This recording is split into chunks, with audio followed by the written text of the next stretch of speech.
Good morning, good evening, and good afternoon, and welcome back everybody to our Final Fantasy Solo Character Challenge run with the Beastmaster, where I am currently in the process of trying to beat X-Death here at the end of World 2, and I forgot to start the timer too. But yeah, that's kind of currently what we're working on. We need a fair bit of luck in order to be able to beat this thing, because as probably most people know by now, X-Death here has a 2 in 3 chance to just straight up kill me in the first turn. And if I don't get lucky enough to deal enough damage in the first section of the encounter, I will have another 2 in 3 chance to die a little bit later. It's technically impossible that even after that I don't deal enough damage, but, well, we'll get to that as we get to that. But yeah, that's going to be pretty much it. I've actually been preparing and working on trying to figure out what I want to do for the upcoming sections after beating this thing. Although, well, I don't know whether we're gonna get to that today. Probably. I mean, the odds are technically against us, but they're not nearly as bad as other characters' odds are. So that's gonna be fine. And we already have our first death here, because once we get hit by Condemned, there's no way we can do anything about the timer above our head, and we will, well, just straight up die. That's just the nature of things. So we just need to get lucky that we get the 2 in 3, well, the 1 in 3 chance that he does a physical attack rather than using his timer above my head. And here we are. So it will probably take a few attempts. Like 50, I guess. And Kayan, hello! Wow. Okay, and thank you so much for raiding the host, and welcome everybody. I saw you were playing some Guilty Gear, and it looks really neat. Maybe I should get back into fighting games sometimes, but thank you so much for raiding the host. For anybody who may not know Kayan, if you like fighting games, maybe check out his channel once in a while. And if you like I Wanna Be The Guy, or related games, well, Kayan might just be the source of all of them, so hey, it could be interesting. Welcome everybody. Chopping down Evil Tree. Yep, this is kind of what we're trying to do. Maybe real quick, anybody who might not be familiar with Final Fantasy V. The short version is, it's a Super Nintendo RPG that was not originally released outside of Japan. And here I am trying to do some solo character challenges on it. It was later released in the Game Boy Advance, and well, it's one of the lesser known Final Fantasies, but it just kind of lends itself really well for doing various types of solo character challenges, or just challenges in general. And well, the Beastmaster here is just one of them. I am attempting to beat this guy with just one character, and that's kinda difficult if 2 out of 3 times it just straight up kills me in the first turn. So yeah. And Gar, thank you. Thank you very much for 43 months of support. Welcome back. That's quite a long time. And well, glad you enjoy your stay. Hey, there we go. We actually didn't get killed this time. Alrighty. So we switch over to the Dancing Dagger as a weapon, and then we hope that we get lucky for some sword dances. Dancing Dagger has a 50% chance of proccing the dance move, and then subsequently a 1 in 4 chance to proc the sword dance move specifically. Hey, we get actually one right off the bat. 3, 6, 9, 6. That's actually really lucky getting one of these. Dynamo puts me in the back row. I would only deal half damage, so I switch back to the Guardian Dagger for the 1 in 4 chance to block physical attacks. That is a physical... He's gonna attack again, isn't he? Wait.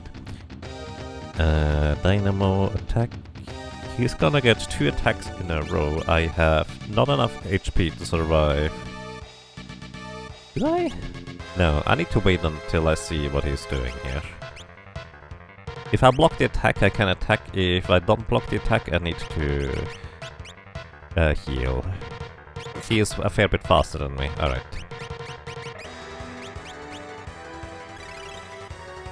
So we need to deal about 8,500 damage in order to defeat this thing before his 10th turn comes up, because after that he is going to have another 2 in 3 chance to kill me.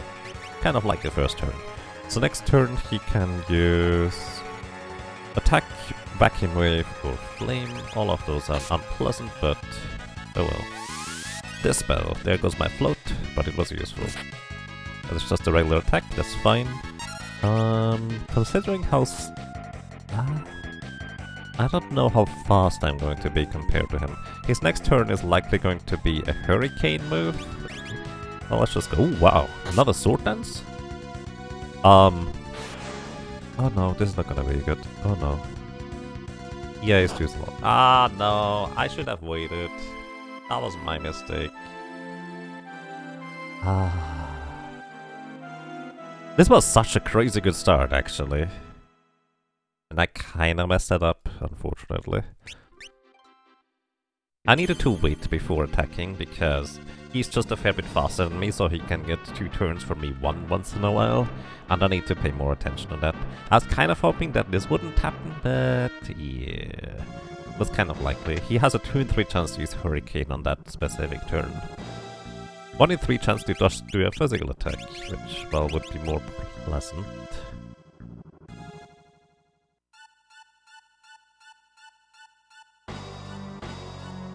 BlazBlue. So I have a question. What does BlazBlue stand for? Or BlazBlue? I actually don't really know.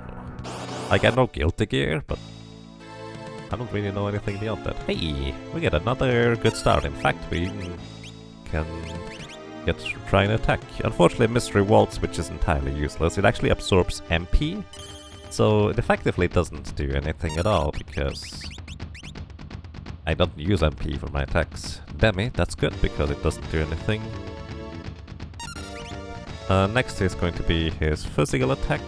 I'm actually going to briefly wait before attacking, because I have another 1 in 4 chance to block it if he does in fact attack. So, alright, my float is gone, so if he uses Earthshaker, I'm gonna get hit. Wasn't Earthshaker. Same difference. I can just attack here. Or try to. He's gonna... not quite get 2 turns yet. I can attack once more, I think. Maybe. Yeah, there's the Hurricane, and I should be fast enough to block it this time via healing. Alright, Zombie Breath or Vacuum Wave. Zombie Breath has a really wide running. That's a really high roll for a Zombie Breath there. Bio, that's good. That is about 100 damage back to him, or 150. Let's just say 150. And next, we hope for a level 3 Flare, but we are already way behind on schedule for him to... or for us to deal enough damage, but... So, in short, we need to survive another 2 in 3 chance to not get condemned. Ooh, a Sword Dance. That is a really good one. By the way, I'm keeping track of damage via calculator. Vacuum Wave, well that's just rude, dude. Yeah, we just need to hope that he doesn't do his condemn here. Oh, wow. He actually did not use condemn. That is surprising, so we need to heal up here. Okay, we actually might be able to do this. We are at 6,126-ish HP damage done. In fact, if I just get a dancing or a sword dance from the back row, this would be sufficient to push him. Alternatively, I could switch over to the chain weapon, which deals like 400 damage per swing. That is not sufficient unless... use this level 3 flare to reflect laser, which would be about 1,000 damage.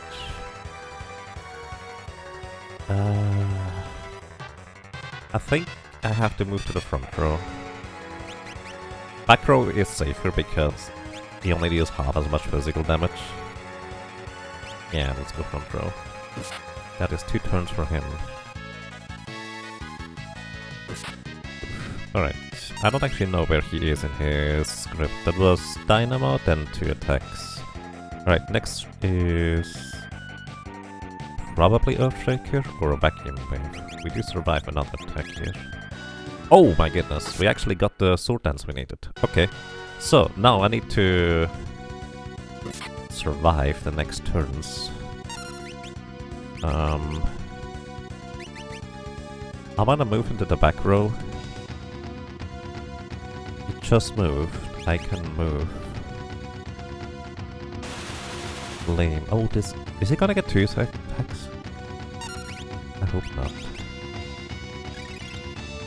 Alright.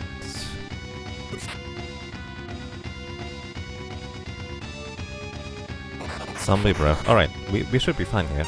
I can release my creature now. That will deal enough damage to push him into phase 2. This should be enough. Right here, 8,192.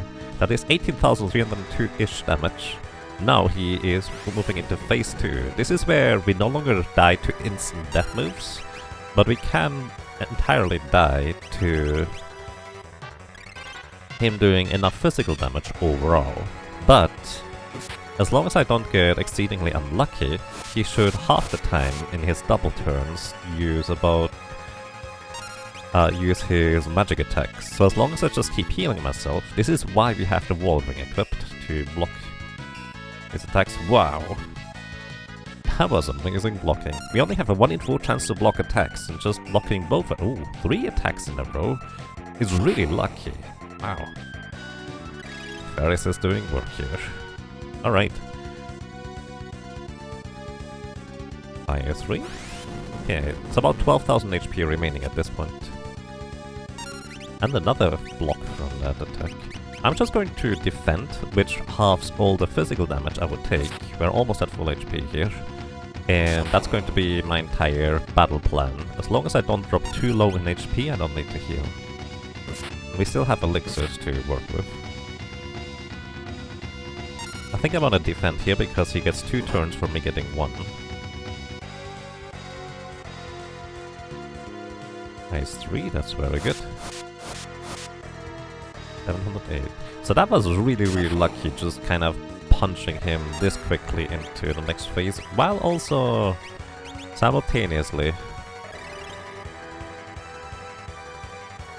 dodging 2 of the, well, 2 and 3 chances to straight up die turns. I didn't pay attention too much how much it was, but it doesn't exactly matter for the precise damage number anyways. Oof. We can heal by an elixir for a full heal if necessary. I would prefer keeping them, but I will use them if necessary. The blast part is pretty weird. A nonsense game name.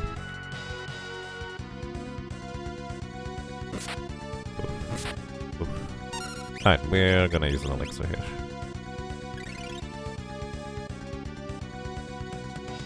I don't have enough for subsequent or future fights. Also, if he keeps doing these attacks where he doesn't use spells, that is kind of bad for us. Depending on turn, he has a 1 in 3 chance to use a physical attack or a 2 in 3. Kinda depends a little.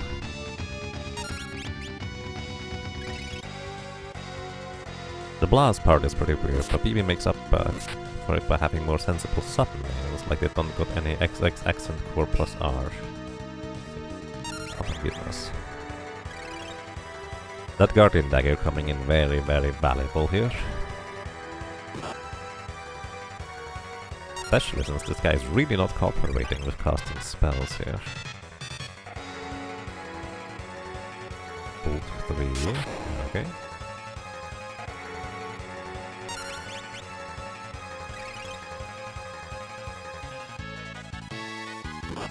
Another vacuum wave. 660. He's gonna get 2 turns here. Maybe I should have defended instead. Alright, that's Ice 3 in the first turn. That's a 1 in 3 chance in this turn, I think. And Bolt. So that's really lucky. Good. 1 attack and Fire 3. Alright, that was a really good turn here. We're about 4,000 damage away from winning here. That is about 5 to 6 reflected spells. That is 1. That is 2. Right. We're getting there.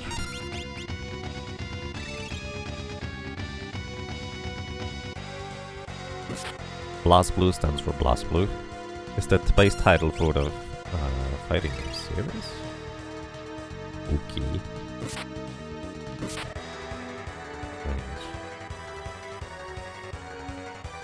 There's a fire. Alright.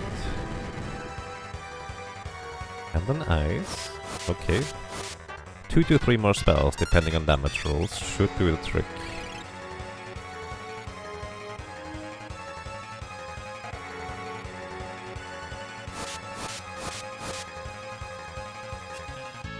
Okay.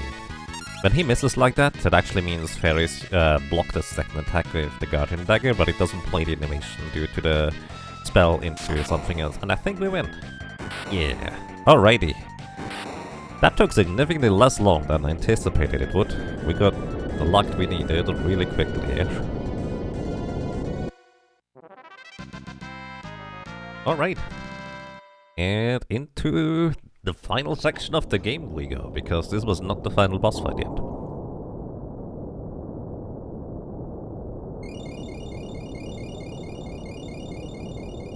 Whew.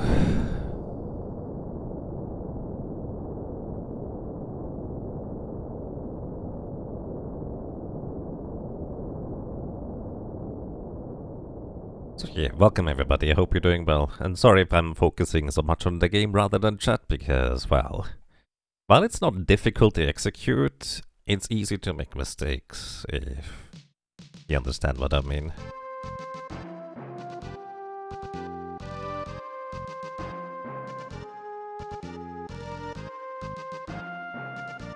Alrighty, by the way, for anybody who may not be familiar, this is what is also sometimes known as single solo character challenge, which means you use just one character with only one job class for this game.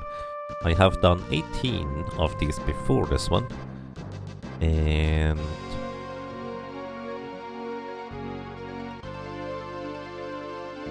well, this is the 19th one. There's only about 7-ish remaining at this point. Either way, we need to remove all the equipment from Ferris because she is briefly not going to be available anymore for the next mini-boss fight. And this is the one boss fight where you could technically argue that, hey, choosing Ferris as the main character is not the best way to go about it, because you're kind of missing out on the boss fight with the solo Beastmaster. But realistically, after you just defeated X-Def at the end of World 2, if you manage to do that, the end line's not really going to be that big of a deal either way, so we just use basically any means in order to get past that one mini-boss fight, and then subsequently move to the next one.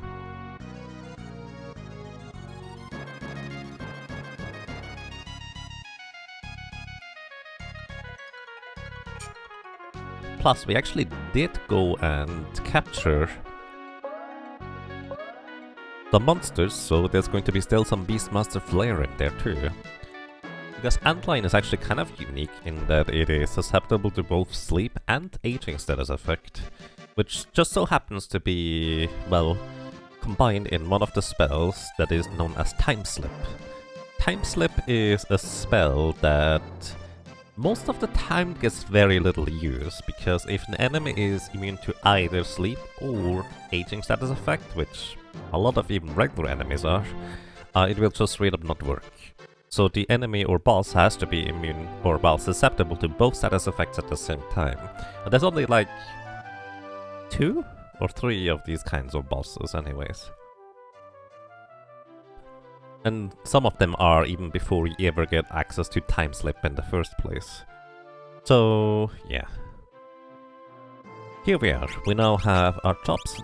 So, as mentioned before, I use basically any means necessary to just get past the antline, and the best strategy I've found so far to be able to accomplish this is just to turn Butts into a dancer here, so he can deal damage while the enemy is asleep without waking it up, and also not costing any MP, as well as using a Beastmaster here on Kara, because we actually did prepare the Beastmaster here in question. Guardian Dagger, Green beret for speed. Training suit. Oh wait.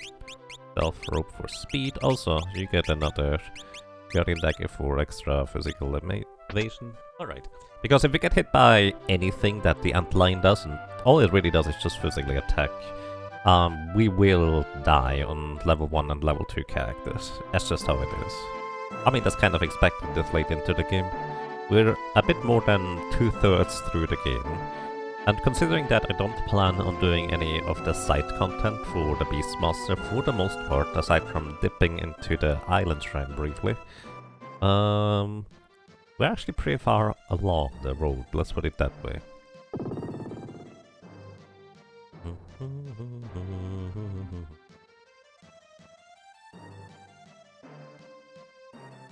Also, if you'd like to vote which solo character challenge you would like to see next, there's a straw poll in chat too. Worth noting that the Freelancer is not part of the straw poll. I want to do mine before I do Freelancer, because it's basically just going to be... Mine is just going to be a weaker version of the Freelancer. And I kind of want to get the mime out of the way first. That's the one restriction. So there's 7 more challenges left after this, so to speak. Alrighty, I have actually planned on what I want to do in the near future about the bosses coming up.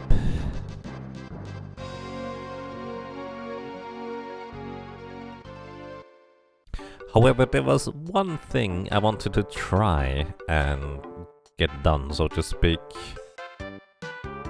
And that one thing just did not work out in my favor, unfortunately, in the end. What I'm talking about is I was attempting to capture a thing in the Dimensional Rift. Or well, figure out how to capture one.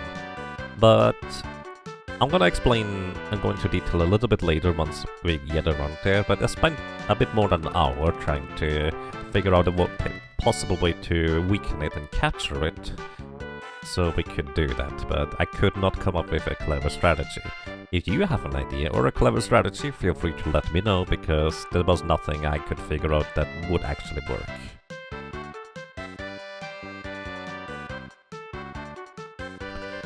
Aside from that, well, actually, did I find something for Catastrophe? Apocalypse? Ah, Great Ring, alright, fair enough.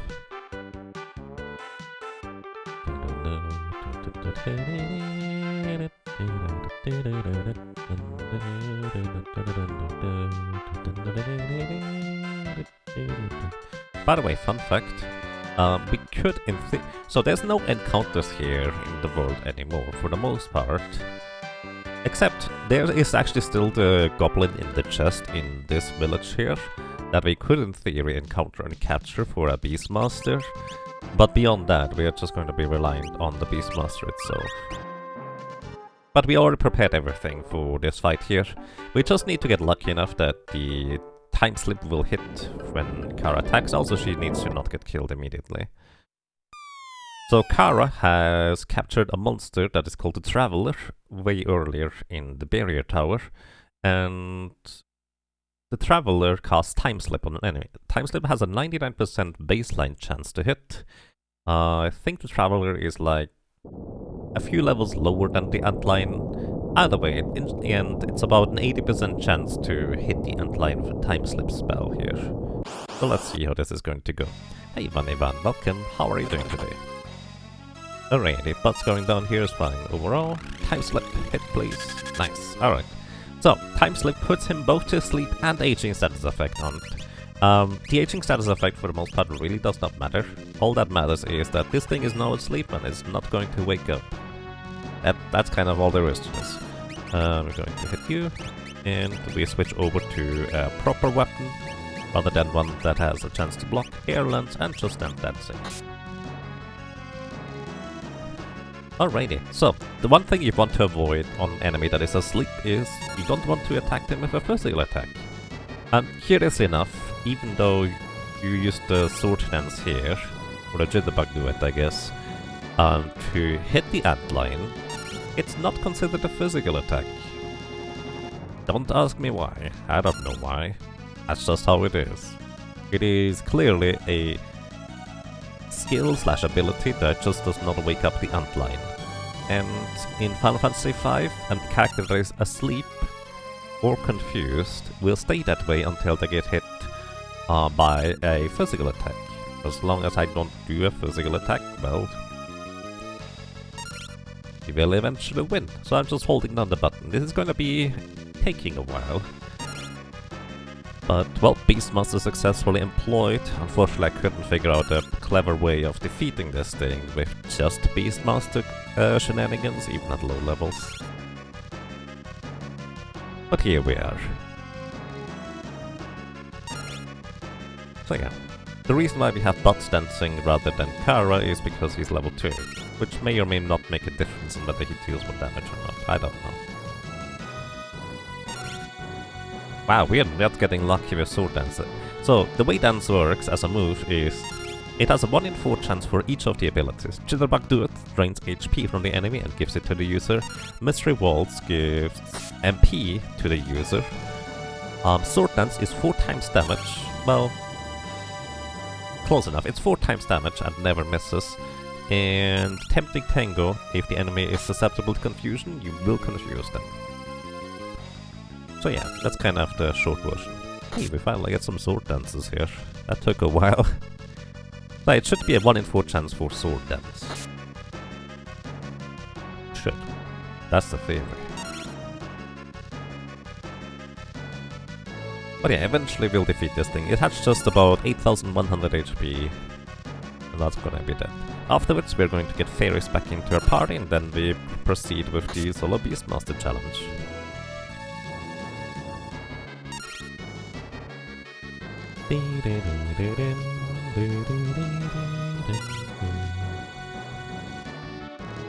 And hey Q, welcome, I hope you're doing well. Yes, we XDef, which went surprisingly fast.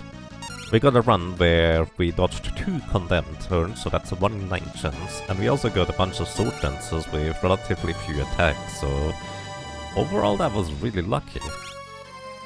So I'm not complaining.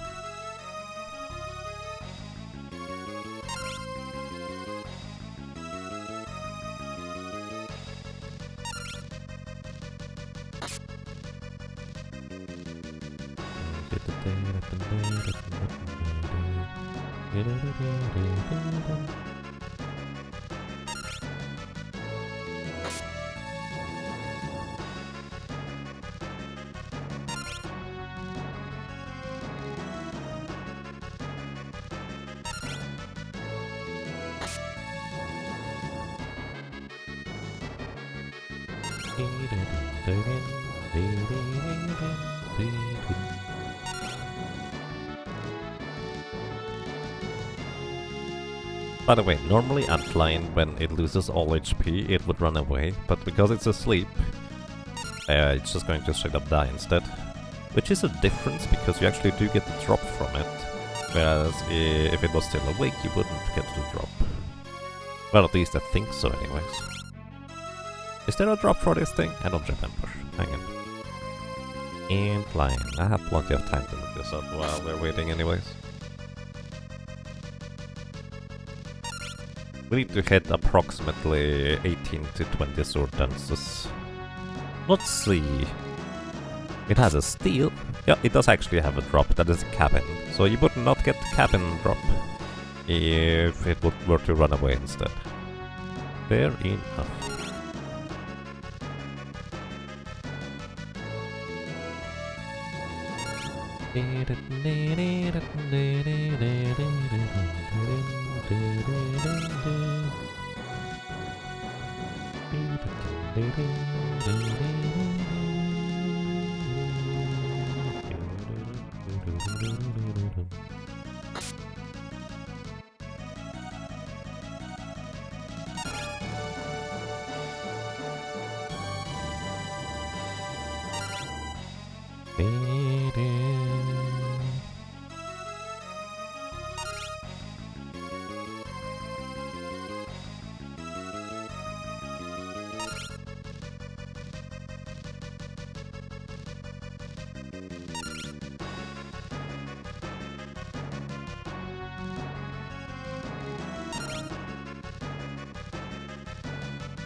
Megabot is confused. Uh-oh.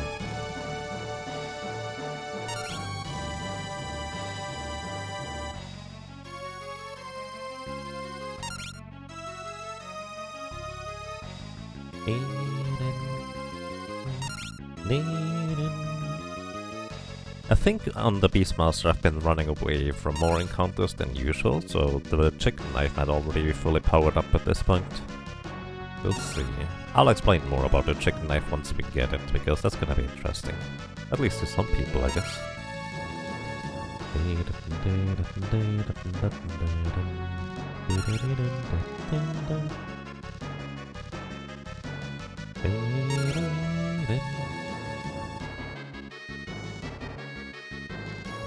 Come on, let's finish it off, please.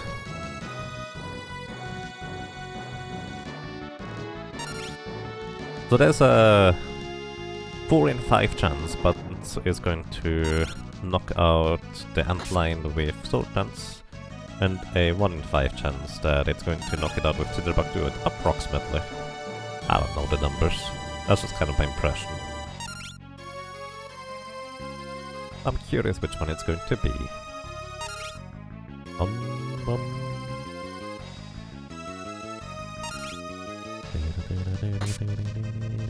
There it is, alright, it took a while, but that's just normal. And we get the cabin, as promised. I'd like to point out that Butts was very briefly a different character right there, because that's just how it works. GG. Also, at this point, Butts is going to become a freelancer again. Empty, you get your mithril sword back for later, so we can knock you out.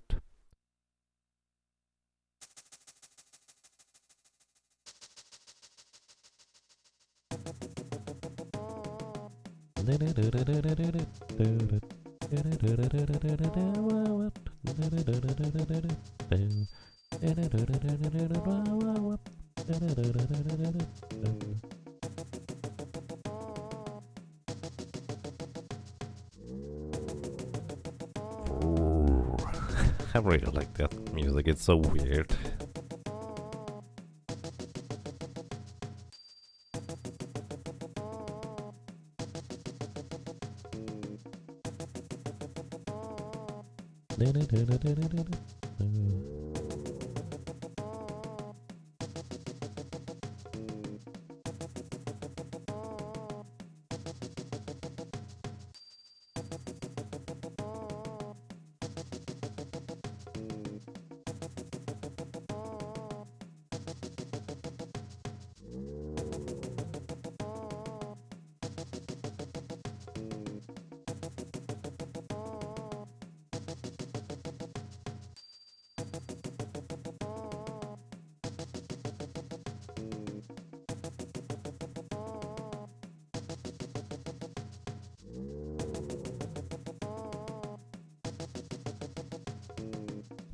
Good dance. Yep.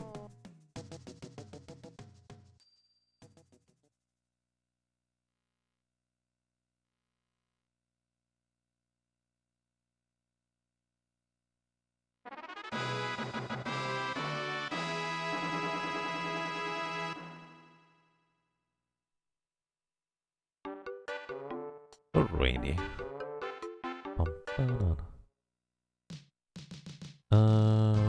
I'm going to go ahead and briefly revive Kara just to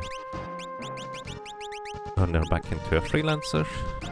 Remove all her equipment so we can put it back onto Ferris. You get one of the Guardian daggers because it's gonna be easier to micromanage my equipment. Get an elk cape, keep the bone mail. Get a coronet for control. And the Guardian dagger. Plus back roll. Alrighty. Gonna be a bunch more cutscenes. But yeah.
So, soon we're going to be capturing another enemy in this section here.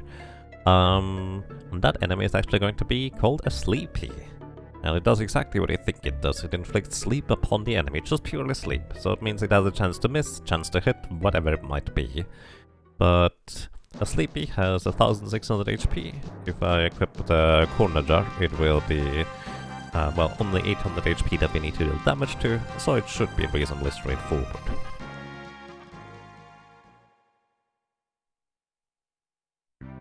So that's exactly what I'm gonna be doing here. Gonna equip the corner jar before I forget about it. Coronet is fine. Bone mail is fine. And it just happens to be, well, right outside here. Now that we are in World 3, the entire overworld has changed with encounters, and there is new encounters to be had around here. And let's see what we get. Right, there's a python and a treeman. Let's see, what do they do?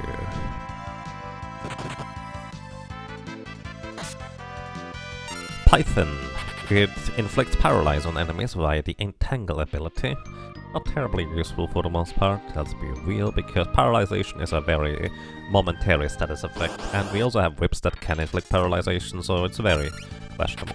Then we have the Elmgigas, which they inflict Hurricane, which reduces enemies' HP to critical if they are not flagged as heavy.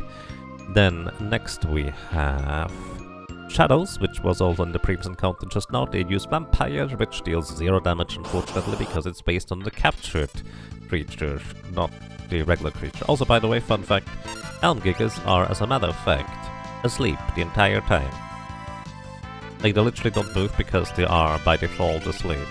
So they're never going to do anything. So we can just run away. What else? We also saw the Treemen. They just do a strong attack for about 3000 damage if we capture one of them. There is around here also Hedgehogs, which they use 1000 needles,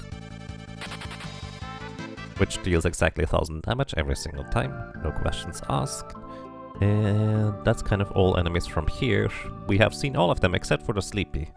I don't need to see a Sleepy here. Please? That's not a Sleepy. I know they are around here, I don't know exactly where though. Might just be unlucky with getting the wrong encounters.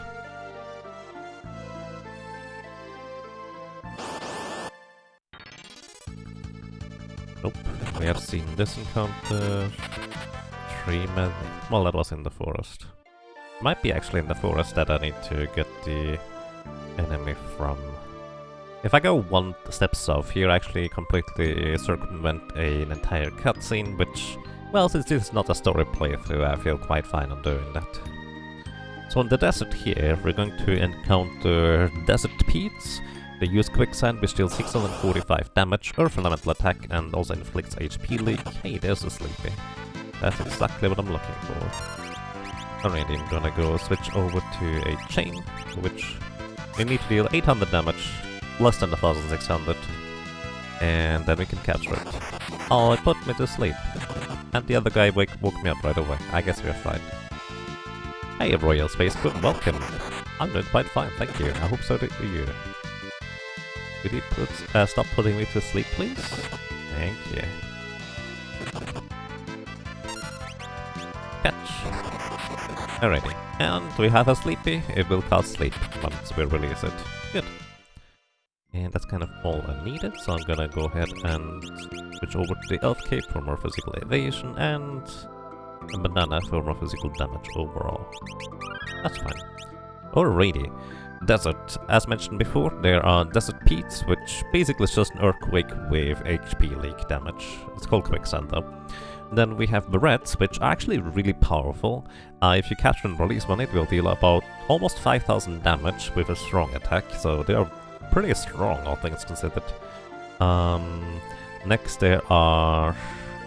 Actually, that's everything in the desert, curiously enough.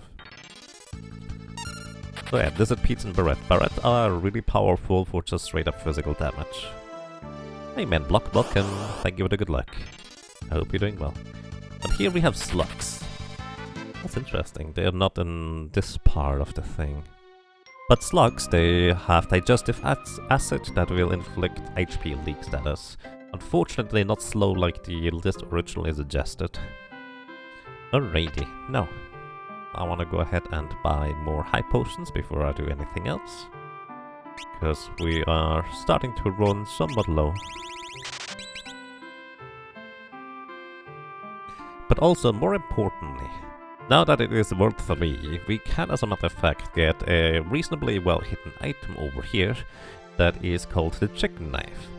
So the Chicken Knife is by far and beyond the strongest weapon that you can get on most characters, with one exception, that is the Knight or the Freelancer. I guess there's two exceptions. Either way, the Chicken Knife allows us to deal a tremendous amount of physical damage, with some caveats. So let me explain real quick something about the Chicken Knife and as to why it is so strong. So for one, the Chicken Knife gains 1 attack power every 2 times you run away during the entirety of the game. Which means, if I run away at the very beginning of the game, it will add 0.5 attack power, up to a maximum of 127 attack, which the Chicken Knife has maxed out its damage right here. So it has more than double the attack power of my previous weapon. That is a lot of a difference, like that's a ridiculous amount more attack power. But not just that, that is just one part. The other part is, the Chicken Knife actually has the correct dagger formula for dealing damage via both agility and strength. So it doesn't just scale off of strength, which, well, almost all weapons do, but it also fully scales off of agility, giving me additional attack power and multipliers through that as well. And that is supposedly the formula that normal daggers weapons should also use, but they don't. They use a broken formula instead. But basically the Chicken Knife and later on the Man-Eater dagger are the only 2 daggers that are actually using the correct dagger formula. And consequently, we can use it in order to deal a tremendous amount of physical damage. There's one catch. Every time we attack with it, we have a 1 in 4 chance to proc a Flee move. Flee from the Thief means that you automatically run away from an encounter, which is nice if you want to run away. But in boss battles, it will just make you miss your turn. And in regular fights, if you want to fight them, well, then you just run away instead anyways. Alrighty, gargoyle time. So these gargoyles here actually have a lot of vulnerabilities to a lot of status effects, including instant death and petrify and stuff like that. However, what I'm going for here is sleep. So, kind of like the antline earlier, as long as I... Wait a second, I needed to... I did not think this one through. I needed to sleep after I deal some damage. Ah, oh well. So either way, the way the gargoyles works, they have 5000 HP each, and they revive each other. When one of them is dead, well, the other one gets revived. That's kind of the short version of it. Which means... I'm just gonna hit this guy. Twice, eventually. Once again, the 1 in 4 chance to run away. As you can see, that's just a regular attack for 4000 damage. That's more than the sword dance earlier. So, that's a lot of damage. Alrighty, unfortunately I don't have a way to deal damage to this thing without waking it up right now, because that's why I should have attacked them before I put it to sleep. So I'm just hoping for a 50-50 chance of, like, using a dance move like sword dance. Can I control this thing? No, I can't control it.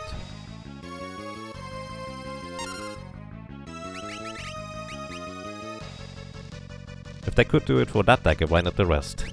So here's the thing, it's more of a concept that I think they didn't realize that the formula was bugged, because daggers have a surprisingly high attack power throughout the entirety of the game, even sometimes higher than regular swords, which normally you would kind of expect daggers to have less attack power and just more scaling via agility and basically stats overall, so basically higher multiplier.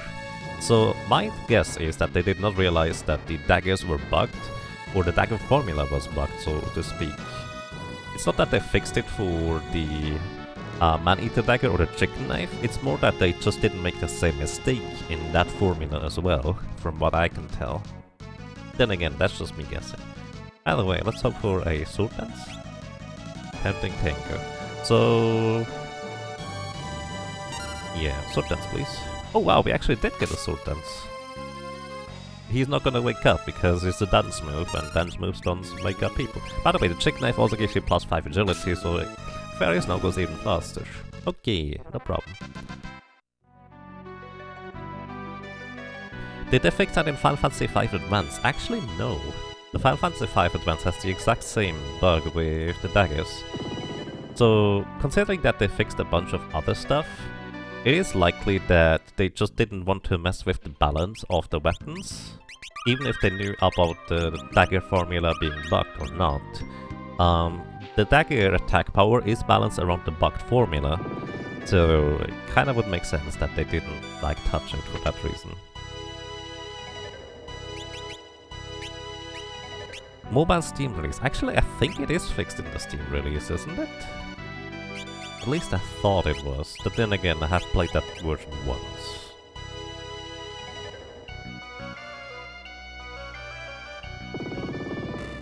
Alrighty, here we have a bunch more enemies around here. That's just an Aspis, and it has like 2000 HP. Yeah, we just one-shot it. We are in the back row, by the way, and deal that much damage. Either way, I think the daggers would need rebalancing for how much attack power they have. Yeah. Most of these chests contain dark matter, which is a chemist mixing item, and we don't have chemists. Plus, if you want to sell them, they're only worth like 5 gold. Not really worthwhile. There's one of the chests that has actually an ice shield in them, which would be worth quite a bit of money for selling, but we don't really need that much money, and I don't want to fight the encounter in there. So, alrighty. Bland Lamia and Pyre. What's it called? I don't remember. Let's see. Bland Lamia, if you capture and release her, she will cast Entice, which confuses an enemy. I don't know about the probability of hitting, but that's that. Pyra Layer casts Aqua Breath on the enemies.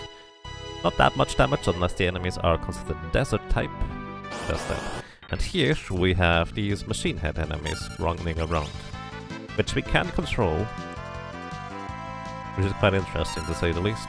Now the catch is, if I control them, there's only 2 options. One is fight, which will make it so it will knock itself out of the control. So I have to control them again. But they are pretty dangerous overall, as long as you just let them go. But now that it is in fact controlled, we can just use the question mark move. The question mark move here is also known as the revenge attack. It deals damage equivalent to however much HP you're missing, and it also does not knock it out of the confusion. So basically, it will just keep doubling its damage or the damage it takes. It does have a chance to hit, as in you can resist the attack, and this thing has a bit of magic evasion, let's put it that way. These machine heads are susceptible to lightning if we have some form of lightning attack. We don't really have a reliable lightning attack, so just a chicken knife damage would probably be better anyways. But hey, this is kind of fine overall. They don't really give any experience, so does that. Yeah. A Beastmaster has actually a surprisingly easy time dealing with these things. Chicken knife, just hit it once, and then we control it afterwards. Yeah, it does have abilities like a Surge Beam, which is 50% for your maximum health and damage and HP leak status, as well as a bunch of other moves that can be reasonably dangerous. For the most part, machine heads are not too terribly bad, but as a solo character, it is relatively easy to die to them anyways. So what else do we have in this area here? I don't think you can capture these guys, actually, now think about it. In case you're wondering. Pretty sure you cannot capture them. So, this chest here contains an elixir. The chest on the right I don't think contains an elixir. I don't actually remember what's in there. I'm gonna go and check. Because I want to get all the elixirs if we get any. Oh, one thing that is worth noting. The chicken knife has no variance on how much damage it deals. All the other weapons have a bit of variance on what their exact attack power is when you use the attack move. The chicken knife has a very exactly set attack power, and that's it. Ferris, it's a 75% chance to successfully control the enemy. Please actually work, thank you. That's weird.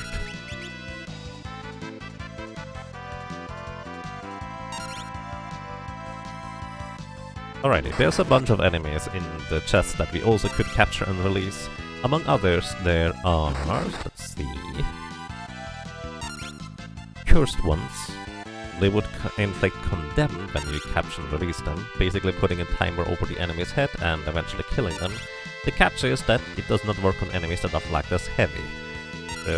Most bosses. In fact, there's not really any particular boss where that would be terribly interesting remaining at this point. At least not to my knowledge.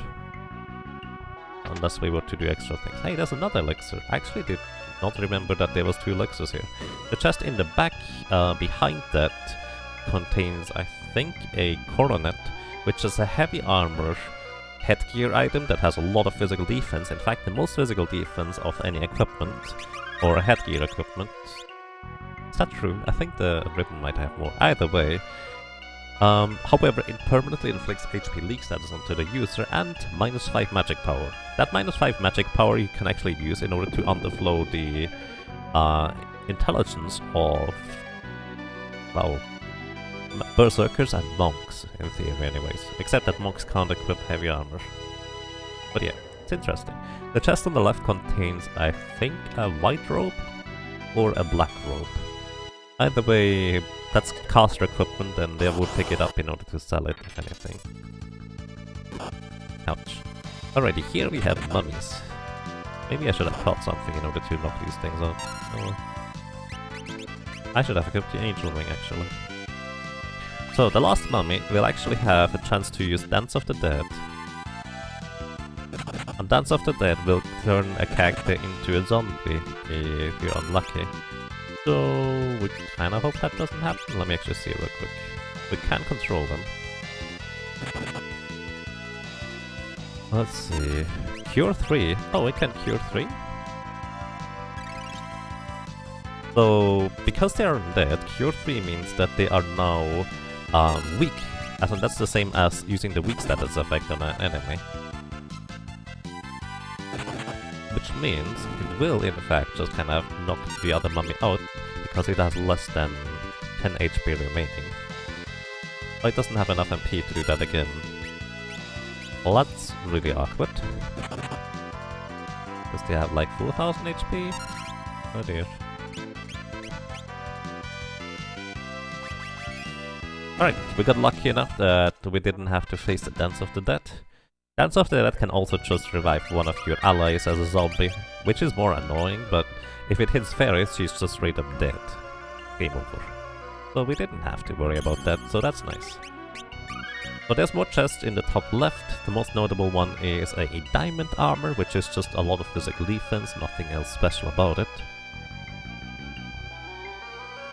There's also chests to the right, which most of them are dark matters, I don't remember. And here, there's actually an interesting one. Yeah, actually, let's see what she's going to summon. So this is a Zephyr Zone. She will summon a monster, and in fact there is a monster that I want to catch from the Zephyr Zone. So... yeah.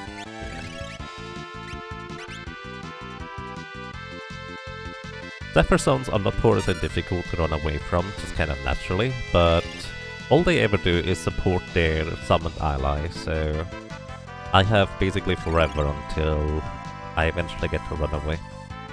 As long as I control their monster. So basically my plan is going to be to capture one of the summons that the Zephyr Zone summons for the next boss coming up. That summon is actually a Bio Soldier, which you would think costs Bio, but actually the summon from the Zephyr Zone's Bio Soldier costs Blaze instead. It's kind of weird. Basically it's 25% maximum HP damage, fire-based. That's kind of relevant for the boss coming up, because it's going to be weak to fire in its first form.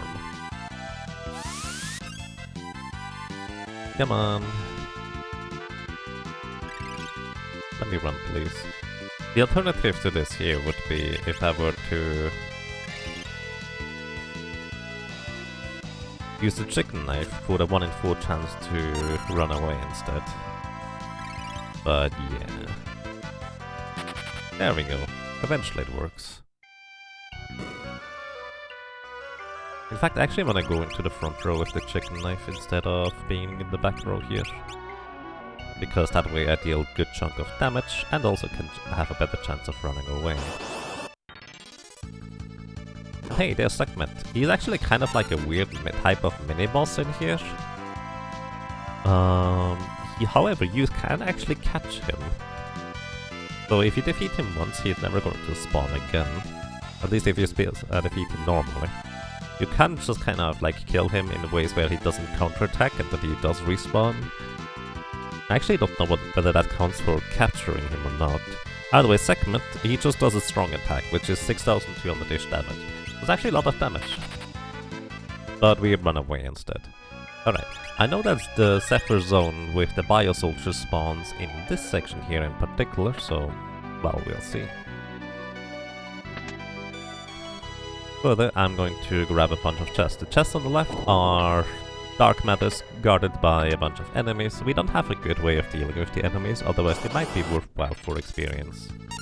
Oh hey, there was a Niles. We haven't seen those yet. Niles cast Flash when you capture and release them, which is a spell that has a chance to blind all enemies with a relatively low success rate. But it's a way to blind enemies, so it's kind of decent actually. And welcome to you, Tyrion. And give it a good luck, I can use it. Alright, I'm just gonna keep walking, because I will need to walk a little bit further around in order to try and grab a bunch more items. I'm still going to grab more items here for the most part. Gold hairpin. Gold hairpin, we could have gotten one earlier, but the main reason I pick it up now is because it's just worth a bunch of money for selling, and I want money in order to buy elixirs later. They're 50,000 gold each, so yeah, I'm going to take a while. One of these chests, I think this one here, is a guard ring. The guard ring is actually my favorite accessory. Unfortunately, it's not nearly as strong as the accessory that is literally right after this. It gives you a good chunk of defense, magic defense, as well as it gives you there's permanent regeneration status, which is really, really good. So here we have a bunch more money. There's a chest just down south there that contains a cabin, if you really want a cabin. Hey, there's a Zephyr Zone. Let's see what we get out of her. Come forth, evil one. Hey, there's a bio soldier. Okay, I actually don't know what level this. Oh, it has 2000 HP. So I need to somehow deal enough damage that I can capture it. Wait a second. I didn't equip the corner gourd. What happens if I control this thing? Because Zephyr Zone is just going to permanently heal the bio soldier. What is the specialty? Critical. Okay, this might take a while because the Zephyr Zone has a good chunk of HP. 3780. Yeah. Alright, I'm gonna use this on the bio soldier so he hopefully gets away with it. 726. Good to know how much damage it is, and he's going to get healed up to full. So I'm just hoping that I don't run away. Oh well. Either way, equipping the Golden Jar because apparently the Zephyr Zone in question spawns here. There's different Zephyr Zones that can spawn different types of enemies, as you might expect. This chest contains a Earth Hammer or Gaia Hammer, which I would want to get for selling, but at the same time, not really worthwhile for me. Because there's an encounter in there that just takes a while to take care of if you don't have a good way of dealing fire damage to multiple enemies or something of the like. Let's see, I don't know whether there are Zephyr Zones like up here. The chest on the left here contains a ribbon. While it's an amazing and really powerful headgear item, it actually doesn't sell for much at all. Alrighty, so let's see whether the correct Zephyr Zone also spawns in this section here. I don't actually know.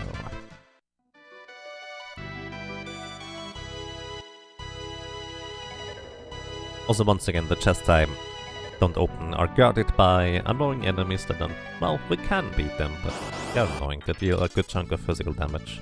But more importantly, they are guarding a dark matter, which is worth 5 gold. But not worth our trouble.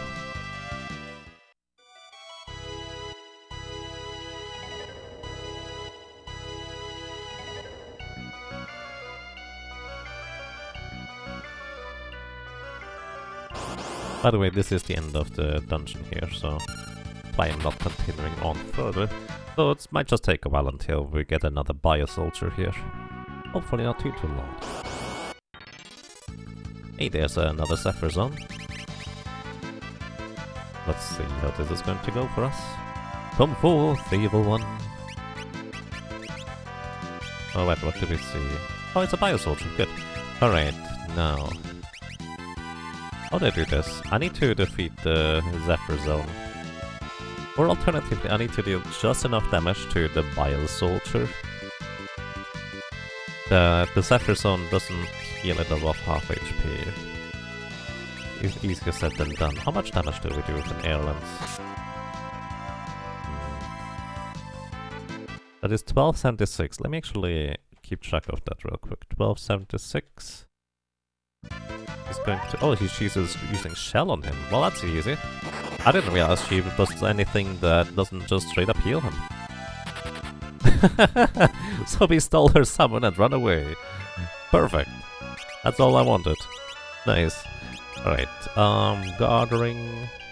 We actually want to equip the strength armor here, bandana, and the chicken knife for future. Okay, that was easier than I anticipated. I figured it would be just kind of a back and forth between the Zephyr Zone healing the bio soldier and us having to just kind of whittle it down slowly. Is she evil? I don't know. Maybe she's just kind of a troop guardian that was summoned in order to, well, protect the pyramid here with kind of the intruders to trespass on this place. I don't know. Not sure what the pyramid exactly does.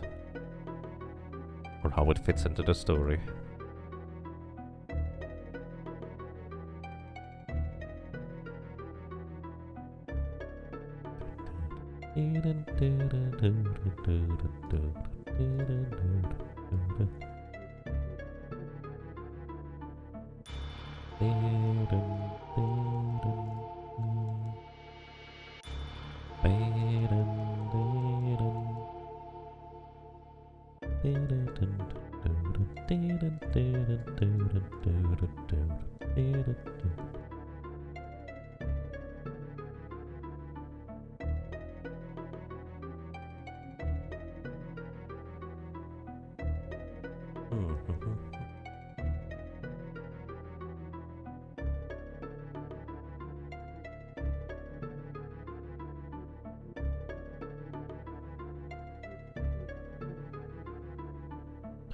Alrighty, and that's kind of the entire pyramid. There's no boss at the end here.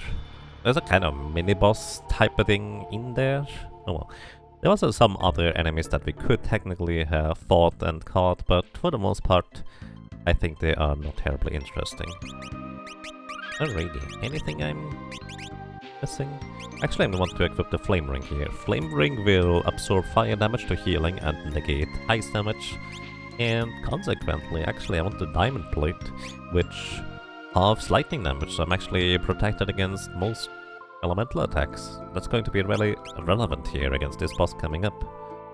Shouldn't be too terribly difficult overall, but...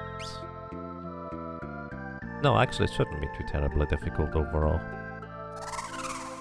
Alrighty. Welcome to the cutscene that actually takes quite a long time, and that's also a big reason as to why you want to be able to defeat this boss coming up in one try. Also, this is also where XDev reveals that he's not just an evil tree, he's a crab. Why do you think crab? Well, just observe XDev while he is walking. In just a moment.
There we go. He's going to be going sideways. Look, he's a crab.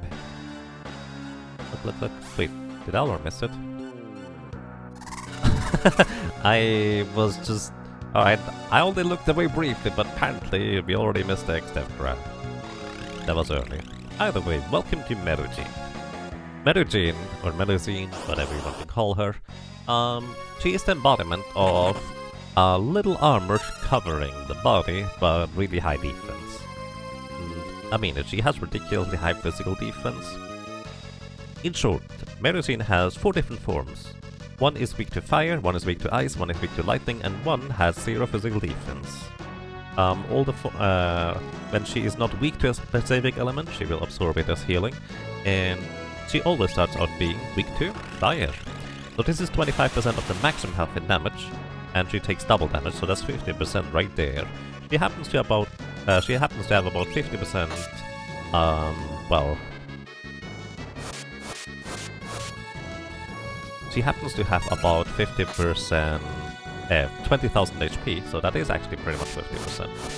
So the Flame Ring protects me from Ice 3, and now Barrier Change. We don't know what she changes into, no idea. You can only figure it out by, well, testing. You might think that you could potentially figure it out based on which direction she goes into, but not really. Either way, we just whittle away the remaining 10,000 HP by using chicken knife attacks. So yeah, you can actually technically kind of figure out what she is weak to based on what abilities she's using. Also, Fire 3 is just a straight up heal for me, thank you very much, I appreciate that. Barrier change. By the way, she can't just straight up change barrier back into what she already was. Like, she might have barrier changed into fire weakness, into fire weakness, into fire weakness. The way she works is kind of like she has a 1 in 3 chance to barrier change after each move. Oh, she's already dead. Oh well. Fun fact, if you steal items from her, each individual form has different items to steal, and you can get leather shoes, leather armor, leather helmet. Yeah, make of that what you will. Either way, she's not particularly difficult to defeat, and conveniently enough, Lena joins us with already being knocked out. That way we don't have to knock her out anymore. And this is where we finally get to enjoy the full power of being able to equip, or get the late game equipment at this point. Alrighty, let me see, what did I want to grab for the next part? So, as mentioned before, I'm not going to go ahead and do a whole lot of side content here. I'm basically just going to prepare to go straight into the end game here. As such, I'm going to go ahead and capture a oiseau rare. Basically a rare bird. Could you please stop that? This is really annoying because I can't start running away until my ATB fills up at least to full. There we go. Wow. What a meanie. Let's actually equip the bone mill and the elf cape. But the evasion, coronet as well. That's a big hold. Yeah. XDev ended up removing a bunch of the overworld, so there's actually a number of towns you can no longer visit, even though they were around in World 1 or World 2. So there's actually a bunch of monsters we could no longer capture, even if we wanted to. Alrighty. What did the oiseau rare do?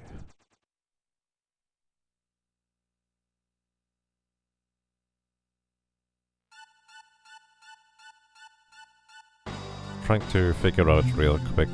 There it is. Island Shrine. Rainbow Wind. Ah, that's why. Right.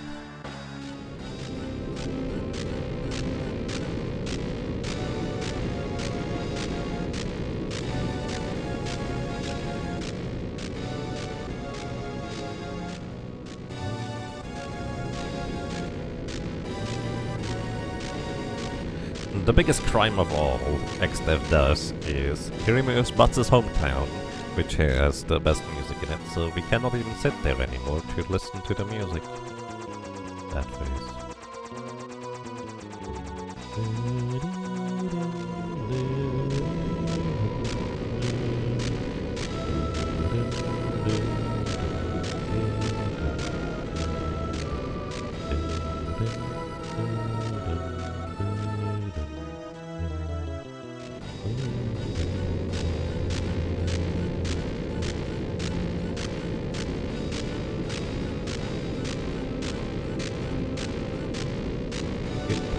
Good music, Tom.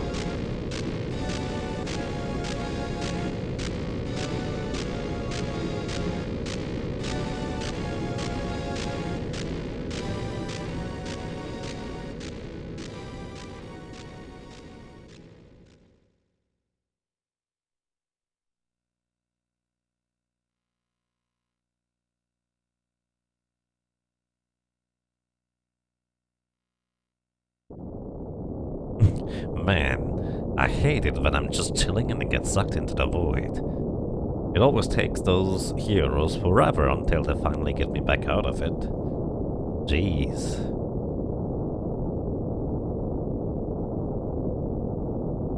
You played this game long ago and you have forgotten all of this. Damn, you're old. I don't know, are you? But yeah. There's a lot of stuff in this game, and well,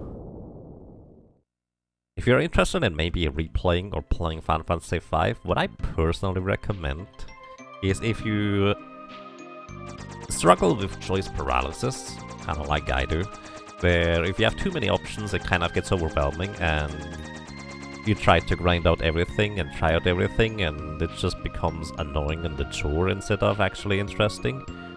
What I can personally recommend is you may want to test out playing this game through a 4-chop Fiesta. What a 4-chop Fiesta does for you is it basically it randomly assigns you 4 jobs with which you have to play through the entirety of the game. That's it. That's the entire thing. It helps you with 2 things. One, you don't have to worry about the jobs that you don't get. You just try to make the best out of the ones that you do get. And 2, you...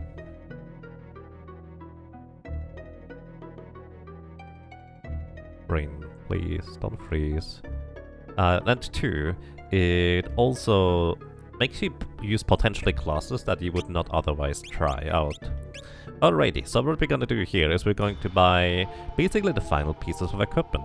The Dark Hood gives agility and strength, 1 each, so it's not actually as powerful as just getting +3 strength from the headgear equipment from Ferris, but the improved physical defense actually kind of makes up for it. Same with the Dark Armor. Gives agility and strength and a good chunk of physical defense, so we do kind of want to upgrade to that. The physical defense is still nowhere as good as the bone mail, but it overall is pretty solid. So we have these now. Then, in each one of these shops in Mirage Village, there's also the hidden shops, and specifically this one is very important. This one here gives us the running shoes. The running shoes are worth 50,000 gold. It's an accessory that gives you the most powerful buff in the game permanently. This gives you permanent haste status. On top of that, you're immune to sleep, you're immune to stop, you're immune to slow, and you're immune to pain getting paralyzed. So a lot of incredibly powerful status effects you just ignore now, as well as having the most powerful buff just permanently on your character thanks to this. So that is rather substantial, I dare to say. Further in here we can find a little hidden item called the Thief's Knife.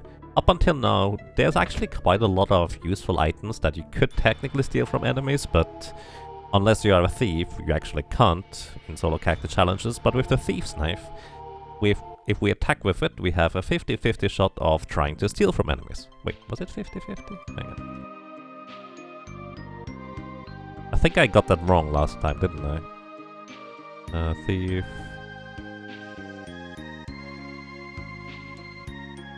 agility...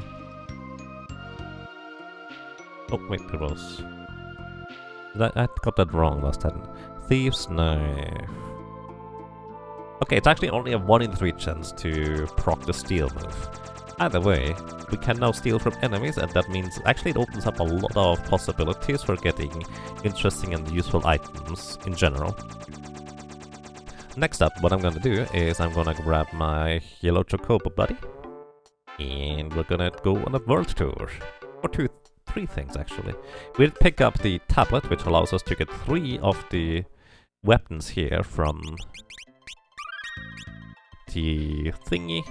3 of the 12 legendary weapons with 1 tablet, and we actually don't need more than 3 anyways. There is 1 weapon for the Beastmaster and 1 general use weapon, and the other one we can just get whatever and sell it, I suppose. Most of the weapons actually don't sell for much money. Put the tablet in.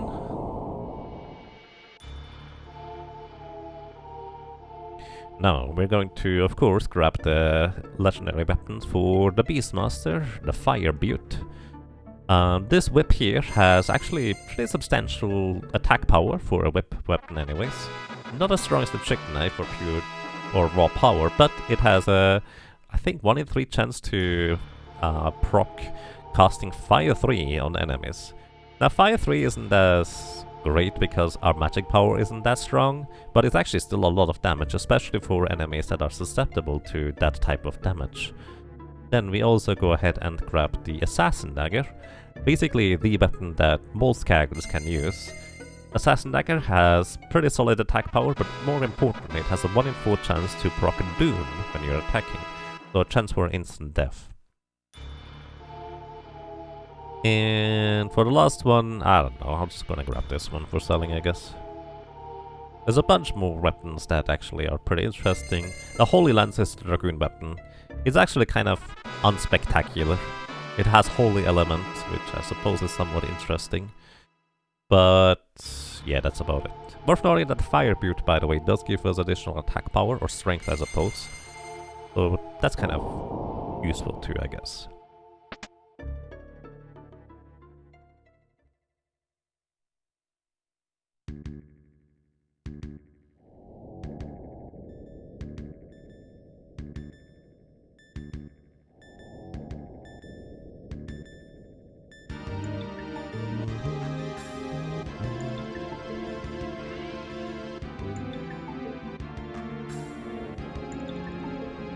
I should have, by the way, done this here before I went to Mirage Village. That would have been slightly more efficient, but oh well.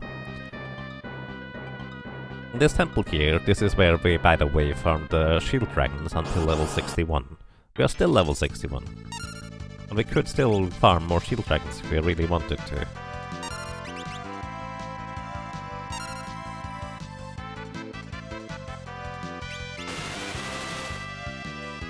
And it's still reasonably efficient. But I don't really plan on going higher than level 61 anyways. But in theory we could. The thing is, in this area here now there is an enemy called X-Death Soul once you arrive in World 3. And X-Death Soul is interesting in that it always drops a dark matter, so it's useful for a chemist. But it's really annoying to defeat and doesn't give you any experience whatsoever, so completely pointless for us to fight, but at the very least it's easier to run away from than a shield dragon. Hello, welcome to you, Cedric. I hope you're doing well. Alrighty, that's the legendary weapon stuff gone. Now we move on a little bit further up here,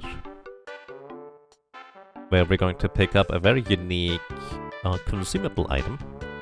And this consumable, well, it's not consumable in the traditional sense that it goes away after you use it.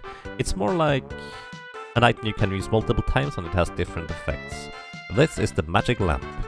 What it does in short, it casts summon spells. It starts from a strongest summon spell, Bahamut, and then every time you use it, it just kind of goes one step lower to the next strongest summon, etc. So it goes Bahamut, Leviathan, Odin, Sildra,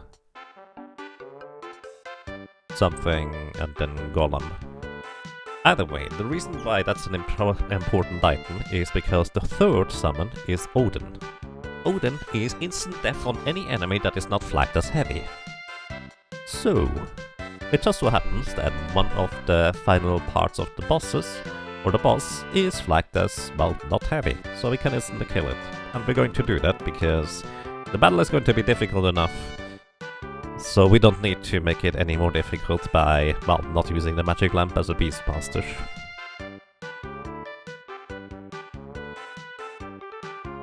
So yeah, Bahamut and Leviathan are cute, I suppose, but really the big reveal, to me personally, is being able to use Odin for instant death on enemies that don't have the heavy flag.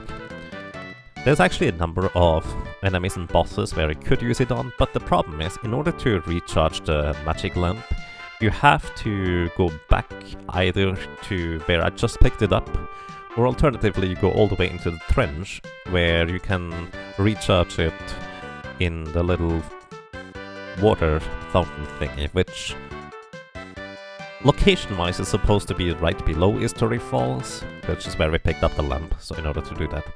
Also, you might be noticing I'm taking kind of the scenic route back to the airship. That actually also has a reason. There's a mini side quest you can do, where you literally go once around the world on a yellow chocobo, which allows you to get a very unique and very, very useful armor item that I will definitely want to use, that is called the Mirage Vest. Worth noting, if you go into the void, like the final section of the game, that NPC that gives you the quest for doing this thing here, to ride around the world, is going to be no longer there. So you actually want to not accidentally go into the void. Right, we've completed a circle around.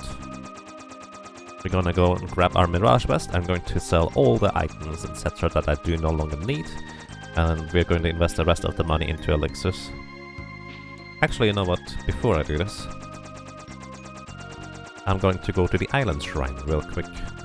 The Island Shrine is where you would kind of start your journey on getting the remainder tablets of in order to get the final legendary weapons, but I'm actually going in here for a different reason.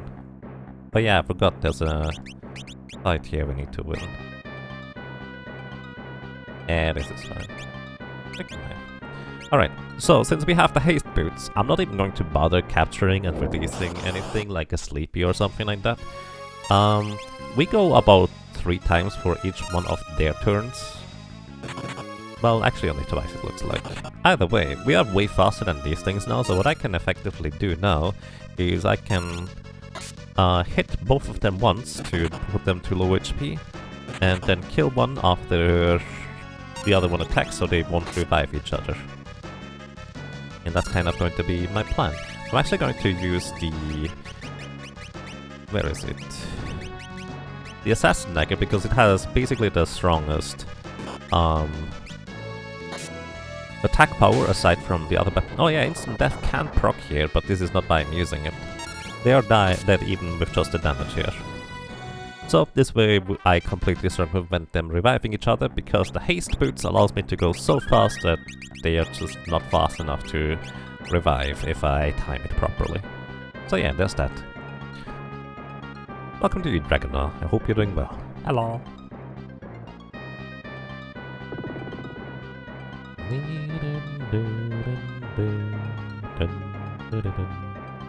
Alrighty. I'm also going to pick up some more money along the way here. And also the elixirs. How many elixirs are there? 31 for I know there's a coronet. Oh. These execrators actually, I will want to capture one of them for... oh. No, actually, I wanted to capture one of them at some point, but I have decided against it because it's gonna be more efficient to just capture it later. Alrighty, what they do is when you capture and release them, they are the only enemy that will cast level 5 Doom if you capture and release them. Level 5 Doom will automatically hit on an enemy that it has a level divisible by 5. So, kind of a unique effect, and very, very specific on where you can use it. There is actually a boss coming up where it would be useful, but I would have to walk all the way back out of the void in order to capture these things, so it's not going to be really worthwhile in my opinion. So I'm just going to not worry about it. That chest on the left contains a golden sun. It's basically a boomerang type weapon. I don't really care much about it. Alrighty, in this big room here, through the right wall, you can go and pick up a crystal helmet. Decently high physical defense, but nothing else special about it. And here is a Wazorer. I'm gonna actually equip the flame whip here, briefly. Because I do want to capture the Wazorer here. I don't remember how much HP they have. Hang on. Actually, that might just be enough in order to capture it now. Ouch. Yep, perfect. I did not even need to go and equip the other thing. Nice. And I use the chicken knife here. If I run away, it's fine. If I kill it, it's fine. Perfect. So, what the Wazorer does... By the way, I say Wazorer because it's kind of like a rare bird in French. It has a really weird name, but we kind of determined that it is probably what they meant. There. Oh, this chest here, by the way, contains another guard ring. But it's guarded by either a prototype or a machine head enemy. So, not without risk trying to get it. So I would later just get it for selling. The chest on the left, I think, contains an ether. You just realized that you never played Final Fantasy V that far. I see. Oh, you are? Glad to hear that, Dragonar. Sorry for being so focused on the game. Alright, this is the reason why I came here. This is Beast Killer. The Beast Killer is a whip, in fact. It has a bit less attack, actually a fair bit less attack power than the Flame Whip. However, it has a unique property of always critically hitting, meaning you ignore the enemy's defense, and also deal double damage against beasts. And there's actually going to be a number of beast-type bosses and enemies coming up that where we want to use that against, so yeah, it's going to be useful. You could go further in, but I don't think there's anything else particularly interesting further in here, so just gonna run back outside.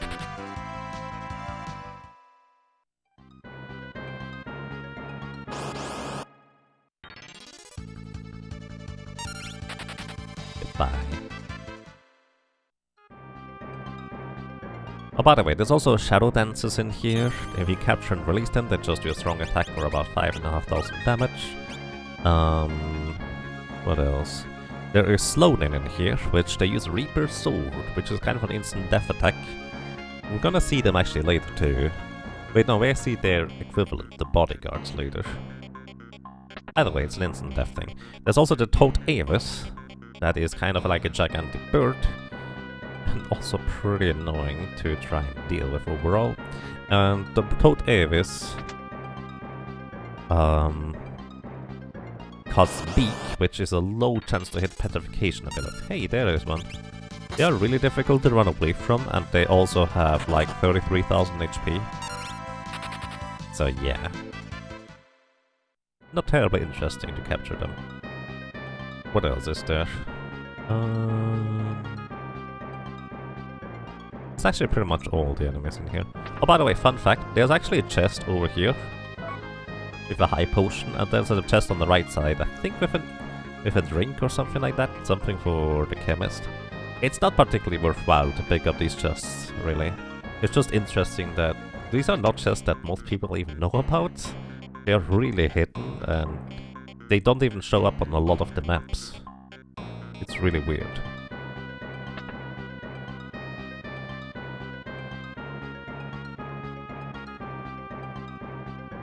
Did I go the wrong place? I did. Oh.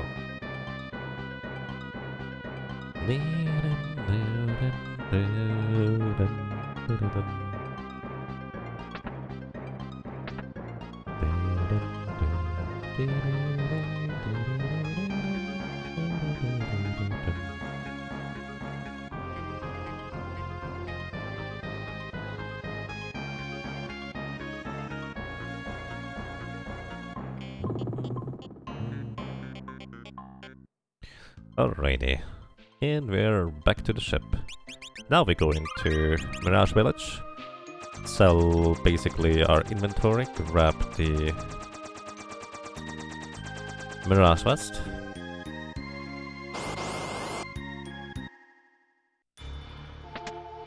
and buy elixirs from however much we can afford. That's gonna be the plan. Alrighty, so we sell everything that we don't need at this point anymore. We don't really need an angel ring anymore. It's cute, but not that usable.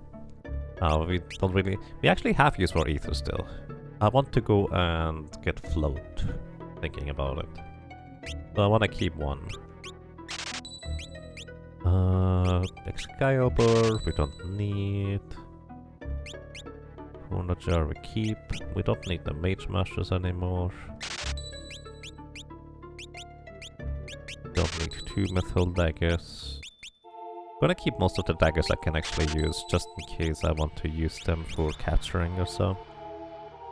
Flame shield we sell. Plumed hat we don't need anymore. Diamond plate. I always think maybe I need to have lightning damage half, but I never do in the end, so I'm just gonna sell it. Gold hairpin. Air lance we actually keep. Dragon fangs we sell. Gold shields. We sell all of them as well. Green beret we don't need anymore. Yeah, we don't need them anymore. Elf cape. I'm just gonna keep them. Not really worthwhile to sell them anyways. Flame ring. Yeah, we don't use it anymore, do we? Pretty sure. Strength armor we don't need anymore. Ice shield. Flame sword. Morning star. Ice brand. Elf armor. Power armlet. keep the coronet thing. Then sell the Holy Lance. Oh, actually, I've got the wrong legendary items. Holy Lance is only for 5 gil. Which is interesting, I guess. And that's kind of all of these items I want to sell. I don't really need Tensor Cabin anymore, I don't think. Either way. Wanna buy as many elixirs as I can. 50,000 gold each, that's 5 more elixirs. So we have 5 more than I had before. Very nice. Okie dokie.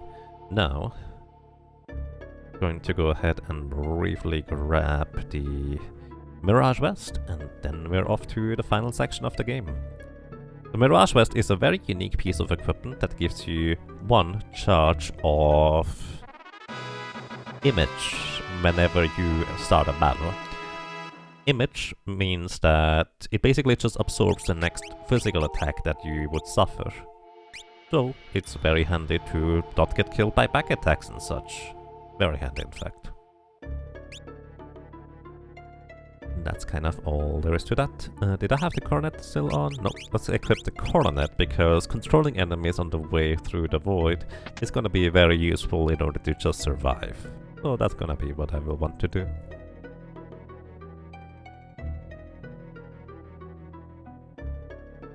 Wait, Rainbow Wind doesn't inflict... Why? Hang on.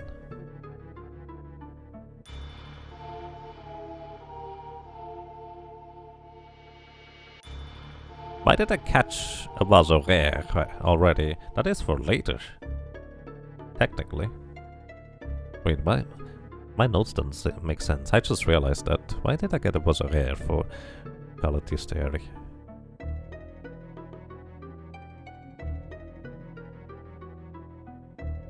Yeah, that doesn't make any sense at all. Huh.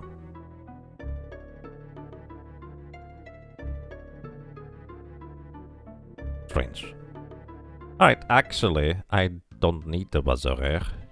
So instead what I'm gonna go ahead is I'm gonna grab a Gloom Widow for the boss after the next one. The next boss is not gonna be particularly dangerous in any capacity, so I'm not worried about her. However, I will want to capture Spider.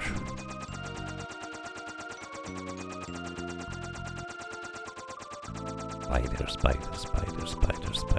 There it is. This is where I need to go. This forest here is actually very amazing for ninjas to grind in if you want to get a bunch of levels quickly. Okay, get the corner jar. And I don't remember. Okay, Gloom Widows have 1820 HP, so we need to deal 910 damage to these things. You're not Gloom Widows, you're slugs.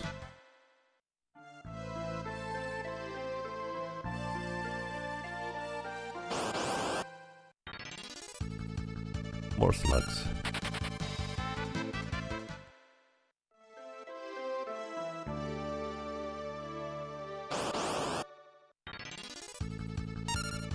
Well, those are Mukare. Mukare? Let's see, what do they do? Slugs, by the way, just are stomach acid from what I can tell, which means no slow, but just inflicts HP leak status. And Mukare.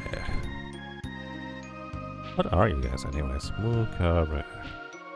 There you are. They actually cast Time Slip, kind of like the Travelers earlier. Just a different coat of paint, I suppose. Come on. I'm pretty sure the spiders are not a particularly rare encounter. Just need to get lucky enough to actually find them. So many slugs, though. Maybe I need to go a little bit higher up.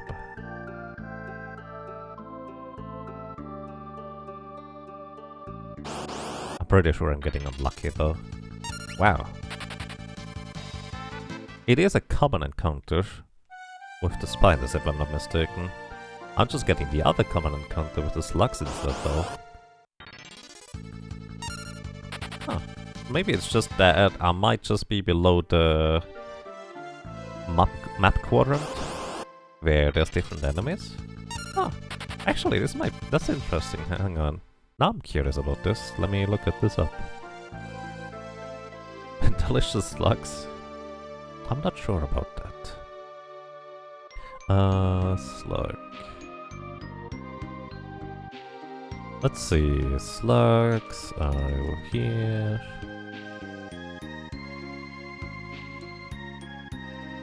No, I'm just getting unlucky. There is no such place where there's only 4 slugs. There we go. I just needed to convince the king that I'm getting unlucky. Alrighty, gonna use the air lance. About 1000 damage, that's perfectly fine. And now I just need to capture one of the spooters. By the way, thread is exactly why I actually want to grab a spooter here. Oh, they can paralyze. That's mean.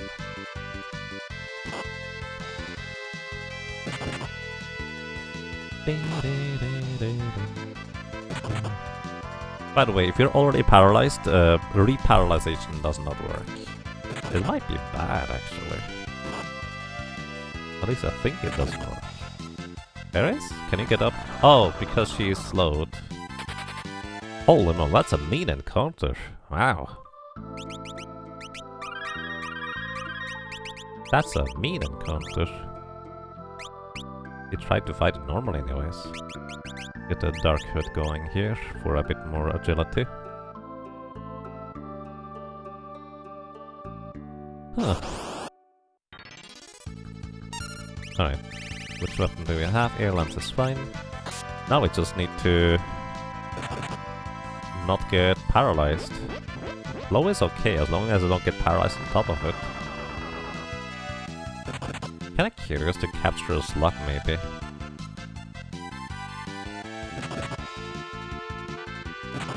No needle please. Okay, we're fine. We can capture this Buddha now. Oh, I forgot. Rainbow Wind inflicts silence, silence, darkness, and HP leak status at the same time, which is always going to hit. Which is interesting. Either way, I forgot to release my previous buddy here. Getting lucky that I'm not getting caught in more paralyzation loops. There we go. That's all I need. Goodbye. Okay. I have a slug for later. Also, I probably want to stock up on high potions before I go anywhere. So let's do that. I really have to sell something in order to actually buy enough high potions now. Which I don't have enough, probably.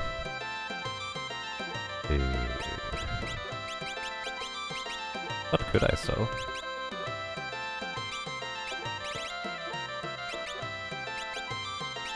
Do I need the wall ring anymore? Actually, yes, I do.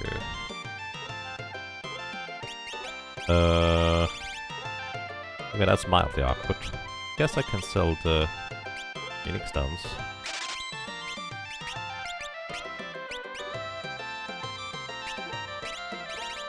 Yeah, it's not gonna buy me all of them, though. Huh. I probably should have stocked up on these things beforehand, huh? Oh well.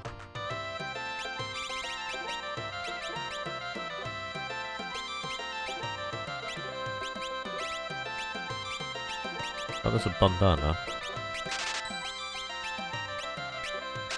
I don't really need that anymore.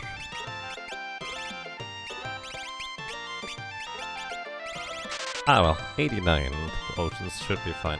Okay, now just one more thing to do before we move over into the void. We want to be floating in order to avoid ground attacks, which once we get to a certain boss, you'll see absolutely as to why we're gonna do that. So in order to float, we're just gonna do the same old, same old. We're going to try and find a birdie. And that birdie will need an ether, so it has enough MP, then I'm just gonna control it. And that's going to be kind of largely it. For a minute.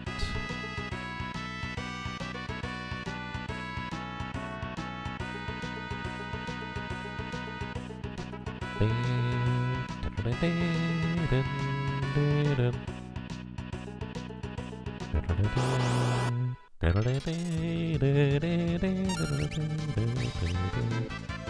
know, I'm just gonna chicken knife this thing, because I get actually a bunch of money out of it if I kill it.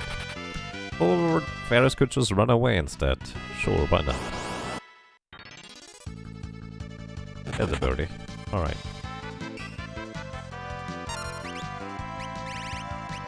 Alright, giving an ether over to the bird.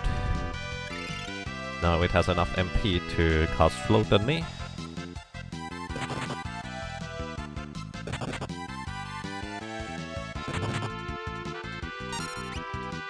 Don't release control, please.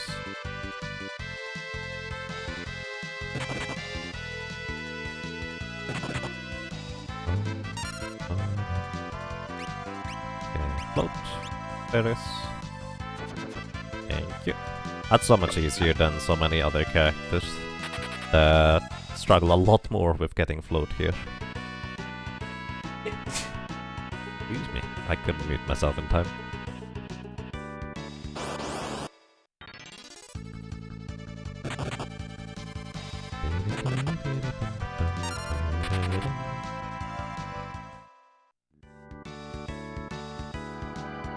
Alrighty. And get ready to enter the void. If I ever find it, that is. Just a bit of... Oh, I've already found it. Wait, no, that's not the one. This is the one. Okay. We are ready to enter the final section of the game already. We just need to equip the running shoes so we are faster. Why did I not have those equipped earlier? Oh well. And that's gonna be that. Welcome to the end game.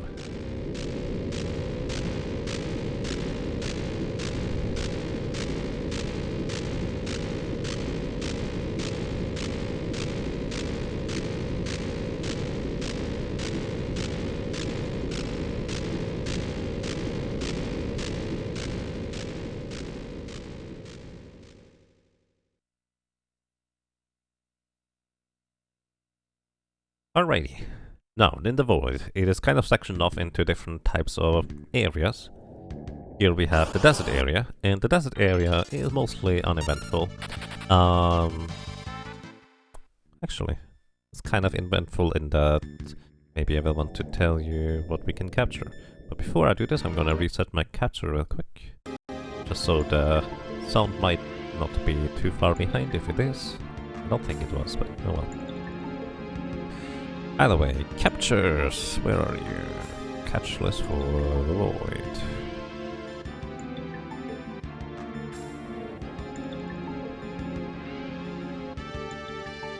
Oh, yeah, okay, first part here, I think mostly kind of uneventful for captures. I'm gonna... What are you?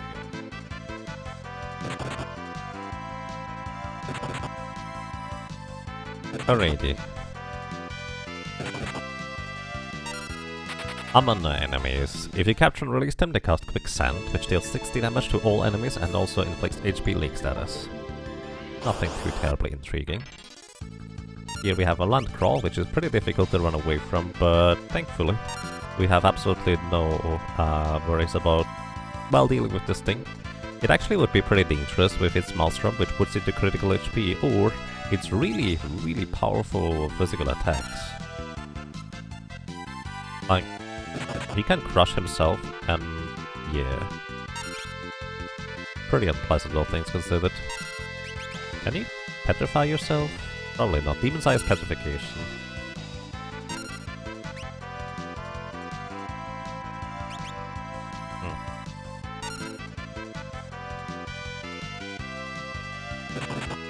Crush. Could let me run away, that would be kind of nice of you.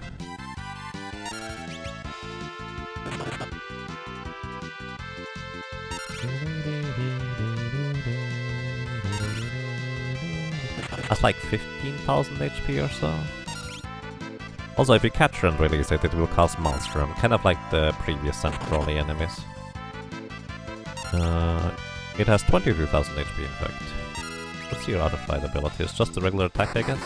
Oh wow, that's a different fight ability. That's the heavy. Oh, that is the strong fight. I see.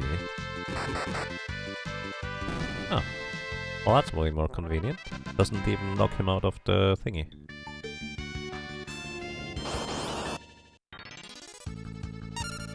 And here we have Anku Heku. They just cast Earthquake. About 650 damage to all enemies Earth Elemental. I don't remember any enemy in particular being weak to Earth. Aside from the ones that are weak to literally every element. But I might just not be remembering things. Either way, moving on. We are getting into the area number 2, the ruins. And one of these chests has an elixir in it. I think it's the bottom left one. The other ones are just like ethers, cabin, stuff like that. So nothing too terribly interesting. Alright, we have Bardandals. If you capture and release them, they will cast Aeroga, basically air level 3 spell. There it is, I was right. Hooray. Then we have grenades. Actually, level check first, maybe. Level checks, what they do is they cast level 3 flare if you capture and release them. Also, they do have a 1 in 16 chance to drop you an elixir if you defeat them. So they can be pretty neat. But didn't give me anything. That's fine. Aside from that, there's grenades around here.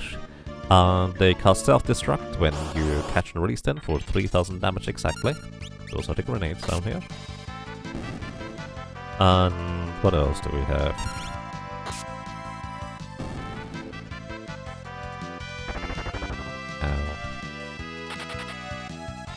Do I have the bone mail equipped?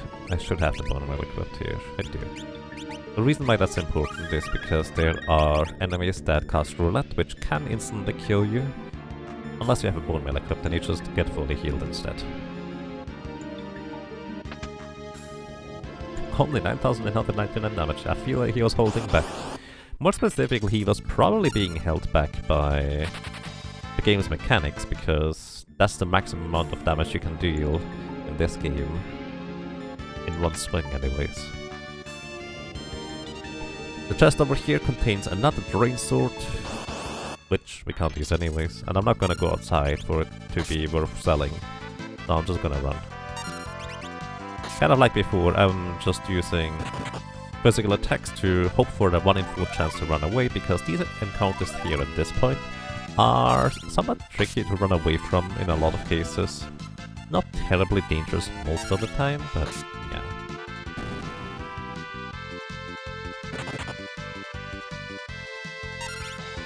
There we go. They do give pretty solid experience. How much experience would we need? Still 50,000. Yeah, would be a lot still. Alrighty, what else do we have? More stuff. Okay, in the next section we are going to encounter white flames.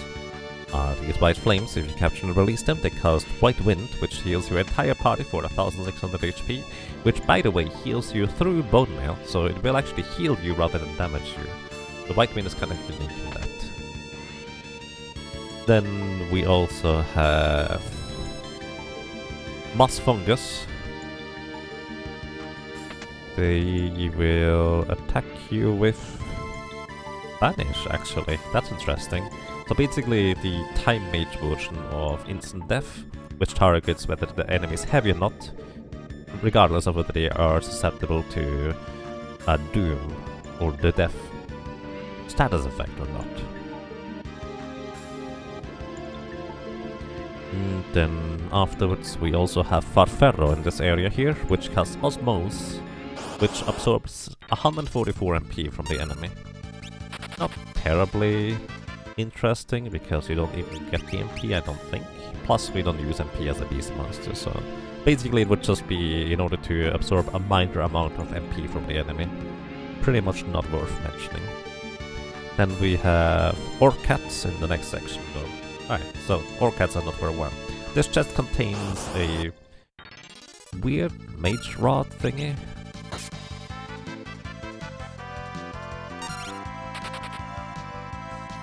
It has like a 1 in 8 chance to cast Osmoles when you attack with it. Other than that, it attacks with something else. It's not really worthwhile aside from having, I think, +5 magic power. But you have other weapons that are usually more worthwhile than that. And here we are going to encounter our next boss. Bone Mail is actually going to be something I'm going to keep here, but we're going to equip the Beast Killer weapon. Actually, before I do anything else, let me sort my inventory, because this is going to be a bit awkward if I don't. Alright, I want to get the Flame Whip, I want to get the Chicken Knife,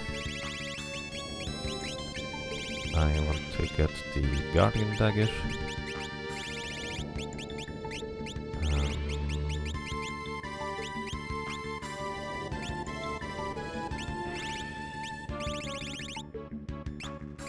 That's the Beast Hook. Is it further down?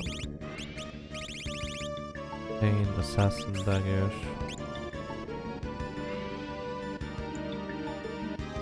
Yeah? Oh, I equipped the Beast Whip already. Duh. That's why I don't find it. Okay. Alrighty, so this boss here, this is Kalatisteri. She has a 17,000 HP. However, despite not looking like it, she is actually considered a beast, so we're just gonna hit her and always deal about 3,108 damage. She will counterattack with Drain, but we have the Bone Mail equipped, which means she will actually heal me rather than the other way around.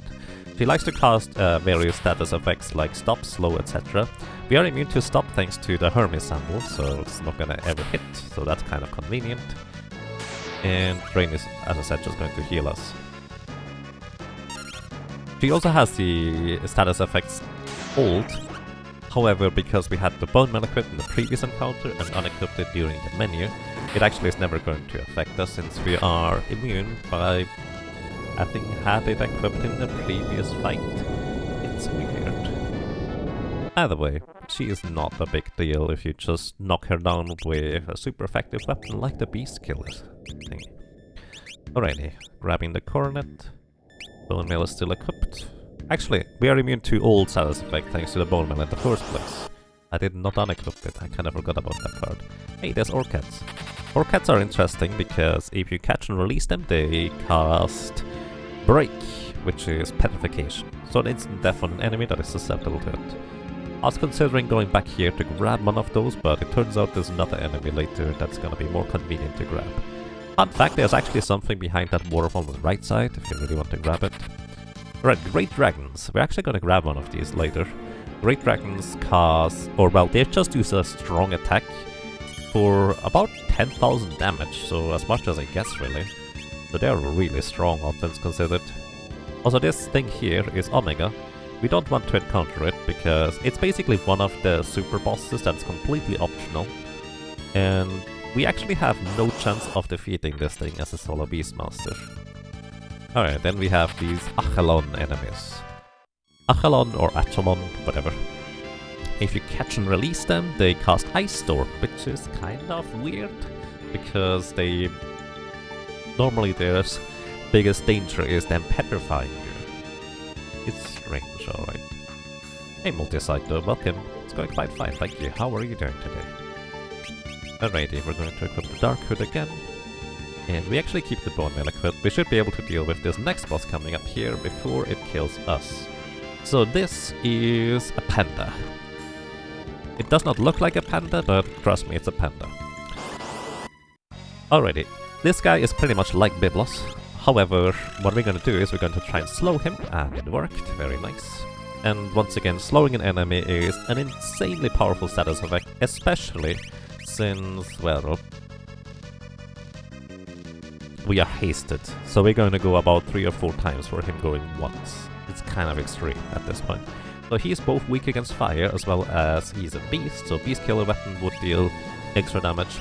But let's just use the Flame Whip here instead, because it has a chance to proc Fire 3. He counterattacks with Rain, however thanks to the Bone Mail we get healed instead. You can blind him, you can Berserk him, And if you cast Ifrit, he actually has a funny dialogue line, so there's a number of things he can do. So basically, because I have the bone meal equipped, it will just pretty much always counter-attack, but miss. Charm, we are immune to thanks to the bone meal.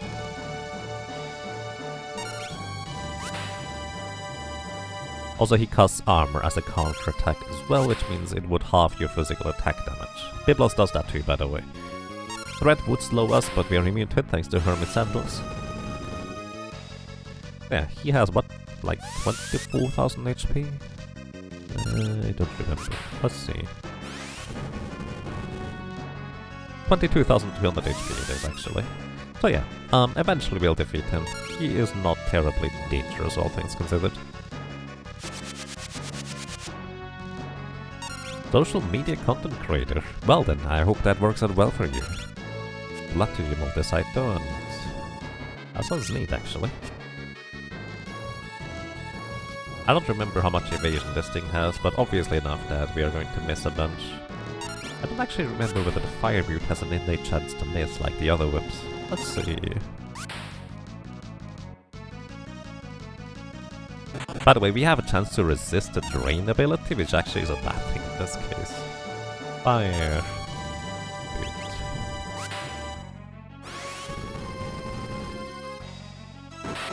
Alright, good night. Beast. Killer. Flame Whip, there he goes. The Flame Whip has a 90% chance to hit. Hey, actually, the Beast Killer has a 100% hit rate, so it's actually slightly better than that. Interesting. So we got some soot out of it. Alright, but before we move on, we're actually gonna go back. So while a panda is not difficult to defeat, it still takes like 2 or 3 minutes to do so. And my plan here is going to be to go ahead and defeat the next boss, which the next boss is going to be very, very random. But 2 things I will want to do against the next boss. I want to go ahead and capture a Great Dragon before I do so. And I have to admit, I don't remember what Great Dragons do exactly, I just remember them being dangerous.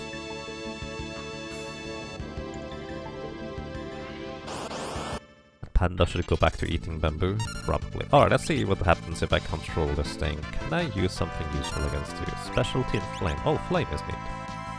That's 25% of its maximum health and damage.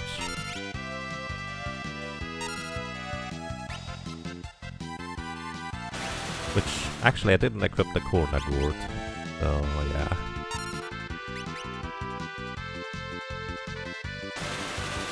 Alright, so this is gonna be hopefully enough to capture it afterwards.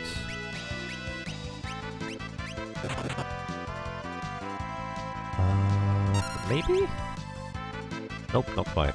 I need to hit it once more. Let's use the Beast Killer Whip. I think it actually reacts to... Oh, nice. Paralyzation. Perfect. I think it does react to either spells or physical attacks, so this thing is kinda dangerous. Let's see, what does the Great Dragon do? It reacts to physical attacks with Quake. Oh, well, we are floating anyway, so it would not matter. Either way, releasing this thing is going to deal a tremendous amount of physical damage, and that's exactly what I'm looking for. That's kind of all there is.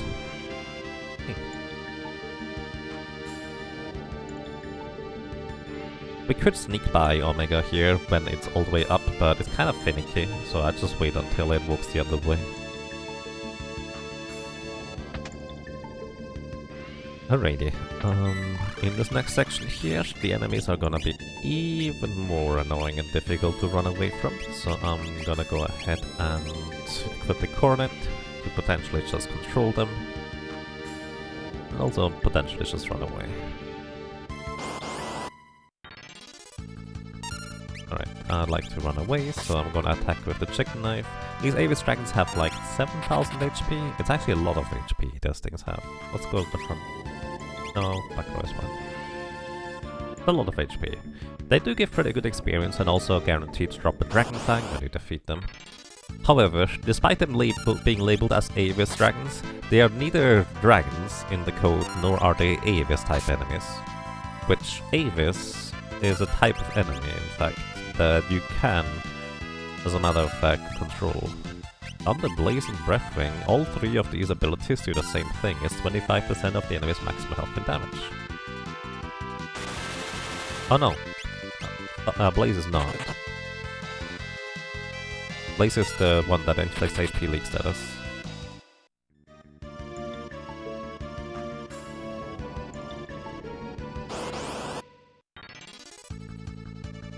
Avis dragon. Hey, I managed to run away. Nice.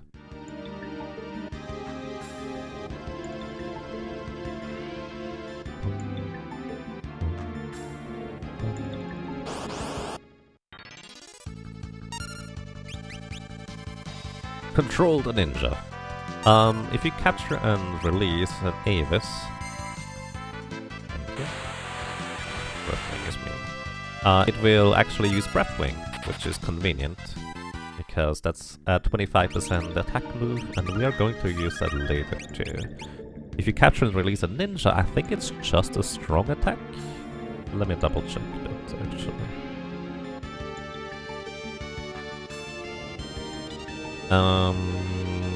Let's see, ninja. Yeah, it's just a strong attack. 8,700 damage, so slightly worse than a Great Dragon, but it's still a lot of physical damage if we just capture and release one. So there's a number of chests on the side. Some pretty good ones actually, for various types of characters. I'm not gonna spoil what they are, except for a really good dagger, a really good accessory, and a really good type of axe/hammer. Alrighty, however, now we have this menace here. And Dark Rope for slightly more agility, Chick Knife for just hitting it, I guess, front row? Is that all that I can do? I feel like that's all I can really do against this thing. Yeah. Haven't really anything else planned. But this is Apocalypse. Apocalypse is kind of infamous for solo character challenge runs because he's a blue mage. And basically, he can do a lot of things that just more or less instantly kill you. So, yeah. He actually has roulette as well. I'm going to keep the bone meal equipped and just try to burst him down. He has about 27,900 HP. So yeah, he does have one susceptibility to being blinded, but he never physically attacks, so that's kind of pointless to try and exploit. He is weak to getting, well, to poison element, which is unique, but there's also nothing really that deals enough poison elemental damage. But yeah, he has pretty substantial physical defense as well as magical defense. 7,000. Oof, and Condemn will kill me after just 15 in-game time seconds. And this is why he is so dangerous, because he can just do that if he feels like it. And I'm not going to be able to kill him in time. That is 14,000 damage.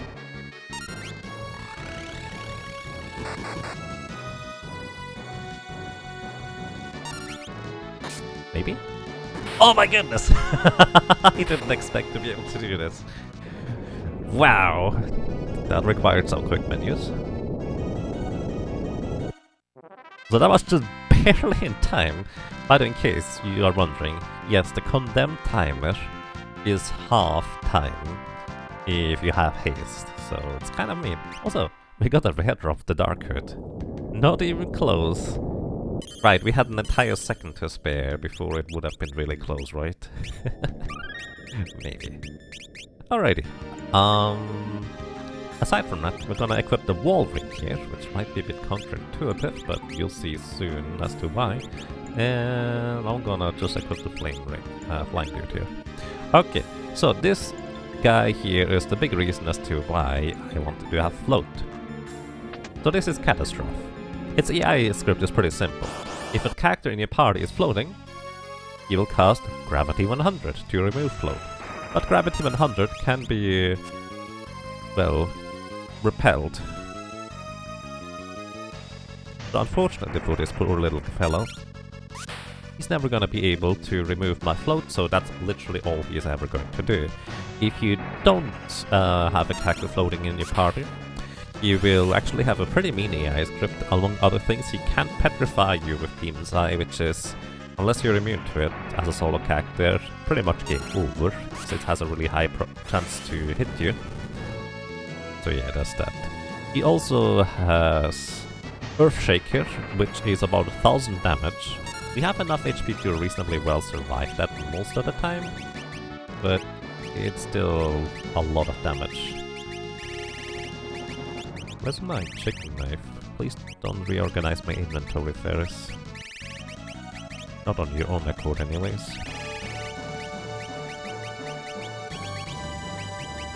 Alright, chicken knife. Let's use the chicken knife. Should deal more damage. It has 20,000 each HP. Technically slightly less, but that's besides the point.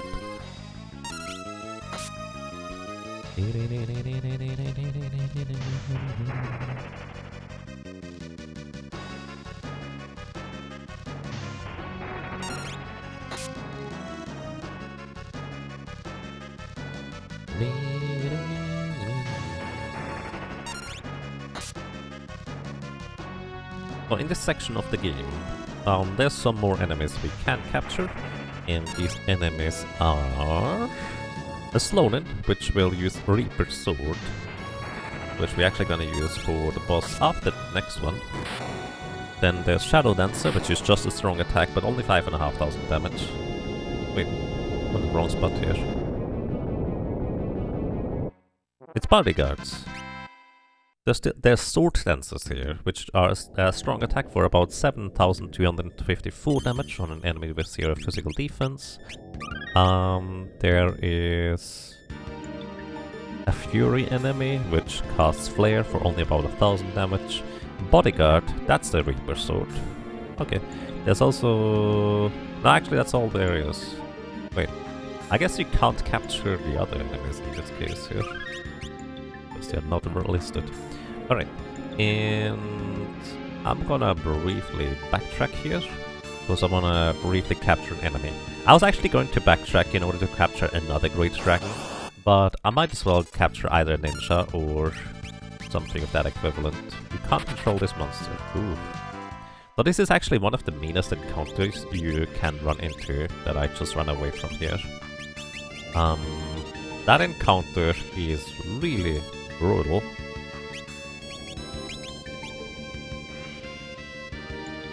Because the Deathclaw enemies 2 out of 3 times will use, well, Deathclaw on you, which is both paralyzation and putting you into critical HP.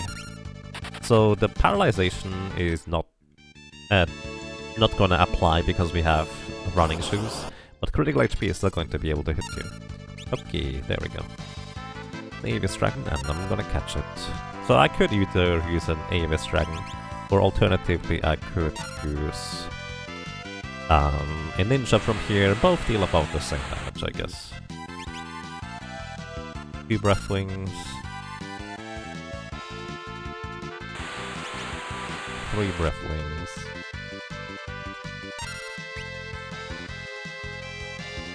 So that is 75% of its HP gone. We need to deal slightly more damage in order to capture it, unless I want to equip the corner jar, which I'm too lazy for that. Hey, that's actually pretty much perfect. We can capture it very easily. Okay, that's 25% that we have for the next boss. Technically, it would be better to walk all the way back to get another Great Dragon for more damage, but yeah, it's fine. And hey, Bridget, thank you. I hope you have a lovely day as well. Greetings to you, and good morning, or good night.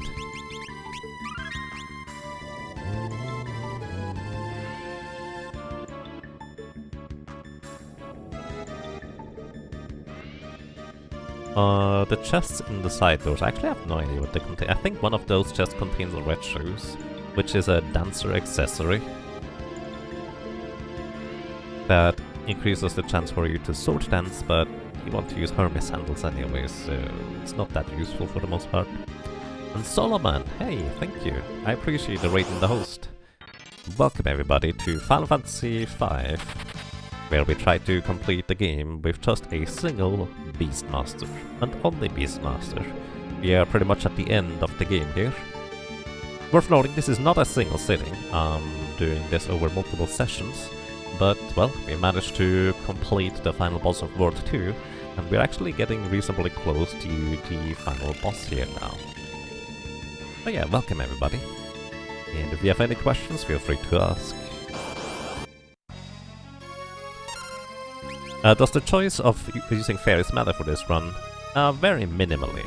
It technically matters, but it's kind of not that grand. Alright, this is Halicarnaso. Halicarnaso will always use Kururu at the very first turn, which turns us into a frog, so we just have to revert that effect.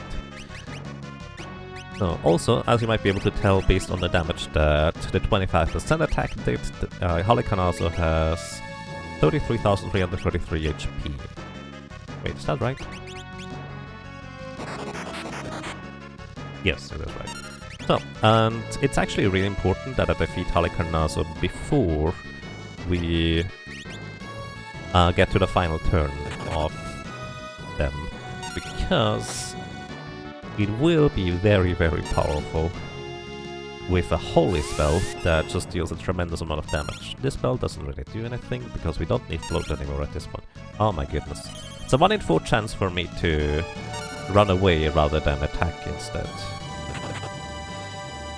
I might die here because we probably don't survive a hold. Fairies, it's a 1 in 4 chance, stop it! Holy cow. That's 5 times in a row now. Please. Wow. And there's the holy. I think we're dead. Yep, that's 9,999 damage. Oh my goodness. The alternative is you just use a wall ring in order to reflect the holy, which actually deals 9,999 damage back to Halicarnaso. So yeah, that just happens sometimes. I guess I should just go for the wall ring instead. Probably makes more sense.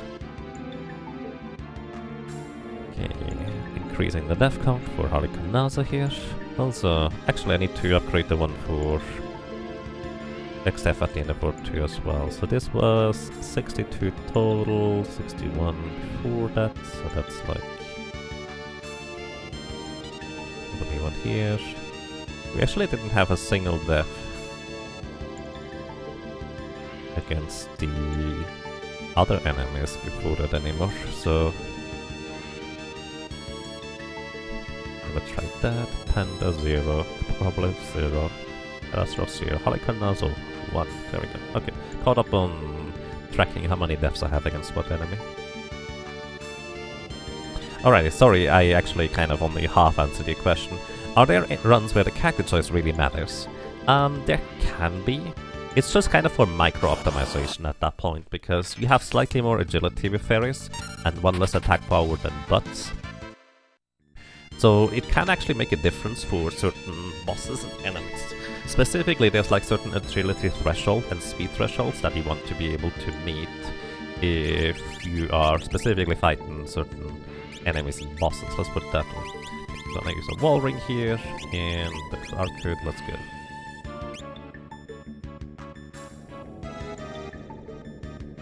So, specifically, pretty much the first real boss, Carl Boss, is actually one of the places where it can really matter, because Carl Boss has 30 agility, or 30 speed, which means fairies with just 2 more speed than butts can potentially make the difference of being able to go before Carl Boss goes, or after, which makes a huge difference in the long run in that fight in particular.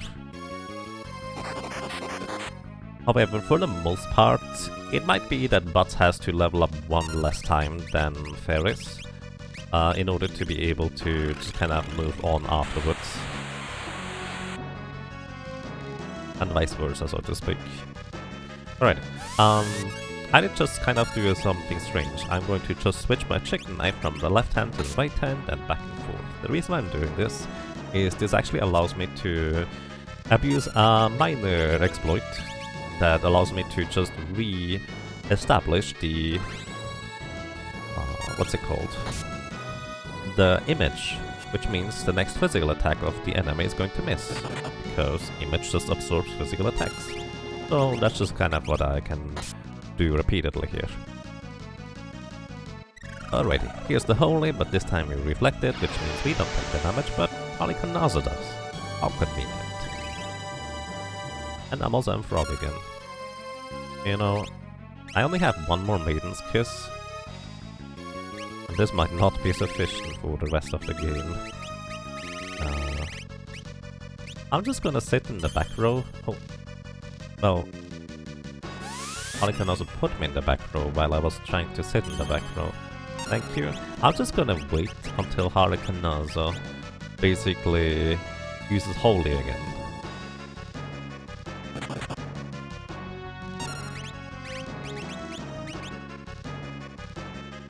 So I basically I don't wanna use the last Maiden's Kiss because we may need them in the final boss fight. Welcome to you, Tasty Beer TV. Yeah, I would say pretty much all is well over here. Thank you very much. Welcome, and I hope you're doing well. Ribbit. Ribbit. Ribbit. Ribbit. Ribbit. Ribbit. Alright. Now I need to backtrack real quick in order to save, and I'm also going to use the tent in order to get rid of the status effect here. Bad few days. Oof. Well then, I hope it gets better now. I wish you good luck with relaxing and leaning back.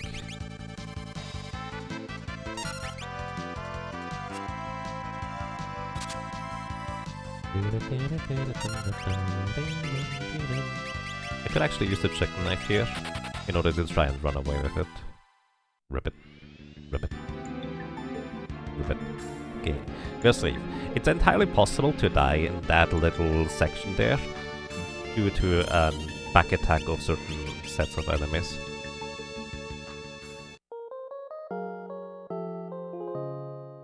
Alrighty, so next up I want to go ahead and capture a bodyguard type enemy. Bodyguard is one of these ninja thingies, Yojimbo, and they will cause basically a form of instant death.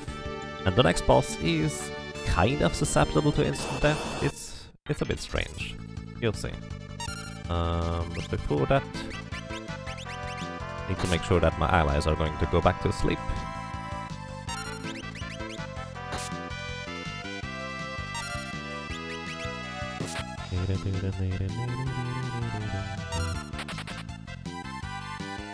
But yeah, it turns out I don't think you can capture either of these enemies, neither the Iron Claw nor the Gravido type enemy. What are they called? Fury? Oh, actually you can capture the Fury. Furies, if you catch and release, then they will cast Flare, which is only about 3000 damage, so not particularly strong.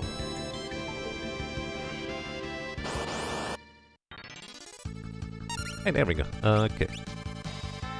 So now we have a bodyguard and a ninja. I actually want to take care of the ninja first. Ninja unfortunately has quite a bit of evasion. Daggers actually have the unique property of halving the enemy's evasion, so that can work out in my favor.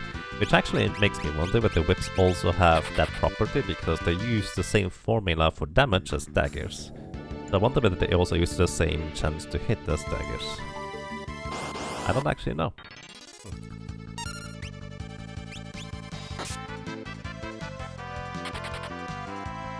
So unfortunately the chicken knife just propped there and made me run away from the bodyguard encounter. Now, this is the one encounter I really don't want to see. That is very dangerous overall. If the Deathclaws use, well, their Deathclaw ability, I might just be straight up dead. Because they have a very similar speed to the Sword Dancers. So chances are I'm straight up dead if that happens. Pretty high chances in fact. Not getting lucky with the bodyguard encounters though.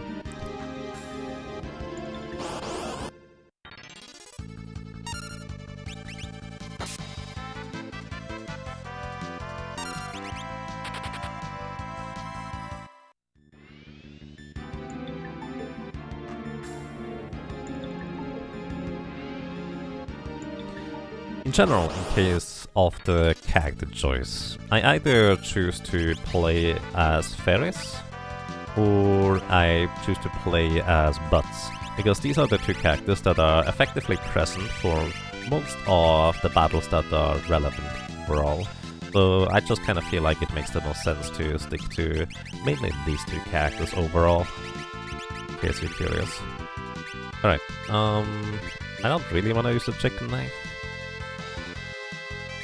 because it has a chance to run away. Maybe just control it. Alright, image on Ferris. That way we actually get 2 chances to dodge attacks. Well, it's guaranteed to dodge 2 physical attacks. So now Yojimbo has 3860 HP. That's actually a lot of HP. 1128, which actually also inflicts HP leak status with the Wild Boulder. 32. What was it? 13. Okay. We only a regular fight now, otherwise this is gonna be too much, I think. Let's see. 1092. Alright. Oh, we are blinded and poisoned. Wow. That's kind of unusual. Please.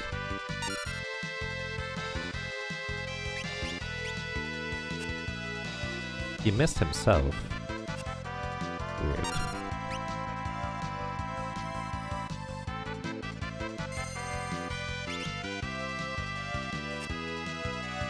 I knew ninjas had a lot of physical evasion, but I didn't realize that they had a chance to miss themselves like that. Also, that poison is going to kill me at this rate. Oh, okay. Please let me go. There we go. Finally got out of this. Alright. I think I want to use one. I only need to deal 500 damage to this guy in order to put him into close enough range. So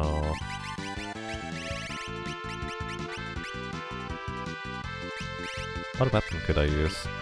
Beast Killer? That might be too much, but let's see. Oh, I'm blinded, that's right.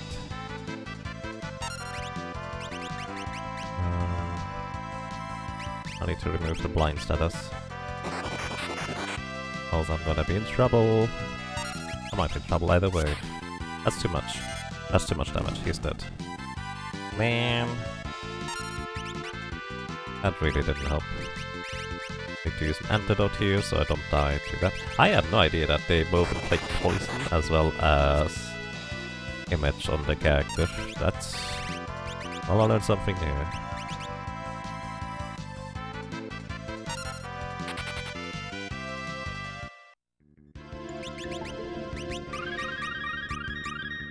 A lot of damage overall, holy moly. I can't just sit in the back row for this, I suppose. That makes more sense. I guess the main reason why I was sitting in the front row is so I can actually kill enemies in the dangerous encounter instead. Let's see. Oh hey, I forgot about you. Goodbye, Ramu. This is how you get the summon Ramu if you didn't get it previously, because he no longer appears near history. Oh, one shot.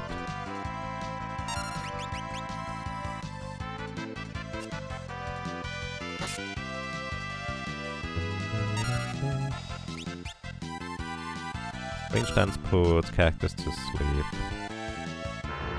There's Deathclaw, please don't use a physical attack. It used a physical attack.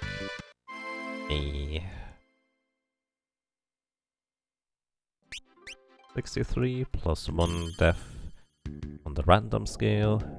Which, look at the bright side, we have our high potions back, and we didn't really lose anything at all. I'm literally just waiting until I get one of these Yojimbo enemies. Whips do not halve the target's evasion. Oh, I see. Thank you, Dragon Dark. Also, Dragon Dark, I have a question. Do you have any clever way of capturing a thing, one of these crystal thingies, in the void? Because I cannot think of any way. I've actually tried to come up with a lot of places, or a lot of like different possibilities, but everything just kind of leads to a dead end. It's heavy, so percentage-based stuff does not work. I cannot inflict ult on myself in order to have the exact amount of attack and multiplier to deal just 1 or 2 damage. And no catcher actually has the exact right attack values that would be required for that. I can't see anything to work. Also, it has 0 magic defense, so magic doesn't exactly work either. Alright. Let's try to get rid of the bodyguard. Add the ninja first. Emphasis on try. Don't run away, fairies. Fairies! Why? Yeah, I actually was looking through the algorithms guide for about an hour and a little bit, trying to find something, but I couldn't find anything.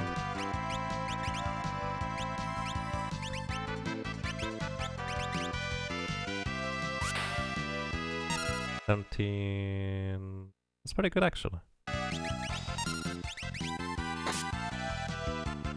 Yeah, I don't think we can with solo Beastmaster. If I could somehow self-inflict ult, it would be possible, but to my knowledge there's no way to do that.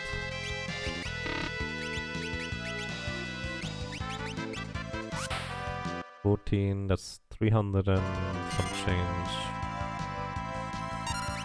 I need less damage than that. What is the thunder with? That actually... Ooh, that's too much. No! Without the lightning croc actually it would have worked, probably. Ah, that's so sad. Yeah, Excalibur would be great, but yeah. Unfortunately we can't equip it. Excalibur was the first thing that came to mind. Then I was just thinking, well, if we have exactly the right amount of attack damage and only a multiplier of 1 it would work. Curious enough, if I were to use any of the other characters, it would in fact work. Oh, well, another Lantern Death. I suppose I could use the Bone Mail. Bone Mail would also make me immune to poison, which was kind of a big problem earlier.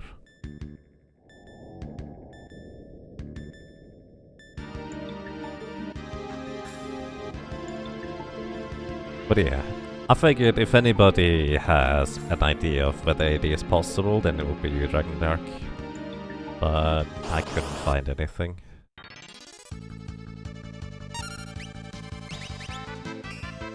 Oh, I forgot.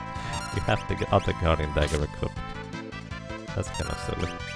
The main reason why I gave Kara a Guardian Dagger is so I don't have to in my inventory.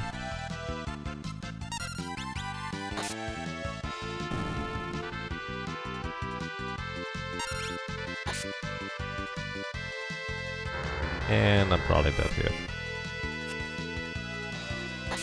Yep. Wow. Getting really unlucky here. But as I mentioned many times before, I'd rather get unlucky in places where it doesn't matter that much. I get lucky in the places where it does matter. So this is quite fine.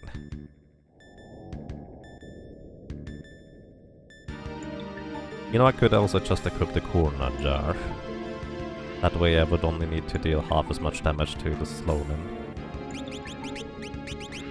Let's just do that. It's a bit more dangerous overall, but hey. Not like I'm not dying here anyways.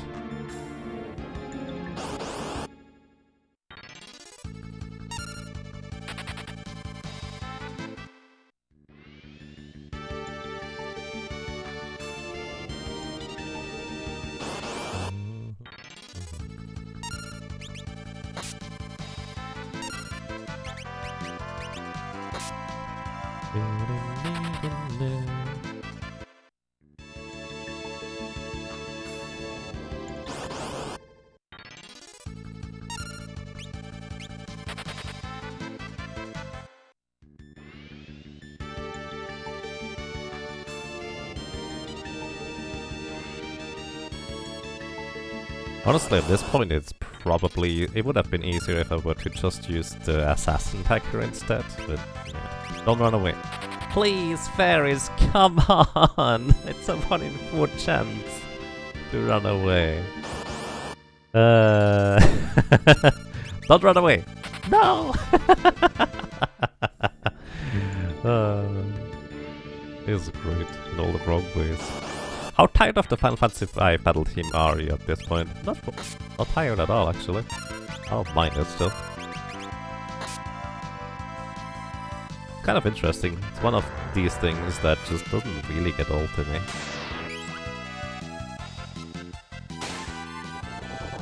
Oh, that's just annoying. One more.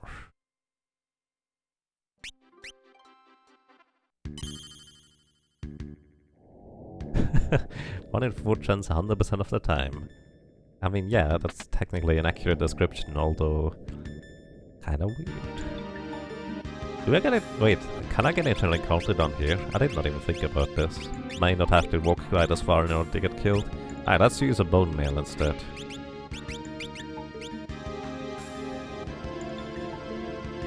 I don't think I've ever gotten eternal encounter done here. Ha, you can. Oh. Interesting. Preemptive attack. Run away.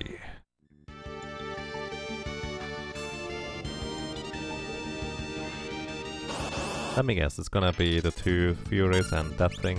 It seems to be pretty much the same rhythm of enemy encounters every time, which is pretty interesting.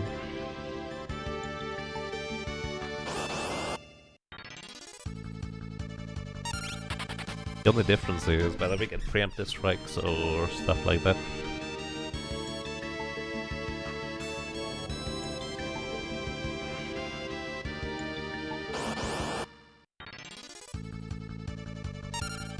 Alright, Ferris, do me a favor, don't run. You know what? Doesn't matter, I'm just gonna use the Beast Killer button instead. Here.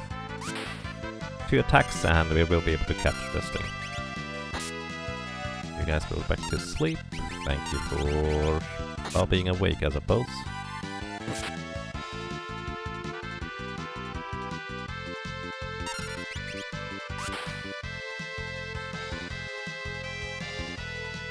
I should have done this to begin with, all things considered. Thank you, and goodbye. I said goodbye. He's looking the other way. It's kind of like, oh, what's over there? What? What? And Ferris runs away. Probably. That's kind of how it works in my head anyways. Running shoes. Bone mail? Dark. Bone mail is fine. Coronet, no, it's fine. Second knife for speed, let's go.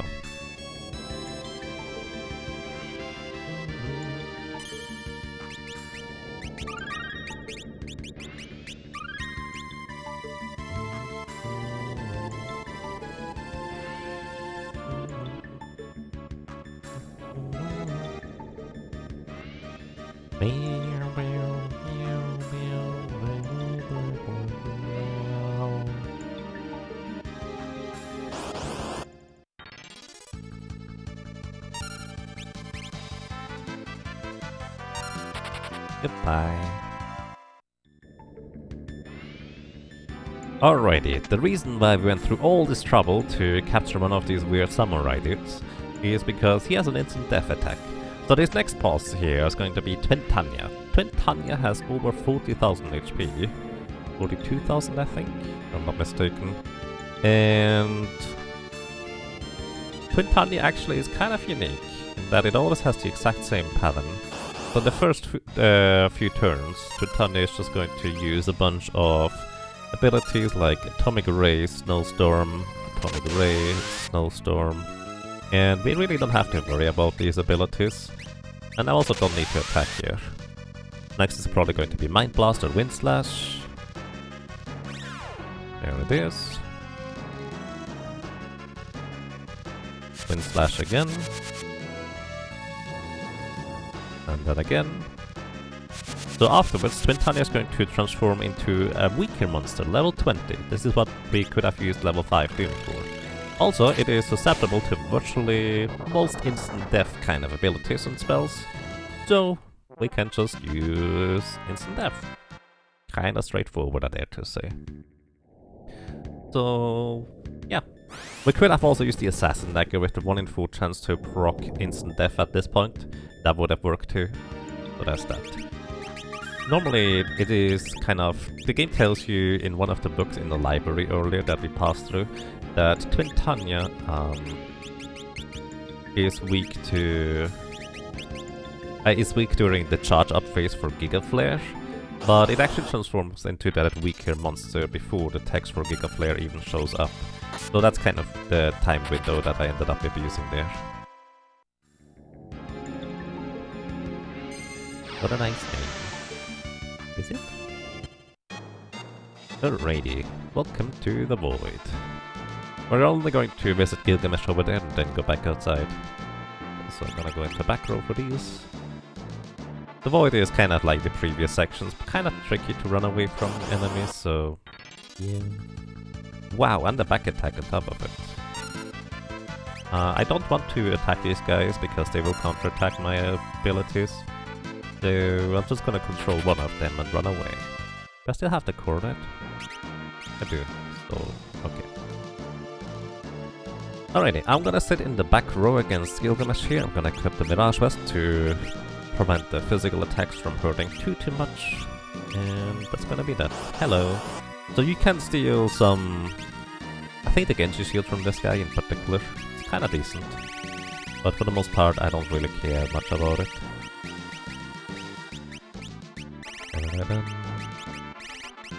Please stop rearranging my inventory, Ferris. I would really appreciate that.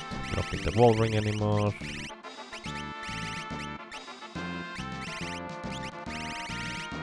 Anyway, this is Gilgamesh again. This is more of a, like, cutscene battle. You have to deal only about, like, what was it, 7,000 damage? So if you want to steal from him, you better get the item before the 7,000 damage elapsed. He has a fair bit more HP than that, but yeah. He mainly just attacks physically once, twice, and again. He does actually quite a substantial amount of physical damage, but let's put it this way, he's not particularly dangerous for the most part. Just deal a little bit of damage and eventually you'll just win. But, indeed. Alrighty. So I wanted to get Gilgamesh out of the way here. He's not dangerous or difficult, but kind of like a panda earlier. What comes after is... So I'm gonna walk back safe and then we move on. Yes, the person who won the raffle last time decided that Butts is gonna be called Butt, so that's why it is written like that right here.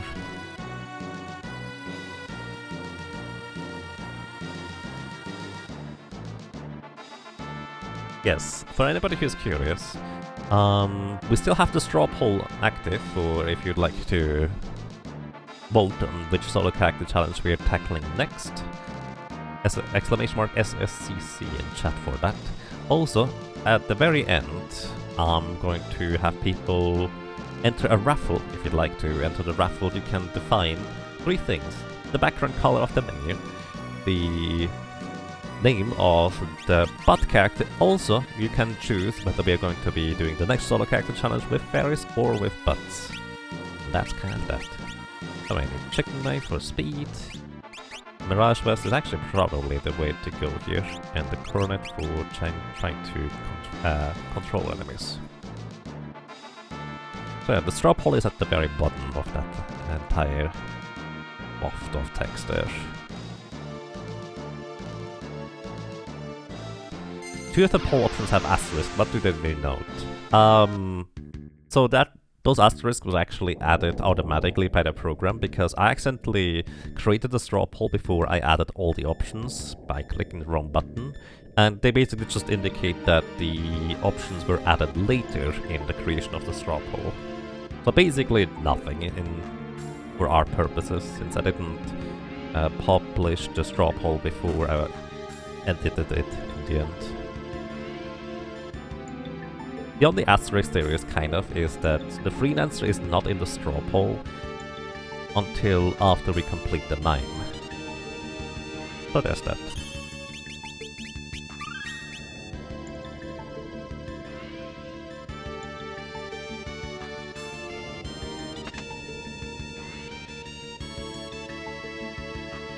kind of like the Berserker one? Yeah, not in this case. It's just kind of a quirk of the straw poll engine thing. Which, by the way, the previous straw poll I would have had to just redo the entire thing, which, to be fair, the asterisk just kind of make it more annoying. I suppose you could mouse over the asterisks, but at the same time, you might not recognize that this is from the straw poll itself. Which is fair.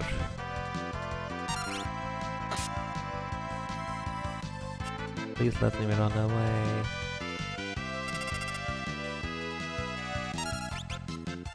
Please let me run away. Please let me run away. Okay, controlling the Fury here. Only in Flare. Why not? I guess I could have used Quarter first. But by the way, Quarter is the wrong name. It is actually 1/8 that is remaining, I think. That's not nearly as much damage as I expected it to be.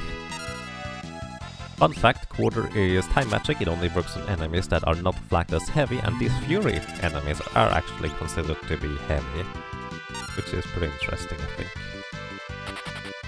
Thank you.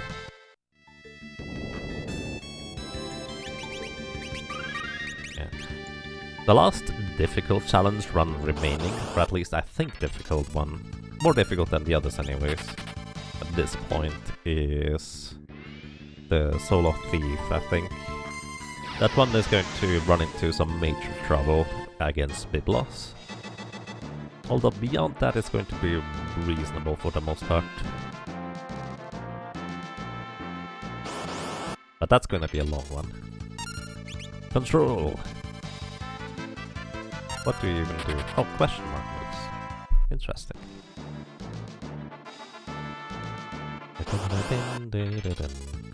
Ooh, alright, so this is why I picked up the Thief's Knife earlier.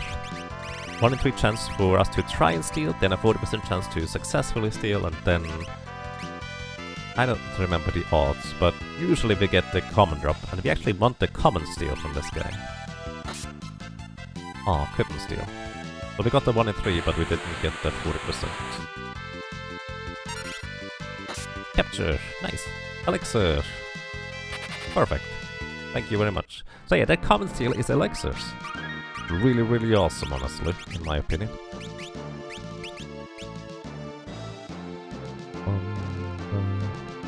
Because, well, there's not just full heals.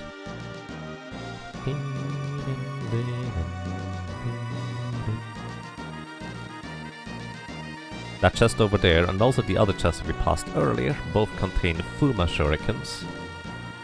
Those are incredibly powerful throwing weapons for the ninja.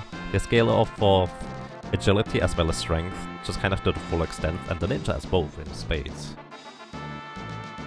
This chest here contains an elixir, so I'm picking it up. Okay, I'm gonna control this Necromancer because it can use Zombie Powder otherwise. And Zombie Powder, well, it randomly targets one of the 4 cactus. It does not care whether the cactus is dead or not, and it will transform that cactus into a zombie. If it's the 1 in 4 chance that it hits fairies, well, we just reset and have to walk again. This chest over there contains a super boss called Shinryu. I'm gonna try and steal something from him later, but that might take a while. Ah, come on. So these Mind Mages have a 50-50 shot of either using physical attack or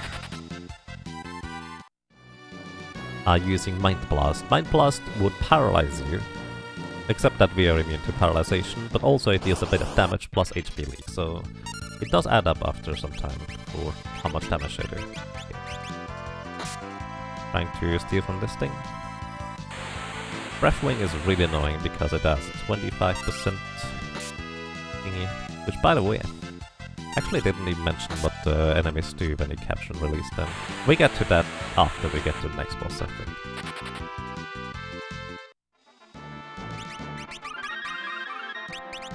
Or when we have to walk again, because chances are we have to fight this guy multiple times. Wait, I didn't go grab an enemy for him. Oh, right. This is where I wanted to get a oiseau rare. Because that guarantees a blind on him. But I would have to walk all the way back outside. I forgot about that. What's my alternatives here? What I can catch? I did not think about this, did I? I forgot that I need to capture stuff. An Avius Dragon is what I wanted to capture originally, actually, for basically just maximum damage. What else do we have here? Crystal Dragon, attack, get a flare from King Behemoth. So, King Behemoth will catch and release it, cast Giga Flare, that's 1000 damage to all enemies. A Crystal Dragon does actually just a regular attack for about 1700 damage, so kind of weak. Necromancer casts White Wind, which heals the party for 6900 HP, pretty good. Gore Chimera casts Tidal Wave for only 828 damage to all enemies, not that good. Mind Blast from the Mind Mages, the things actually would give us Mighty Guard, but we can't capture those. Belphegor would cast Hurricane, but well, he is heavy, so that doesn't work. Ah, okay. I don't have anything to use against this guy. I'm just gonna try it straight up. It probably is not gonna work. Either way, these things here is actually what I was looking into for more than an hour, trying to capture one of these things. And the reason why that's relevant is because these things, if you capture and release them, they cast Mighty Guard on you. Mighty Guard allows you to have Shell, Protect, and Float at the same time. Mainly Shell is the big deal about it, because it doesn't just halve all the magic damage you take, but also halves the chance of getting hit by chance to hit spells, such as the final boss's White Hole ability. Yeah. Don't you walk out again after the cutscene? I mean, I need to defeat this guy first. You haven't done this yet. Alright, we're gonna go into the front row. What do you think about this anyways?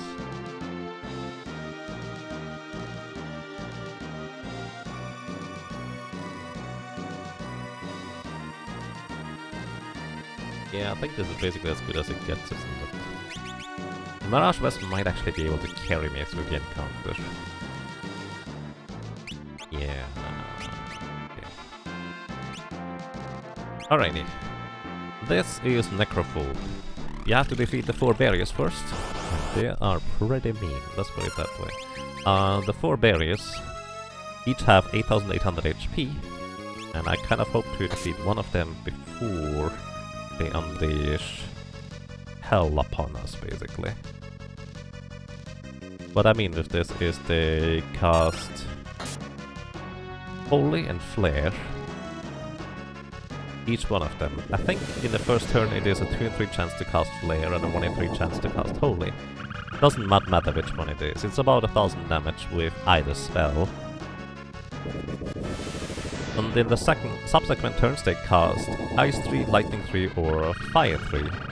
And they will always basically reflect it off of their own barrier, they have permanent wall status, in order to hit us with it. The reason why that's relevant is because you can't just equip a wall ring and just reflect everything back, it does not work.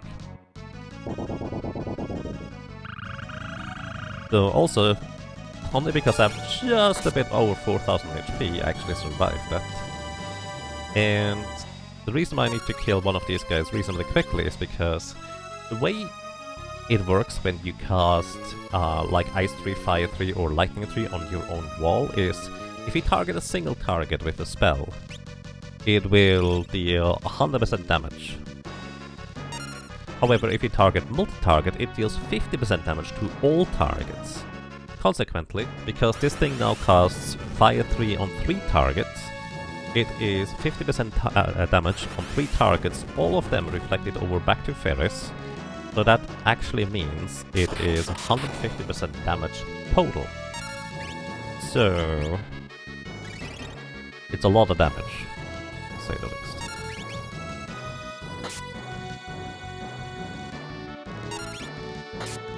Alright. Next is gonna be Holy and Flare again. a bit of luck I will be able to defeat these things quick enough. They do have certain vulnerabilities to various status effects, but because they have wall, and you can't aim like the catch and release, per se, it's not exactly reliable to try and use that on them. Alright. Knock that out. Very good. One thing worth noting is that these things do run out of magic reasonably quickly. So next is gonna be like 750 damage per attack. Let's just use an elixir. I was just considering whether I could get away with not using the elixir here. Alrighty, so these two last barriers here are in the back row, so I'm gonna use the Beast Killer Whip. Yeah, it's not as much damage as I hope it would be. I will probably just focus on healing at this point with high potions rather than anything else. Then again, I might just want to walk outside anyways. You recharge the lamp. I'm just trying to think about how I want to handle this. Because I could use the magic lamp multiple times here in order to get Golem to show up. And the reason why that's very useful is because it gives me a physical barrier and defense that blocks physical damage, which is very, very important against the second phase of the Necrophobe fight. But consequently, I will have to walk all the way back out of the void, recharge it, and walk all the way back inside.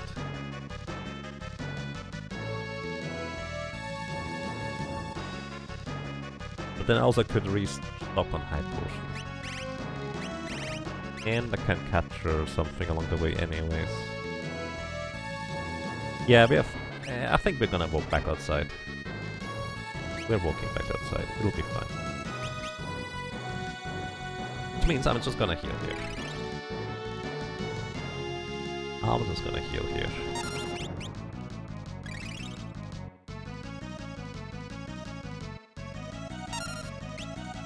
Also, I do have the opportunity to hit this thing. Check the knife.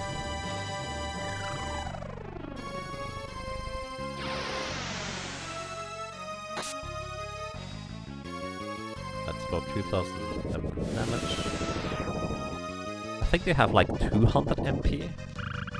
Each flare and holy costs like 40 to cast. Actually, holy is pretty cheap now I think about it. Less than 40. More like 20 MP. So I prefer seeing them cast flare instead, since that does cost them significantly more MP to use. I might have to use an elixir anyways.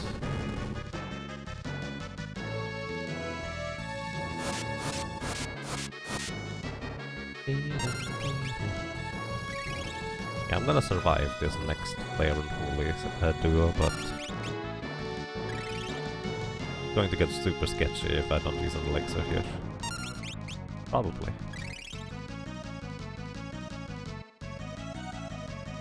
There's a holy.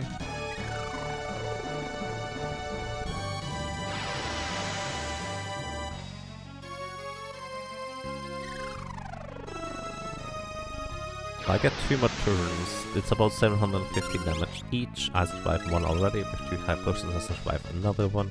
Yeah, we should be able to out-heal by high potions here. They're going to run out of magic soon-ish.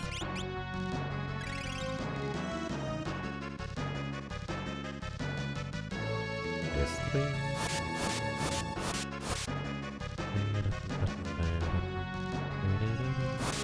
Yeah, I don't think there's enough time for me to heal up by potions here, so I'm just gonna use another elixir. The nice thing is, on the way out we can also try to capture more crystal dragons for more stuff. Run. Actually, at this point I might as well just go ahead and use the magic lamp, since I plan on using it enough times. So, once again, magic lamp, it just kind of starts from the strongest summon, Bahamut here, all the way down to the weaker one. It is based on our magic power, so that is worth noting. And the Beastmaster does not have the best magic power.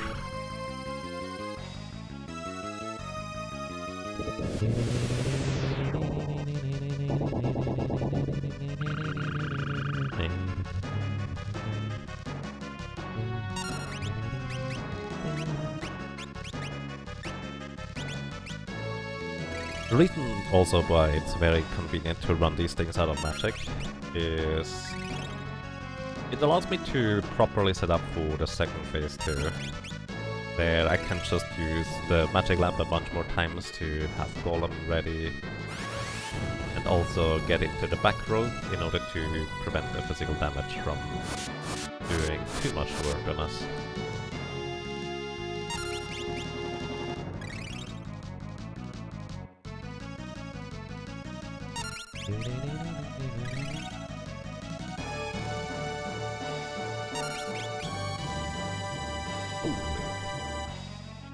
I was kind of hoping for not enough MP.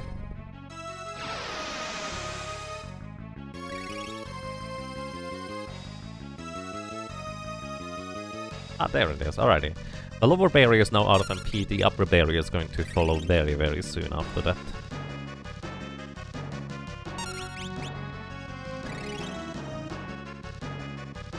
You might still be able to cast a Fire 3 and Ice 3. Okay, the upper barrier casting Fire 3. Ice 3 from the lower barrier. Not enough MP. Okay, the lower barrier is pretty much entirely out of magic at this point. The upper barrier might be able to cast 1 or 2 more spells. Because I think it mostly used Holy rather than Flare, whereas the lower barrier did at least use 2 flares, if I'm not mistaken. I might not be exactly accurate about that. Either way. Time to... oh yeah, use the magic lamp first. Not enough MP. Not enough MP. Wait. Alright. I'm gonna go ahead and use the magic lamp. Brick Brave. It's water-based damage. Quite a lot in fact, all things considered. This is True Edge. This is the third spell card. This targets all enemies that are not considered heavy. However, it will always display this animation even if it does not affect the enemies. Because these enemies are considered heavy, so it does not work on them. Then we have Thunderstorm from Sildra. I could have actually equipped the Air Knife in order to do slightly more magic damage, because the Air Knife increases all the magic damage you deal by 50% if it is Wind Element, which Sildra is Wind Element. And next up we have Ruby Light that casts Reflect on us.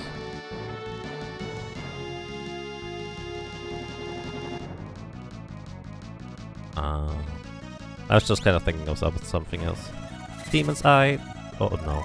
Oh no. Okay, that's good.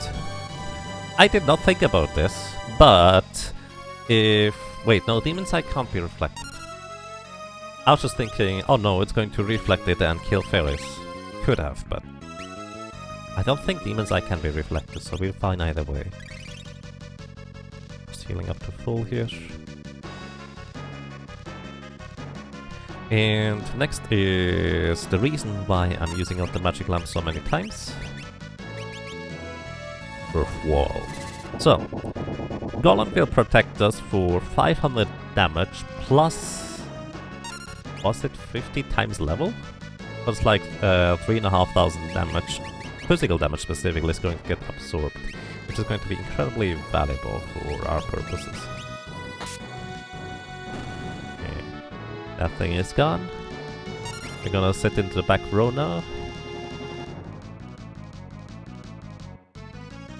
And so we are mostly prepared for phase 2 soon coming up.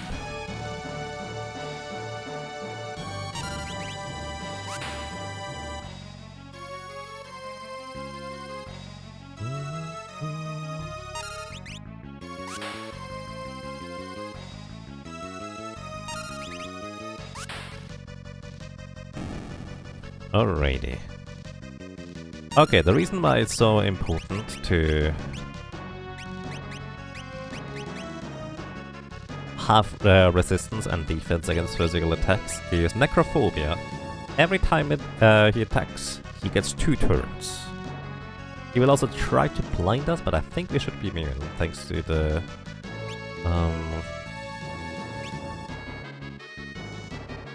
thanks to the bone mail earlier. He will cast Flash initially, but we should not be susceptible. Oh, we actually did get it right. Alright, so I have to use... I guess I didn't equip it before. So we want to use a eye drop somewhere. Once I find it in my inventory, there we are. Because blind does work in this game. So it's a 75% chance to miss if I were to not remove it. So Necrophobia has actually pretty substantial physical defense, but he's weak against literally every single element in the game. Every single one. So the Fire Boot is actually not inherently fire-based damage. But here, this is the reason why I want the physical evasion. What he just did is Hurricane in his first turn, which puts you into critical HP if it hits. Thankfully it missed this guys. And then he tried to use a physical attack. Well, did not work because I had the Mirage Vest evasion proc on, so there's that. He also has about 34,000 HP if you rescued Gilgamesh. It has 44,000 HP if you did not rescue Gilgamesh. Come on fairies, proc the thing please.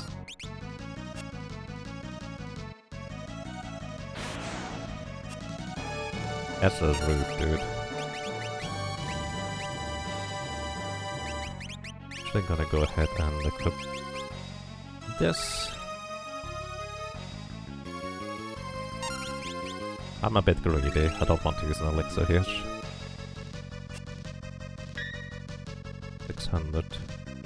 He can use a vacuum wave, but he can't do more physical damage than that. Good block, Ferris. 1 in 4 chance to block while I have the Guardian Dagger equipped. Back to the Flame Butte. We did about 3000-ish damage, I think. Actually less than that, it's now 3000 I think. Whereas it's a 1 in 3 chance to block proc fire. Please use it.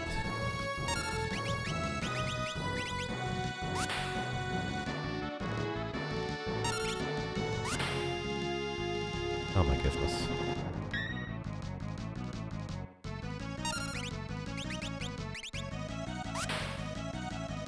There we go. 3,300 damage. Still not as much as I would like it to be, honestly. And his double physical attacks are really whittling away on the earthen wall that we have from Golem.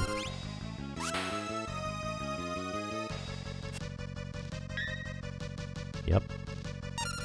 It's gonna be gone soon at this rate.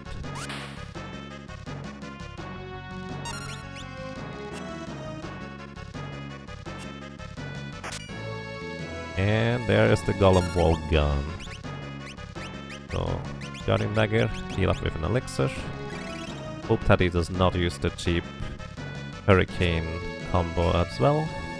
Nice block, Ferris, good job. Thanks, alright. Still about 20,000 damage to go, I think.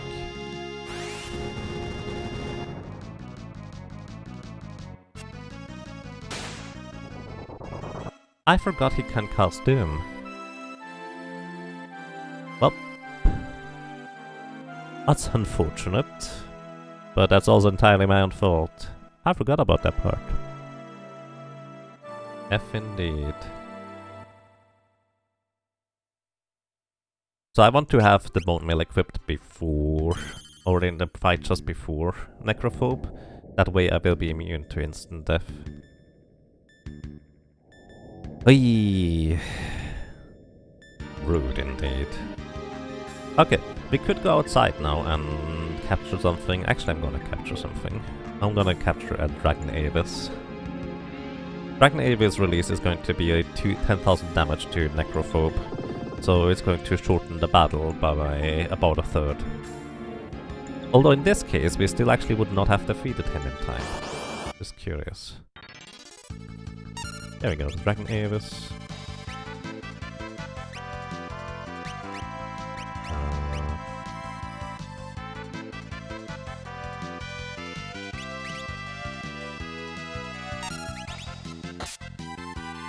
Okay, they have 7,000 HP, so one more attack like that would do too much damage. Let's try a Beast Kill Whip. This is fine. One more and we can capture it.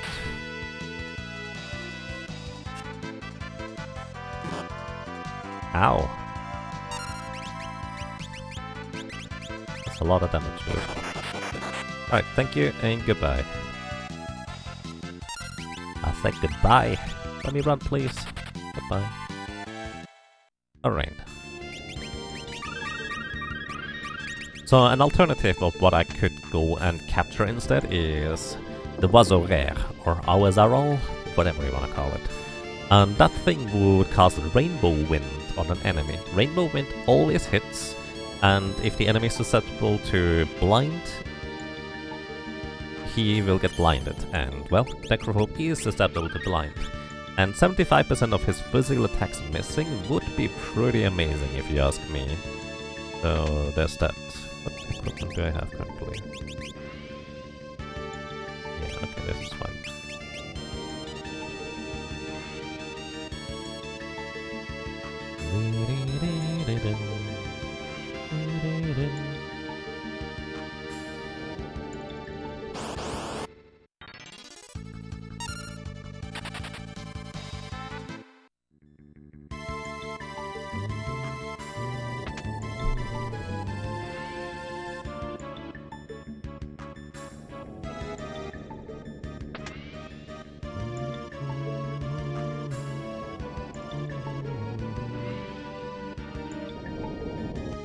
But anyway, you can see why I meant to get Gilgamesh out of the way and then walk back to safe. Because that guy is just really not friendly. We even got an elixir along the way or two from the Crystal Dragon that we don't have anymore. That face. Oh well.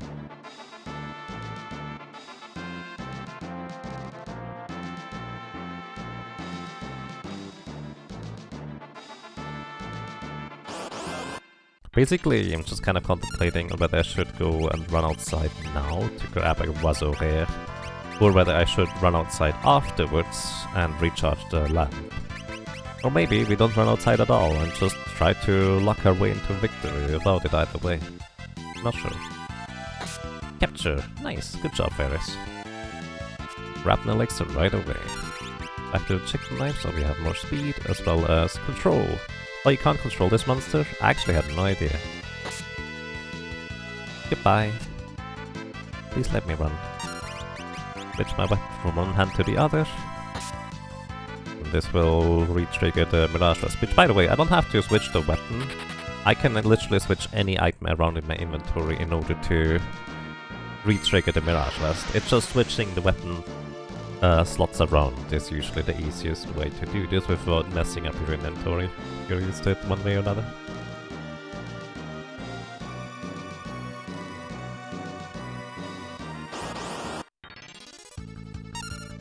Belphegor. They are not terribly dangerous most of the time. They have Hurricane if you control them though, which is interesting. They are also, I think, not heavy.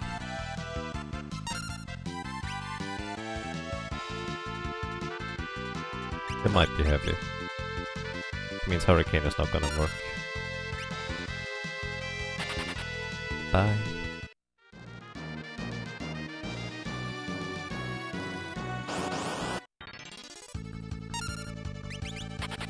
And I'm pretty sure the Gore Chimeras are not heavy. There's an elixir.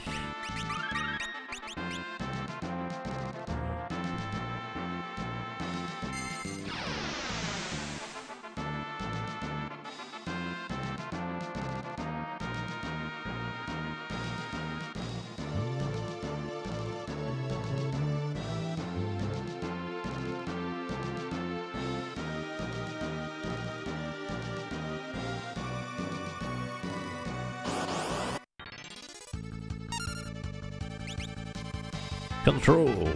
Mind Mage. And then... oh, they have Blaster. Blaster is an instant kill 50% of the time, the other 50% is actually a... paralyzation. And I think the Mind Mage is maybe susceptible to either? I'm not sure about that though. Okay, controlling this guy. And goodbye.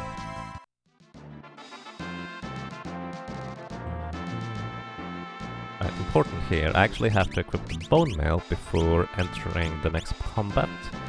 That way I will be immune against instant death like Doom.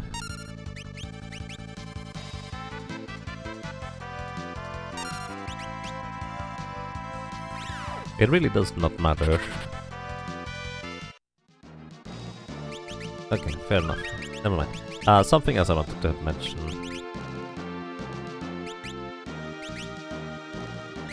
Dark Hood, Mirage Vest, Running Shoes. Do you want to use the magic lamp again? I would have to walk all the way outside, but it's a much safer fight overall. Let's just do it. Also, front row Ferris, please. This light.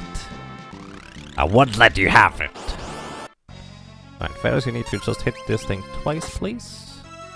And then we release the lamp, which is going to hopefully be before the barriers get a turn. Can't run. Also, they would get a turn anyway, so it doesn't matter too much. So we need at least one holy, I think, here, which is a 1 in 3 chance from each of the barriers each time. Because I think 4 flares might kill us? At least it's going to be very close. Flare number 2. And 40. There's a holy, alright, we'll survive.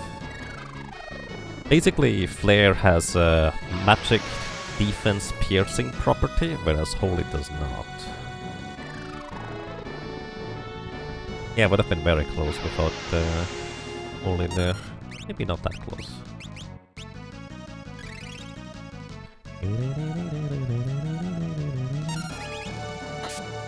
Right.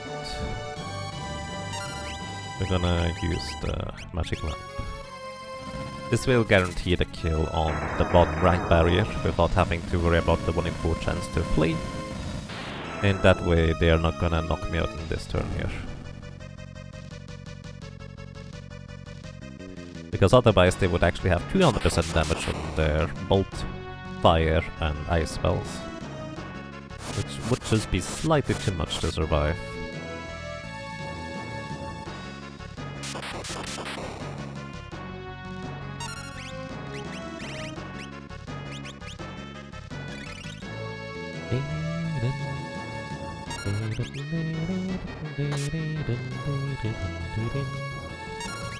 I could use the magic lamp twice here.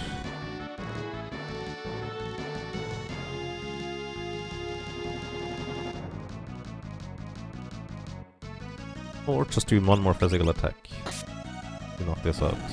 I was just kind of considering my options here. I think we're gonna go stick with the same strategy as before, just going to run them out of magic here.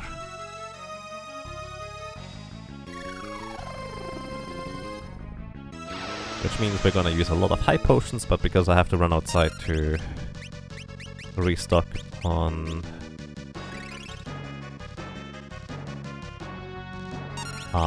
well, refresh the magic lamp anyways. Using up all the high potions is not that big of a deal.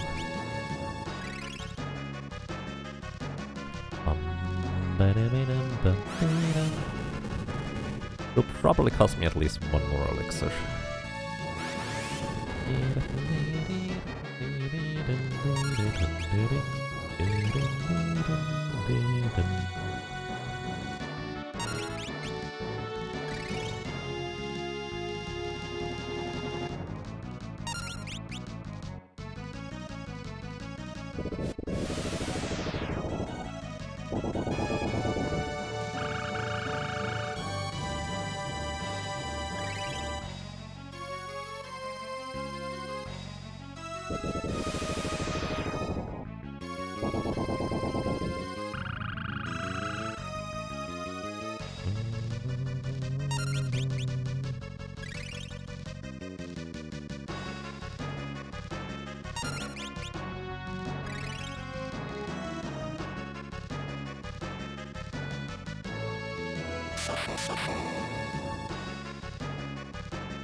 You know, you would think that if Necrophobia actually were to attack you here, it would be really dangerous, but instead he just doesn't do anything.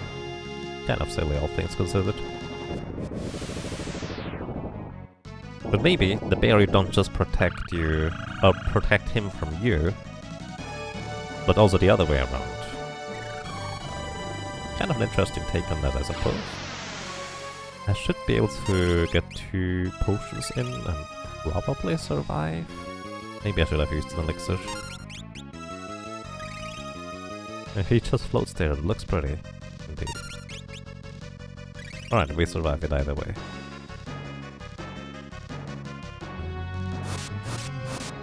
Although I do think now I have to use... Yeah, now we want to use an elixir, because I cannot rely on getting 3 potions in like I did before. Well, I mean I could, but that was kind of the questionable way to go about it. Big Wave. About 4,000 damage to each one of them. I actually would have gotten 3 turns through it. Would be so nice if that actually worked. Or not, depends on how you look at it. It would be more interesting. It's probably more interesting since that it doesn't work.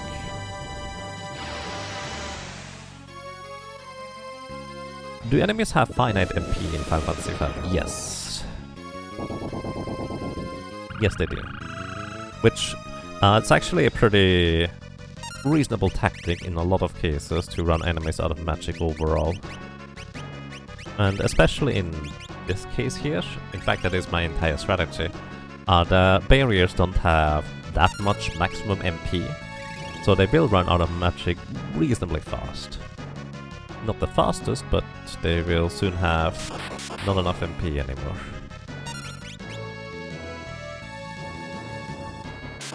And if they didn't run out of magic, it would actually be virtually impossible to clear the game as a solo white mage or as a solo thief, because Biblos would stand in your way, and you wouldn't really have a way to get past them. You remember Final Fantasy VI where certain enemies have like 50,000 MP? Yeah, this is actually no different here, all things considered. Enemies do potentially have 40,000, 50,000 MP. However, there's some clever ways around that. For example, there is... If you give an enemy an ether, if they have over 10,000 MP, they will actually be capped at 9,999 MP afterwards, so you can reduce their MP by a lot just kind of doing that. Also, more importantly, there is percentage-based MP reduction, which work even better, all things considered.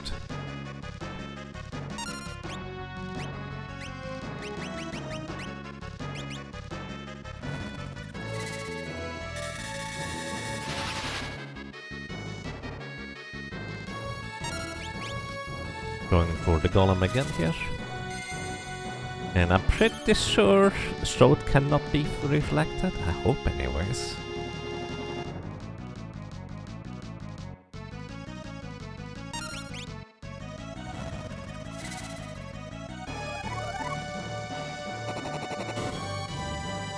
Yeah, okay, it cannot be reflected. Also, it actually kills the enemies. I kind of forgot about that part, to be completely honest.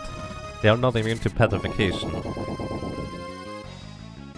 I actually did forget about that part. I didn't remember that. Alright. Kinda like before, sitting in the back row, switching over the whip. And hitting this like, what was it, 4 times? Maybe 5. But yeah, there's Magic Hammer, which reduces enemies' current MP by half. So, due to the law of... I have no idea whether it's a law, but either way, basically halving an enemy's MP is a very quick way of reducing it to basically nothing. And the Blue Mage can do that. And also a Mystic Knight kind of can do that with Osmose Blade, which is 1/16 of the enemy's current MP reduced, especially if you equip them with a multi-attack tool. So it can be very, very powerful. Alright, we're gonna release the chicken. Wait. Sure, it's a chicken now. So, He is weak to literally every single element, that includes wind, and that was 25% of his current HP gone. Well, actually it's more than 25% of his current HP gone, because, well... He has... Actually no, he has 44,000, so it would deal 10,000 damage regardless, now think about it. Either way, I'm gonna keep track how much damage I deal.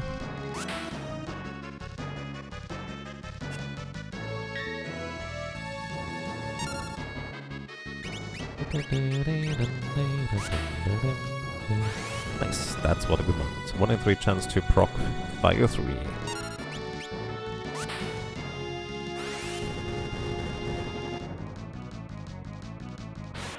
Hurricane. Well, this is why I have the Mirage Vest. Going to just straight up use it on Elixir. Don't wanna chance it any more than necessary. I should have equipped the Guardian Dagger here though, for a chance to at least block some physical strikes.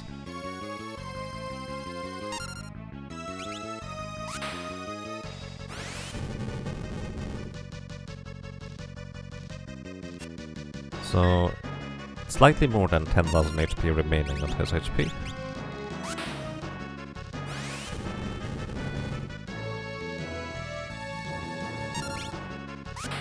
A fair bit less now than that. Oof. I think Golem Wall might be gone now. Nice. That might almost do it. Not quite. One more would do the trick. Ouch. Well, there's Golem Wall gone, almost guaranteed. Okay, that should do it. I think we got it. Yeah, alright, Necrophobe down. Very nice. Okay, that was 1 left to Necrophobe. 0 to Tanya, 1 to you. Alrighty. Very good. Enjoy the music. So now the downside is we have to walk all the way back outside to recharge the magic lamp, because we need the 3rd charge for the final boss here. And what else? Oh yeah, I want to go and try and get a Dragon Whip. And I don't know whether we can do this on Jinryu, but we'll see.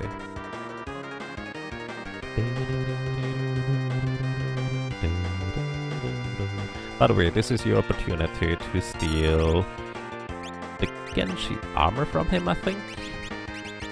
Like, Gilgamesh comes here and rescues you, and all I can think of is just trying to steal his equipment before he explodes. Pretty rude, if you ask me. Thank you, Greg.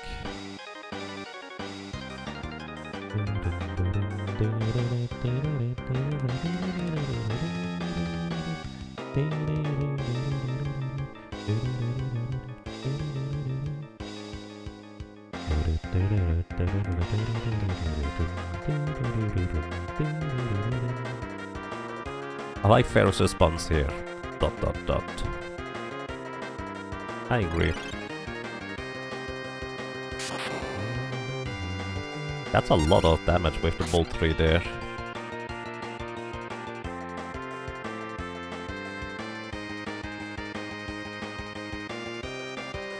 It's not like he's gonna use it, I suppose. It's not like I'm going to use it, I'm just trying to steal it out of habit. Might use his Excalibur. I would like to be able to use the Excalibur, like, actually. Because that would allow me to capture the thing in the void here.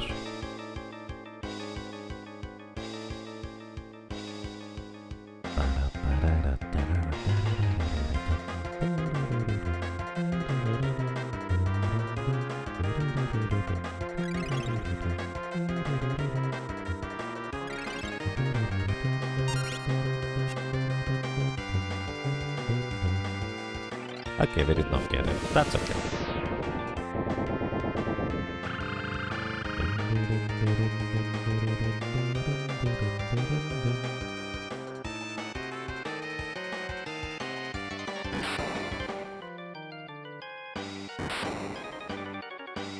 Goodbye. Alrighty, there's one more boss remaining, but a few more things to do. As mentioned before, we need to run outside to recharge the magic lamp. I would like to maybe get some more elixirs along the way if we find some crystal dragons. What else? Mirage List, Chicken Knife, Format.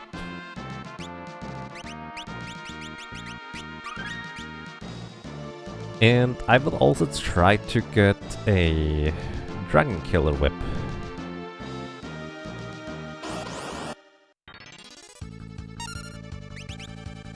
Patrolling the Necromancer as usual. This allows me to guarantee that I don't get zombie powdered. Alrighty, so Shinryu here is a pretty unique case of a boss. Because it's insanely fast, but with haste boots I should be faster. However, I don't know whether I'm going to be fast enough to attack once and then run away, or whether that's not gonna work. I have no idea. We'll see. I need to actually... I'm going to equip the Dark Robe for more agility. Let's see. Monster in a box. So this is Shinryu. He will kill me if I don't run away. In the first turn, that is. However, the idea here is that I want to use the Thief's Knife, if I ever find it again. Attack once, try to capture, and then run away. Okay, this appears to work. Let's see whether it works if I...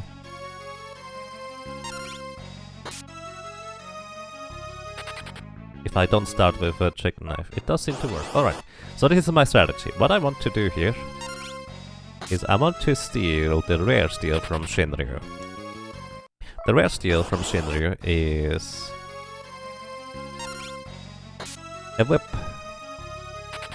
And it's a whip that deals extra damage against dragons. There's another way of getting that dragon whip, or whatever it's called. I think it's called dragon whiskers, actually. There's another way of getting that whip that would involve defeating some decently powerful encounters in the ocean, in the overworld, in specific places. And while that is reasonably doable, I think this is way easier. It is not a particularly good chance to steal the whip, but hey, we'll eventually get it if I just continue this. I might just ask actually for some maybe playlist. There's a Dragon Fang, that's the wrong thing. That's the common steel. I need the rare steel. For music, because this music is going to get pretty annoying at this rate, unfortunately. Like, I don't actually mind the boss music for extended periods of time, or the overworld or the void music for a long time. But because it only just does the first few notes of each, it's pretty awkward. Battle intros suck? Yeah, they can.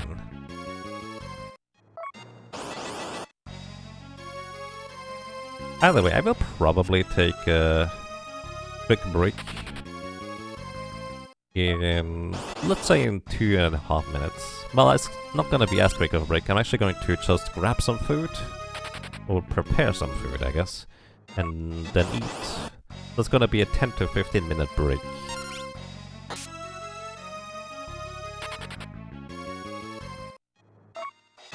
So let's see when 21:15 is on the clock. Or the timer, I guess. So yeah, anyone who is curious, what are the odds for stealing the rare steel? Let's see. We have a 1 in 3 chance to trigger the capture, the steal thing. Then we have a 40% chance of successfully stealing. And then subsequently we have... what was it? A 16 in 256 chance to get the rare steel? Something like that. Excuse me, you are Yakimov, how did you not steal the thing yet? Yeah, kind of surprising, isn't it? So for anybody who might be curious, I actually very frequently get lucky about stealing the rare steals, especially if I don't want them. For example, the crystal dragons where you can get the common steel elixirs. I have, in many of the solo character challenge runs, while trying to get elixirs, accidentally gotten the Dragonlance. More than once, which is the rare steel of these guys. And I have stolen the Dragon Whisker in a race before, which was also kind of funny.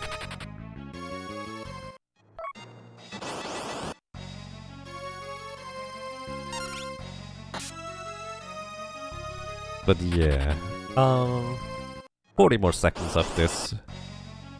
Can he run from Omega as well? No, actually, Omega is unrunnable, so to speak.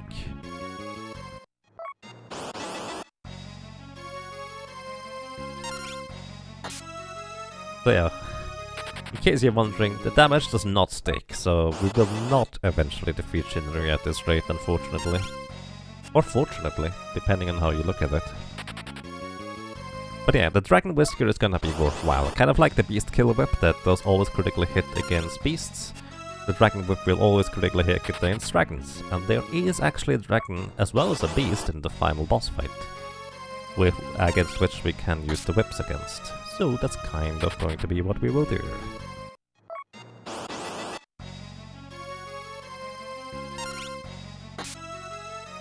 Alright. Oh, I messed up. That's fine. Alrighty, I'm going to take a quick break. Might as well stop the timer here, because we're out of the game anyway. Alrighty, I'm back.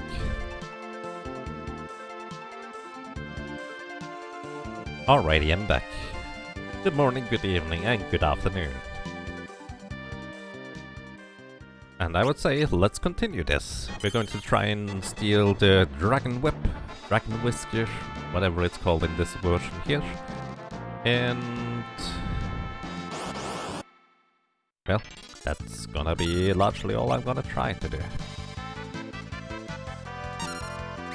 Blaster, huh. It's kinda curious. It feels like I can pretty consistently run away at more or less the same time from that specific encounter. Very interesting. Alrighty, so it turns out if I don't specifically hold down the L and R buttons right after trying to steal, I will get knocked out by Shinryu, because Shinryu is about as fast as you are without having haste. It's kind of ridiculous how fast Shinryu actually is in the end. Okay. Dark Suit, Dark Hood, Chicken Knife, actually, Beast Knife directly. Right. More of this. And that's gonna be kind of largely what we are gonna do here. We're just gonna hold L and R the entire time and tap the A button. Oh, well. Never mind, I need to actually let go of L and R in order to try and steal first. Fun fact, it does not actually matter whether I hit or miss with my physical attack. As long as the capture thing shows up, I will be able to have a chance to steal. So, at least it's not influenced by that, so that's kinda neat.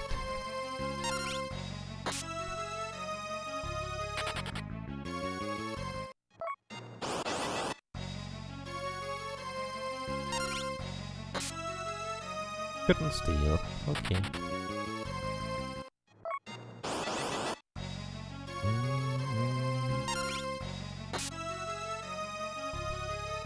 Okay, what I'm gonna do actually is I'm gonna open up YouTube. Let's see. Final Fantasy 5 OST. Complete soundtrack. There we go. Alright. I'm going to mute the regular game.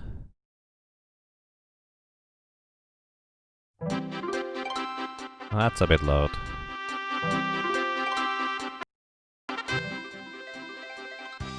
Sorry about that if that was too loud. Alright. And now we're just gonna do the exact same thing, except I have the regular music muted until we get the Dragon Whisker.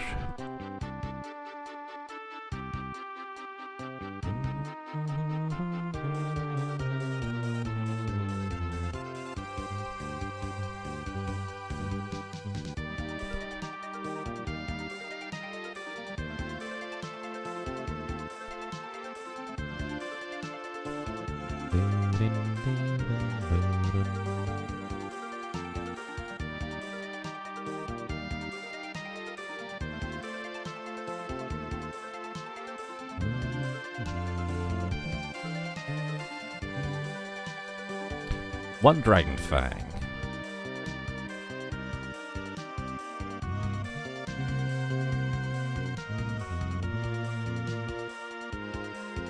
It's a lot of capture attempts that didn't steal anything so far. Kind of impressive.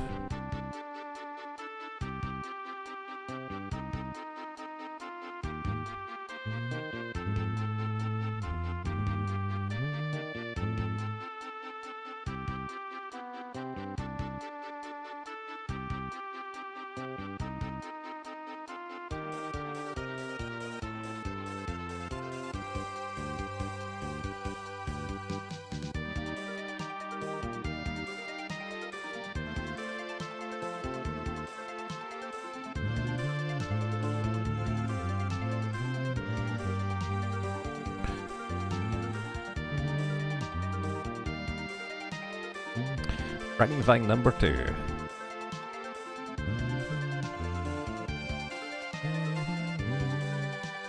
If nothing else, we will be able to stock up on Dragonfangs for money, I guess.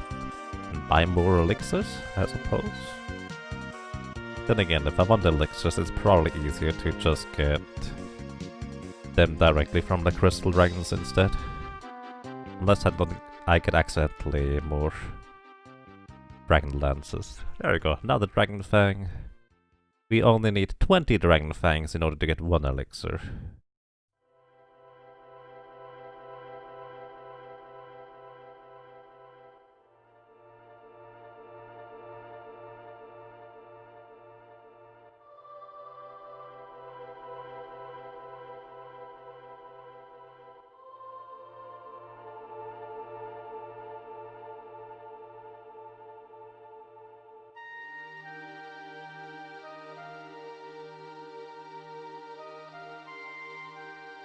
Number 4.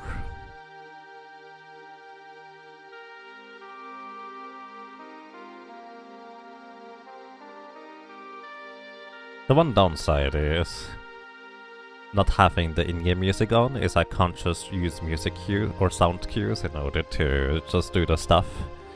And maybe read other things on the side. I kind of have to be more focused on the game. Because sometimes I just like to scroll through Twitter while grinding, but because I don't hear the sound cues if the sound is off, kinda difficult.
Dragonfang number 5.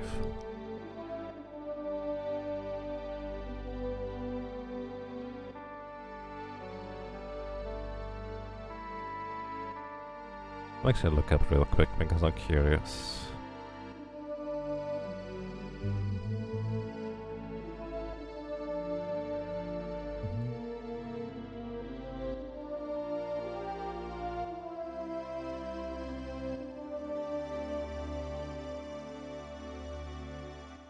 Oh, actually the rare steal chance is a lot less.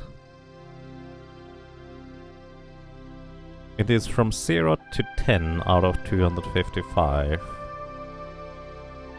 So effectively 11 out of 255 successful steals, which is only 40% in a 1 in 3, is gonna be the rare steal. So this is actually significantly less likely than I expected it to be.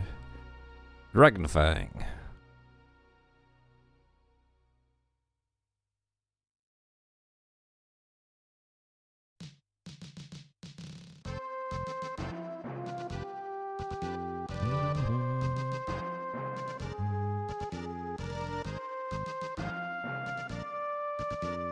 Never appeared to be as unlikely to get the rare steals to me until basically now.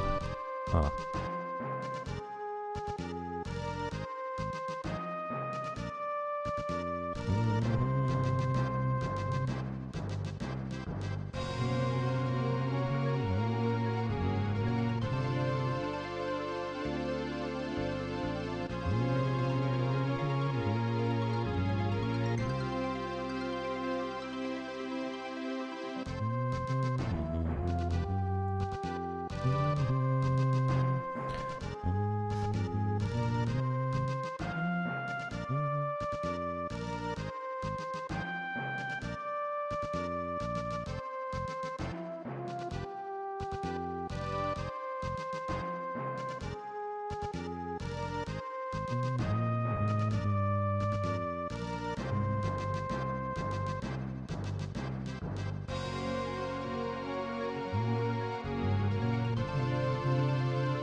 Kinda curious how long this is going to take until we get it.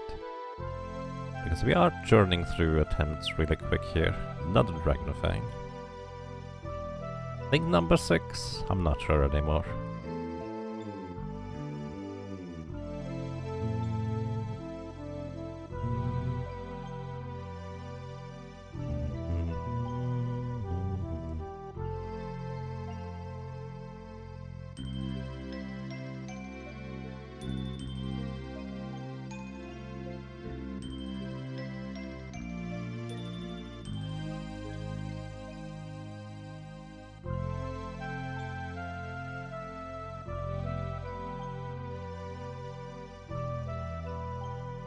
Good morning to you, Cannon Swift, and welcome. How are you doing today?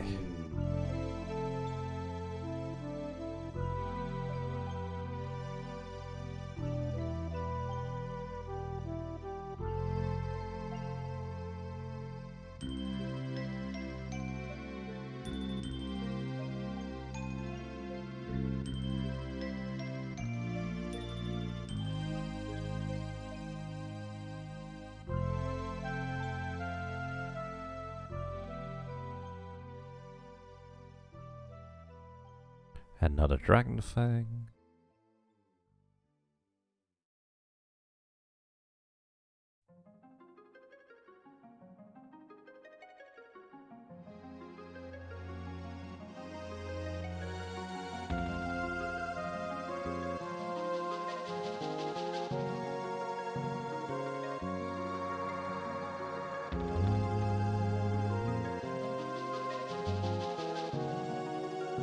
Another dragon fang.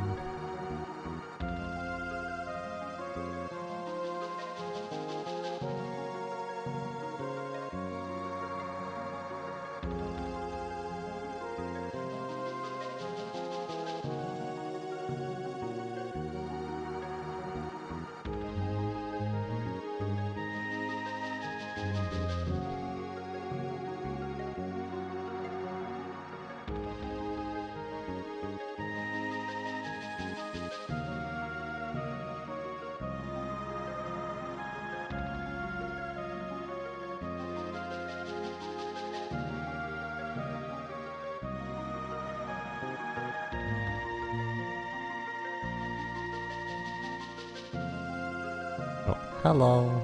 Welcome, Dr. Frank. Need to reset to get up this early normally. Oh well. Good morning. Well, I hope you have a good awakening, or whatever you call that.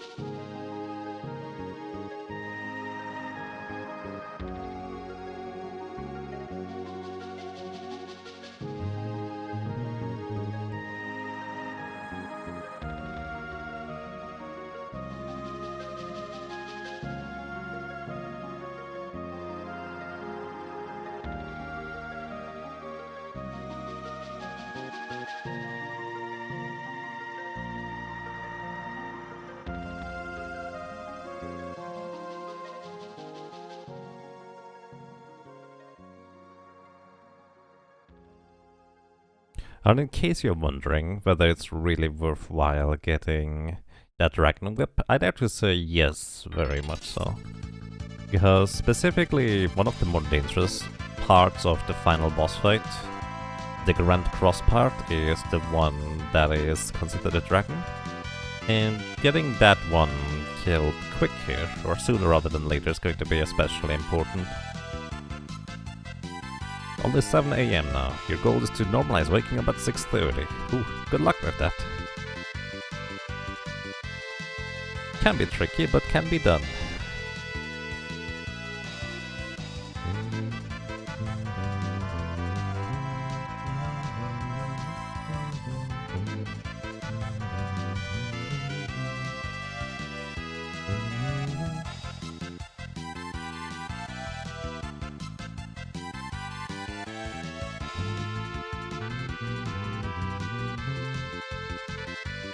Is this more efficient than trying to kill stingrays? Probably, I don't know. It's easier. More mindless. Because you have to try and find stingrays, plus the best way to kill stingrays, I guess, would be poisoning them. I would have to reset after every time I don't get the Dragon Whiskers.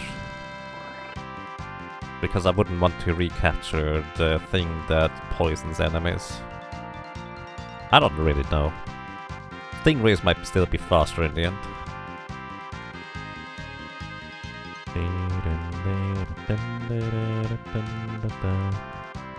Plus, is it Stingray specifically?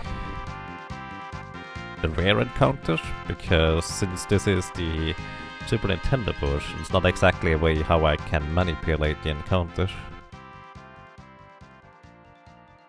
I thought it was a different thing rather than a Stingray. That might not be accurate. Actually, it is Stingray, isn't it?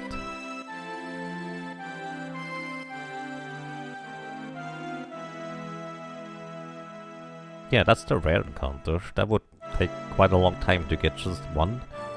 Which, to be fair, is a much higher chance of success with a 1 in 16.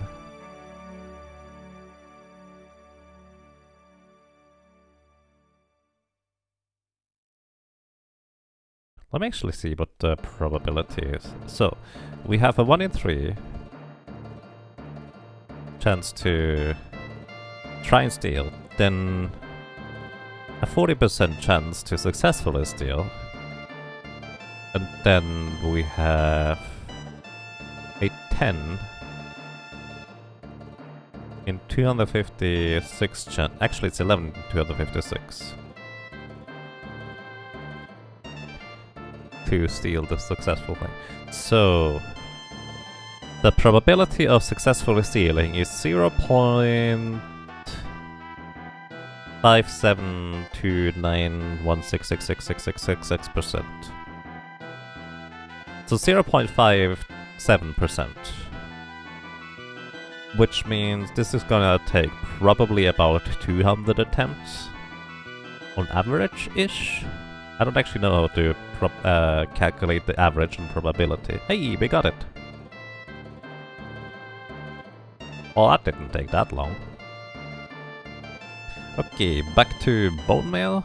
To be immune against various things. Coronet for stuff, check knife. And I don't like the music. This is one of the best songs. We have to go back to in-game music to actually do stuff again. No, I just need to get back and not die. On average on Yakumo stream it takes 5 minutes. I think this was more like 15 in this case. But maybe that's the average. Poggers, indeed. Alrighty. We're gonna go safe and then we walk all the way outside to recharge the magic lamp, and then we're about ready to face the final boss. And that will probably take a while to complete. Because the final boss is really not a friendly one. With white hole and we have absolutely no protection against it. Unless somebody can come up with a clever way of capturing a thing. If it's a rare drop, Yagi will get it hours before anybody else. Probably. My average luck is pretty good. That's true. Alrighty. Now. Important for me. Really wanna rearrange my inventory for future-proofing it.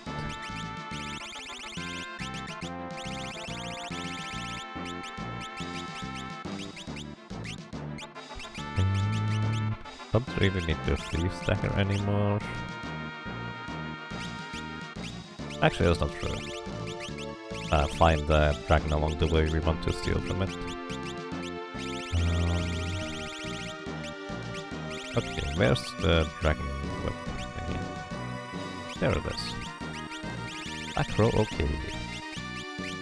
Means it deals full damage from the back row. There we go. Our arsenal of whips, and curious enough, all 3 of them are gonna be useful in the final boss fight here. Hello! Welcome to Cat. I hope you have a pleasant day, or as pleasant as it can be anyways. Bye. And I hope you enjoy the lurking.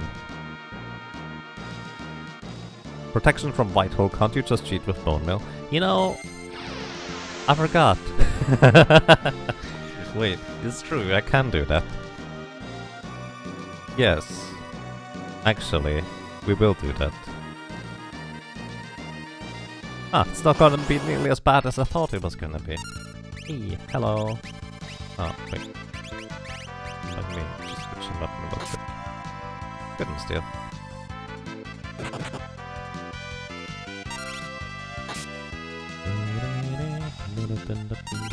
Please steal.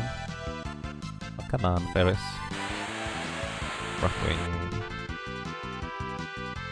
Please steal. Ouch. Please steal. Couldn't steal. Okay, that's a problem. Because now I need to heal. Oh, that works.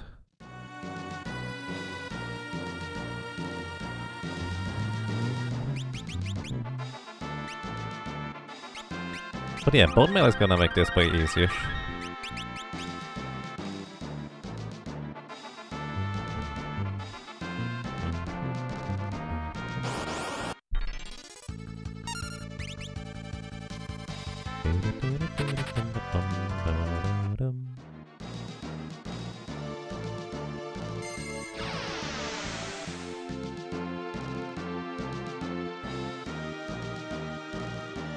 For some reason, in the back of my mind, since a while, I have that idea of, what if I steal the Giant's Glove with the Berserker?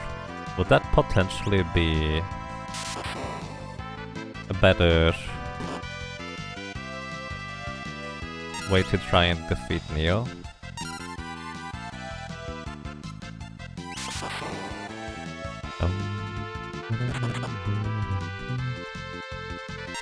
Ooh, still recovering? I see. Well then, wish you good luck for that, Vanecut. I hope it gets better very soon. Well, I guess I win that battle by accident. Then again, we get a bunch of money from this. Did I? Well, not that much. Thunder is 25%. Which reminds me, I will need to capture 25% along the way, unless somebody can come up with a clever way of capturing a thing with a solo Beastmaster. I figured out a way how to capture a thing with 2 characters. No problem, just 2 Beastmasters, but... well, it would still be super tricky. But solo Beastmaster, I can't quite figure it out.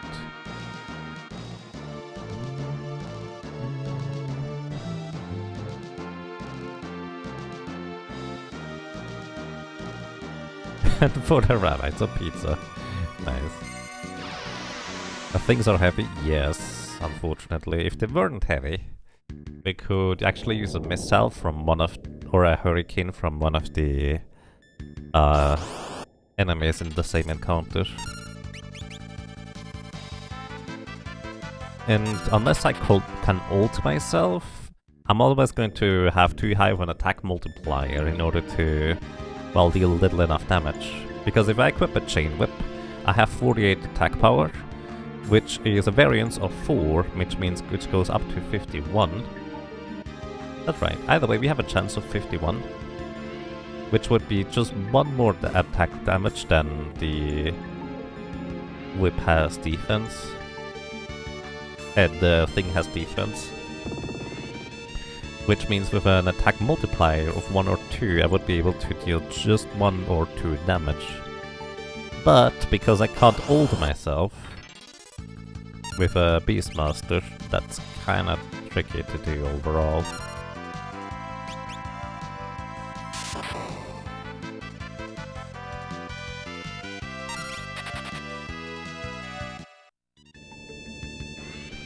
Basically, that's kind of... I had multiple approaches trying to figure out how we possibly can capture a thing.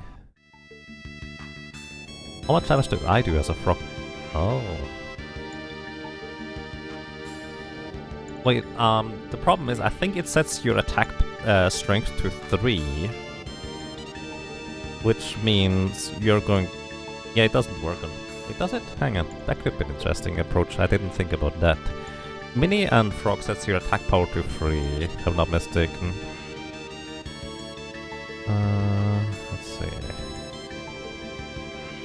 Yeah, damage equals 3 minus target defense. Times multiplier. So, baseline damage or attack power is 3 minus defense. So, unless I get a critical hit as a frog, I'm not going to deal any damage to the thing.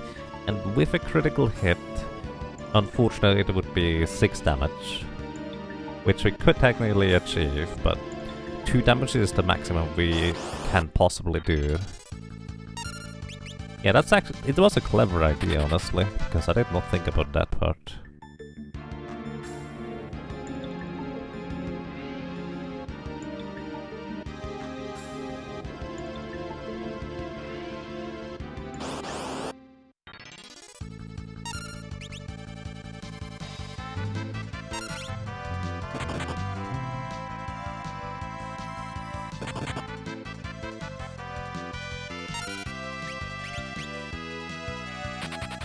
And yes, unfortunately they do absorb all elements.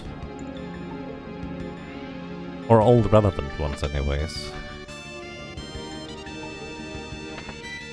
At least the minor ones. Also they have 0 magic defense, so even if they didn't absorb an element, we would need to have a spell and multiplier of a maximum of like 1 damage and multiplier 2 or 2 damage and multiplier 1, which I don't think actually exists. The irony is here that if the capture and release for monsters with the question mark as in revenge attack or vampire would properly work, rather than just dealing 0 damage, that would actually be a way. But unfortunately, because it just tries to use the captured monster's HP for that, which is always gonna be full at that point, it doesn't work.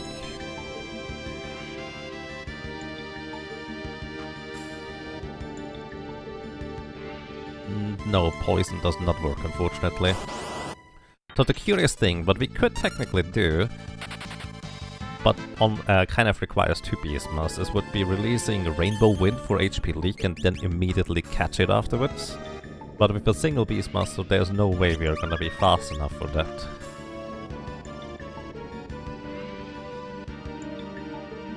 You're immune to poison. Name thing. Just kind of double checking. Yeah, they are immune to toad, mini, poison, and aging status. Everything else works though. Is there anything interesting else aside from that? Let's see. Slow, stop, mute, berserk, charm, paralyze, sleep, hold, blind, mini, toad, stone, death.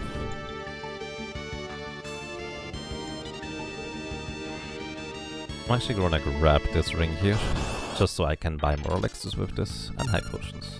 Hello.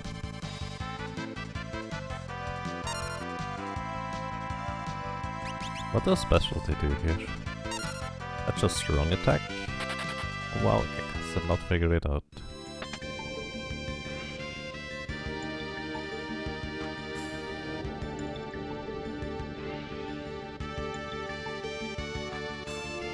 Fun fact, I did not know about this chest existing here until way later, when I saw Magus grab this chest during one of the randomizer runs.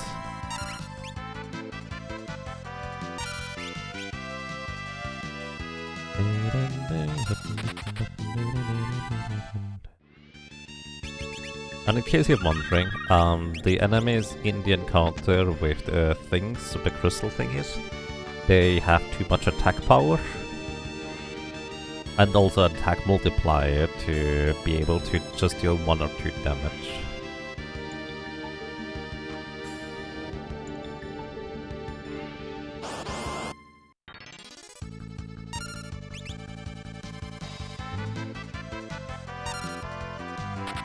Oh, they have reset.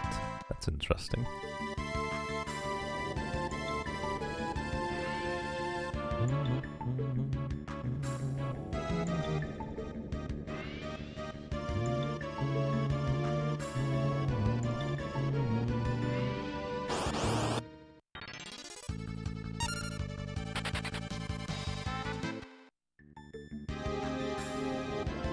So it feels like there's so many possibilities in theory, but practically all of them just don't seem to work for one reason or another.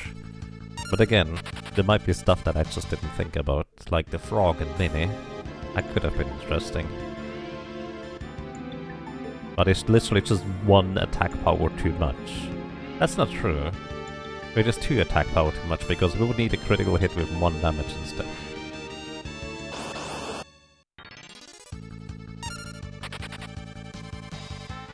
Actually, how much damage do I do with punching? What's the punch damage without bear fighting? Damage parameters. Fist damage.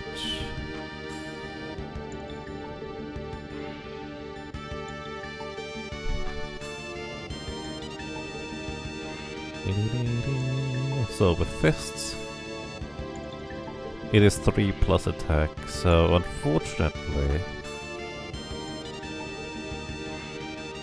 Huh, the multiplier is set to 2?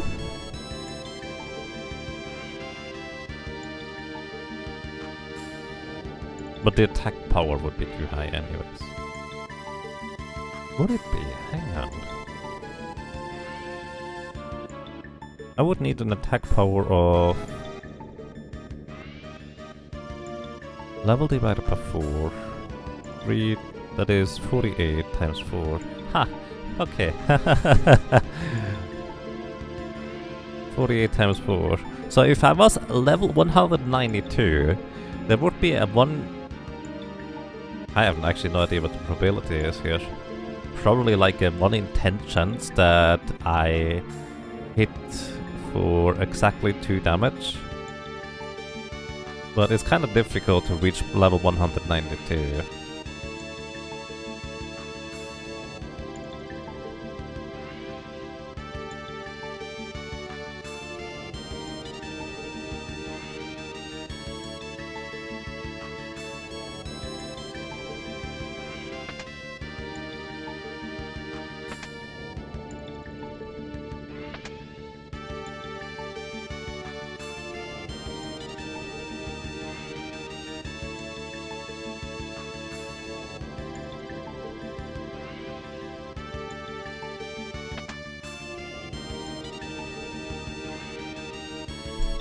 What kind of food item is that? Because it does have a spelling error.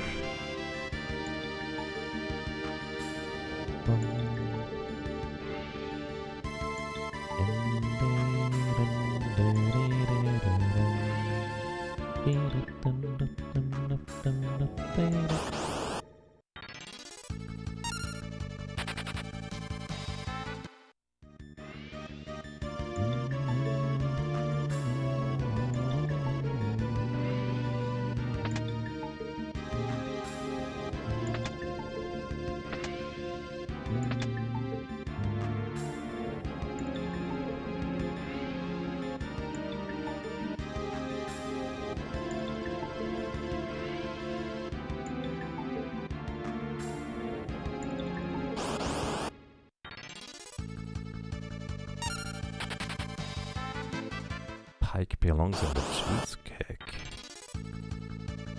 Hey, look, the rare encounter, the Dorm Chimera. Looks like fruit salad, maybe. Hey, Canby. Welcome, how are you doing? Or Pike, maybe. Let's see. I can fix that real quick. Food box. Fruit salad.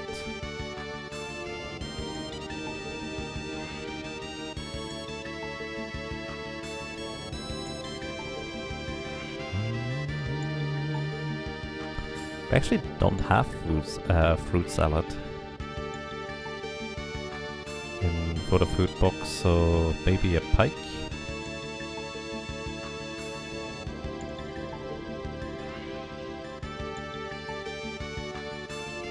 We also don't have pike, so I don't know what it is. Roll. You just woke up, definitely overslept. Good morning, Canby, and welcome. Welcome to the world of the living. I hope you have a nice day so far. The land crawlies are difficult to run away from, but conveniently enough, they knock themselves out pretty quickly with their strong fight.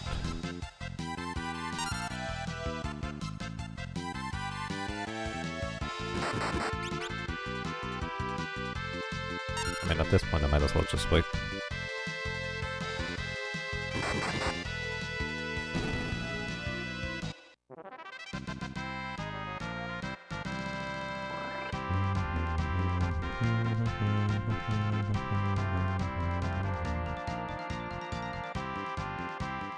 Row modifier.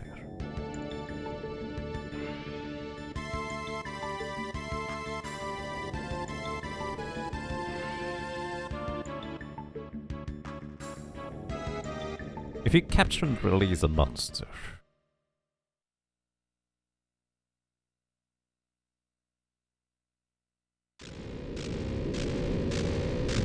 and the enemies in the back row,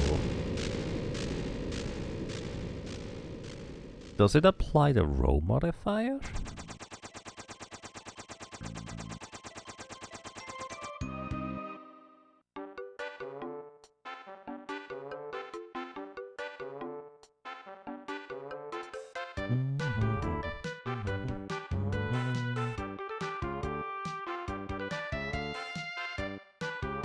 Ignore. Alrighty. Enjoy your tea. Good luck with creating it. Please don't stumble.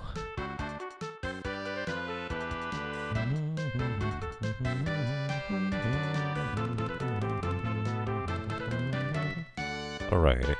Just kind of interacting with this spot here. Recharges the magic lamp, and we have now Bahamut again. Which actually means I have to use it up 3 times. 3 times? 3 times.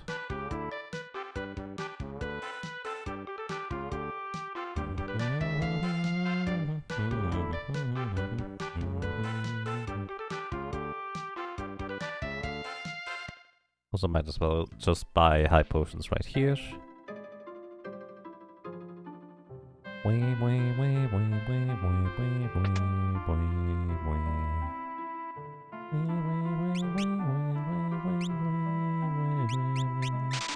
Sell the coral ring.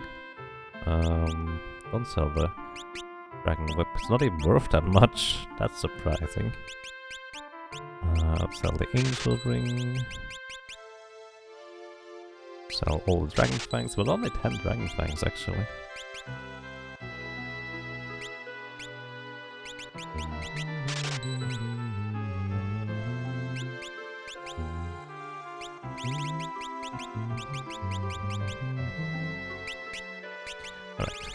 All the high potions.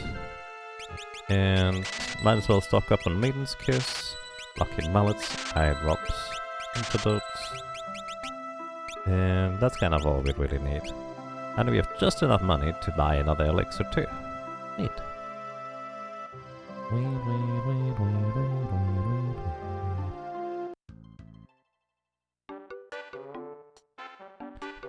Which also means I could have just postponed buying high potions until I arrived in Mirage Village anyways. Because now I'm gonna be next to a high potion shop as well. And I'm just not gonna use it. The question is, do I want to capture a 25% out here, or do I want to go inside? I guess Dragon Avis is easy enough. We can just capture an Dragon Avis along the way.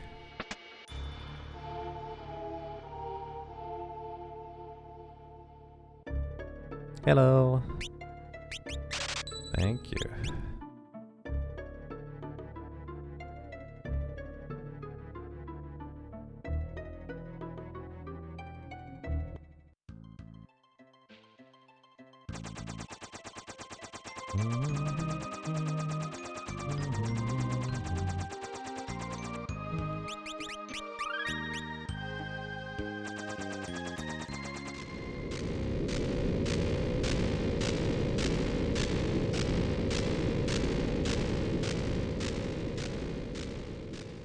And back in we go. How close am I to a level up? Eh, not close at all. That would take quite a while.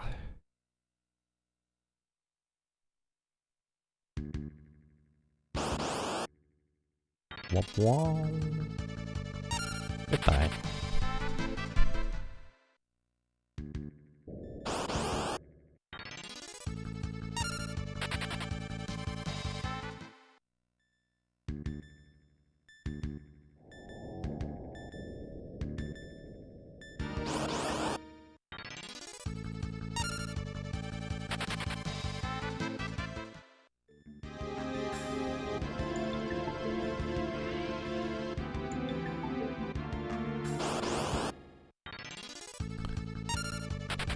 If the capture and release actually applies to road multiplier, then it actually would be reasonable to try and capture something that has a multiplier of 3 or 4 as well. So attack molt 3 would still work. I only checked 2.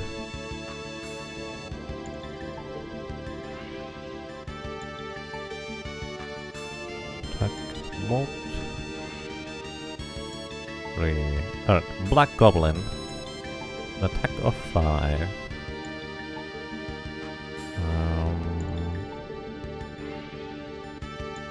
Catch a strong fight. The problem is strong fight actually multiplies your attack power by 8. And that never ends up working, unfortunately. Because 7 is too little and 8 is too much. Or was it 6 is too little and 7 is too much? Either way, you never get to 53 attack power. 51, 52, 53, that is. Actually, 53 would be too much. 52 is the maximum. Moldwind. Catch and release is Aero 2. Sucker. Catch and release is... Can't catch that. Oh, never mind then. Octaraken. Can't catch that either. Gutlings. Catch is... Oh, can't catch a Gatling. Tattoo. Strong fight for a catch. Actually, I checked all of them that do regular fight for catch and release, so... It's kind of pointless to check, isn't it? Because a strong fight, I know mathematically just doesn't work unless I'm missing something. Yeah.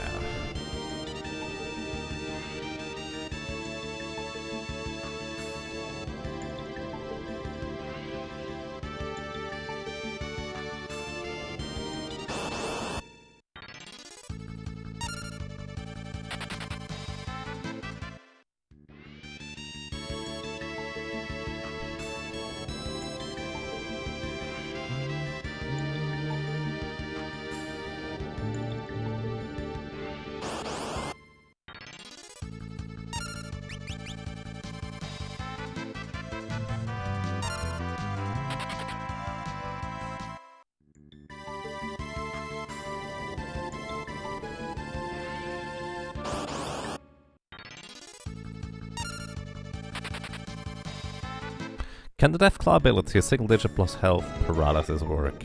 Or you don't know if it anyone's... so here's the thing, even if there is a monster that releases Death Claw, which I think there is, unfortunately it is prevented by the heavy flag, and a thing has a heavy flag.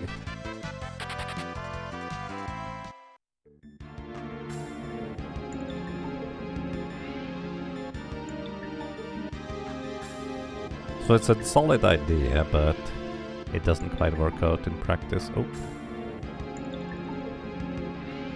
Well, there goes Omega.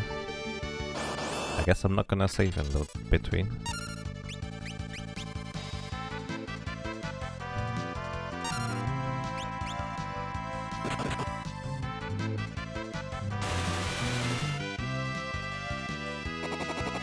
Oh. Well, that's awkward. Another random death. 68.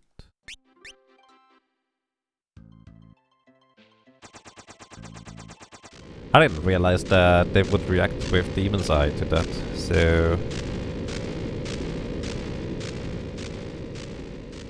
Yup.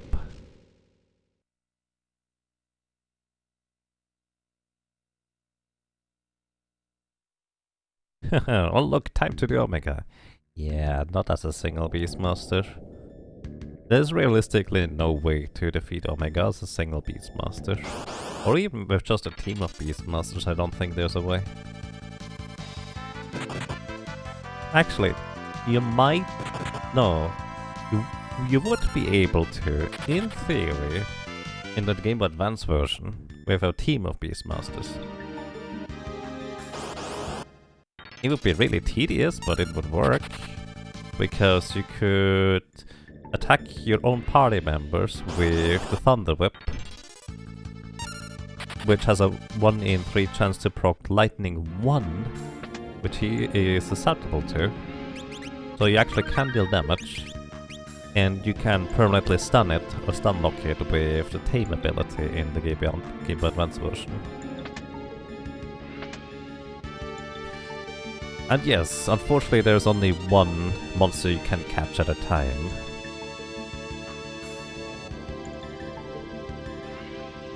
Well, here's the thing.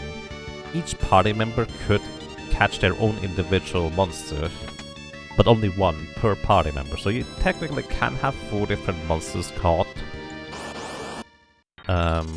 with 4 different party members. But since it's specifically this year, I guess it's a sort of character challenge run, that doesn't quite work.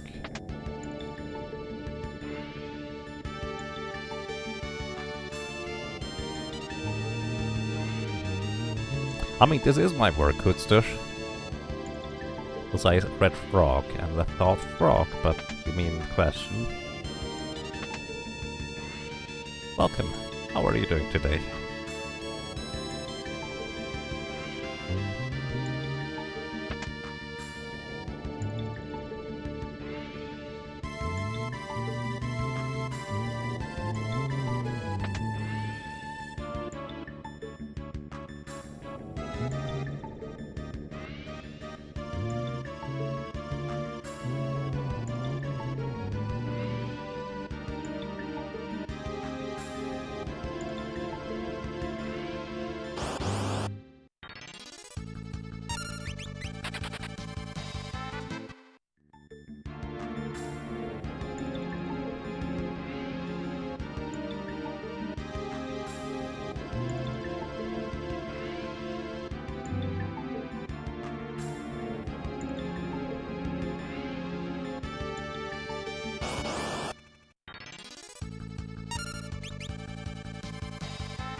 Rainbow Wind. In case they are susceptible to blind, they are blind now.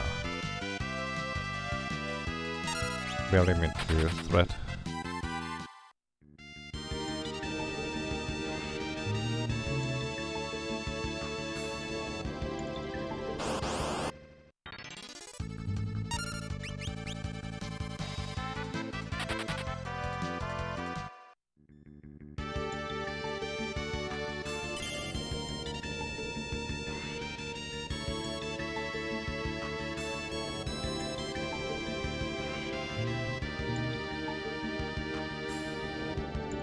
Alrighty, I will probably want to go and save.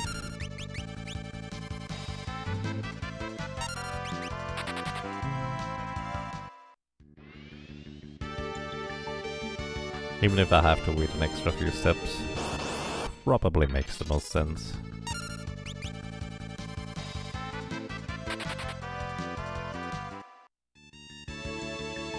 Whoop. There we go. Now we don't have to work quite as far back in case we get knocked out again. Then again, me getting killed there is entirely my own fault, realistically.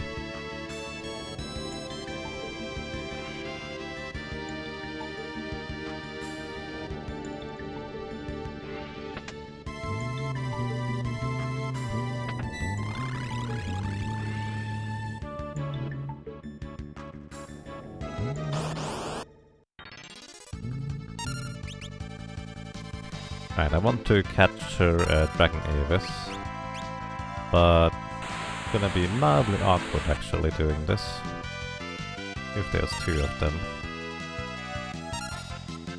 I'd rather just be able to run away, but if we get 3 Breath Wings off, we're just gonna go with a regular attack last.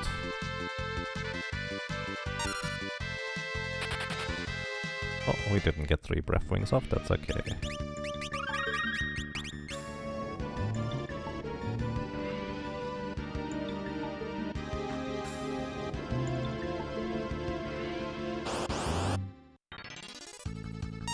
There we go. This one is gonna work. So they have 7000 HP, so we just use 3 Thunders, which is 75% of their HP. We need to bring it below 1/8 in order to be able to capture it.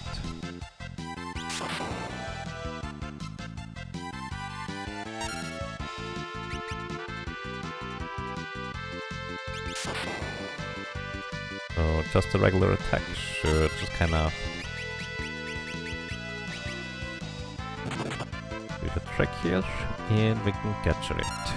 Alright, so an Avis Dragon is 25% of the enemy's maximum HP is gonna be damage, and because the final boss each part has over 40,000 HP, it's gonna be effectively 40,000 damage that I don't have to do, thanks to this convenient ability.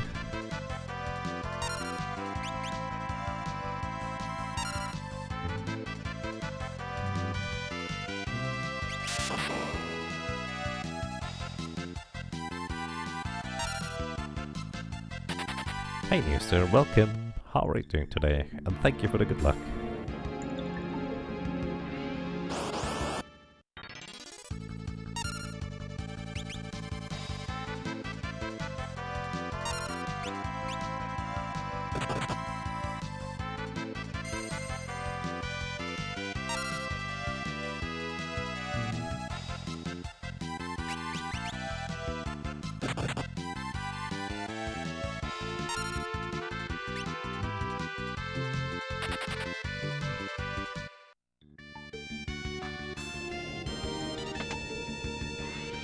So in here is where we switch over to the Mirage Vest. Oh, I have a Thief's Knife equipped.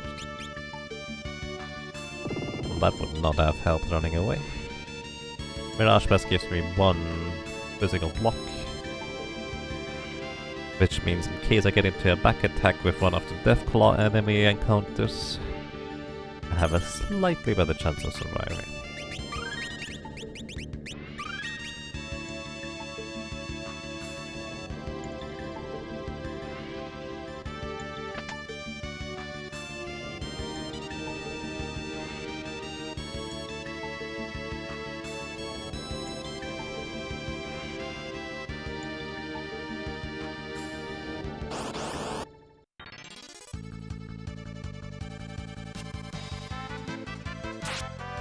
Ow! Holy cow. I think that thing is in the back row. Still did over 1,000 damage with just a regular swing. That's impressive.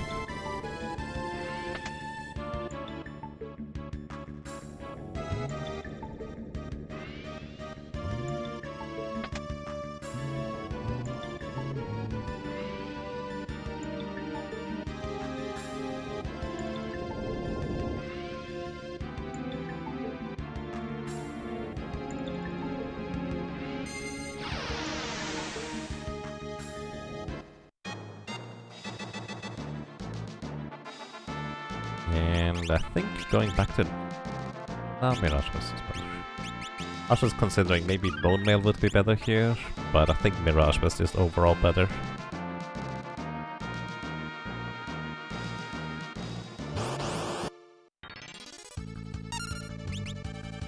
The convenient thing here is we can literally just control the enemy, and I will never get attacked anyways, so eventually I get to run away without any risk.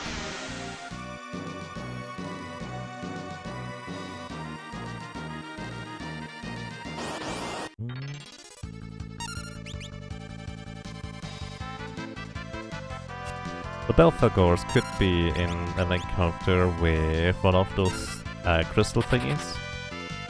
And they do have Hurricane, but again, unfortunately, the crystal thingies are heavy, so putting them into a weak status effect does not work.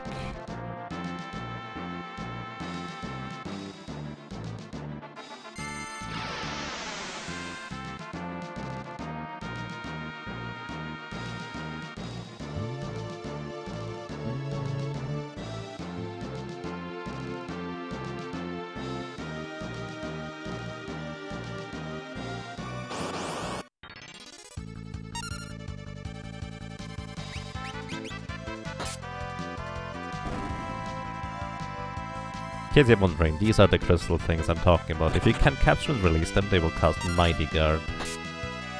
But practically good luck on capturing and releasing them.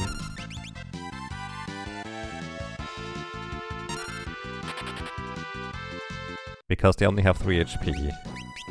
So you have to somehow bring them below half HP before killing them, as in 2 damage.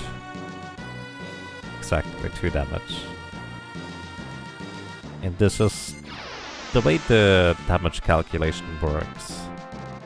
Unless I can somehow inflict the old status in Ferris, she will always deal more than 2 damage if she deals any damage whatsoever.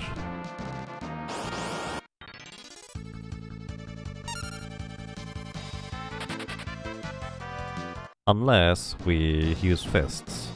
In which case, unfortunately, the only time to really damage is a critical hit, which is going to be 6 damage rather than 3.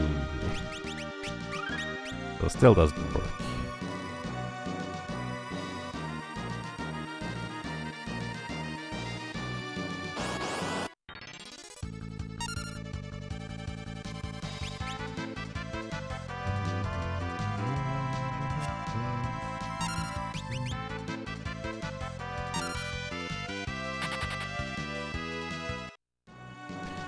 Alrighty, cutscene time. Then we go back and save, so we don't have to watch the cutscene over and over and over again. And then we get set up for the final boss fight.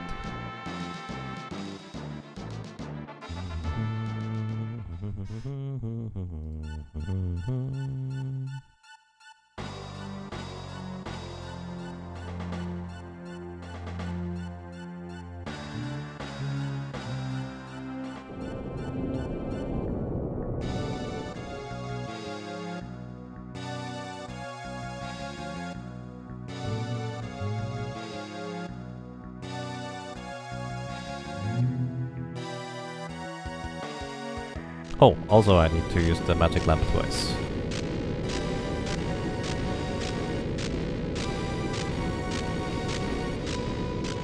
I suppose I could technically use it in the second phase, but no, that just doesn't make sense. Too risky to get delta attacks.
Going to start run number 20 soon. Probably not today if we beat this here, but we will determine which run is going to be in run number 20, so people can still vote on this. And also, in the credits, as usual, we're going to have a raffle on... Somebody can tell me who we pick, Butts or Ferris. Somebody can tell me which background color of the window we have, as long as it's not too obnoxious. And somebody can pick what name is going to be for Butts, the main character.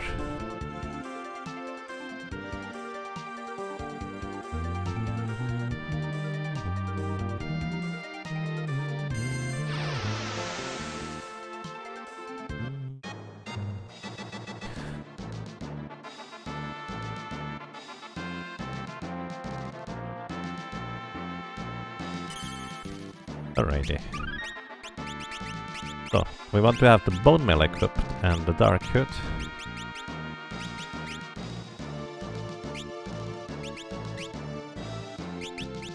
We need one more encounter in case we get out of this. So the reason why we need an encounter is because I want to use the bone, the immunities from the bone mail. In fact, what I should do... Oh, I don't have an angel ring anymore. Oh. I guess angel ring would have been useful to prevent the zombie status. Ah well, it'll be fine.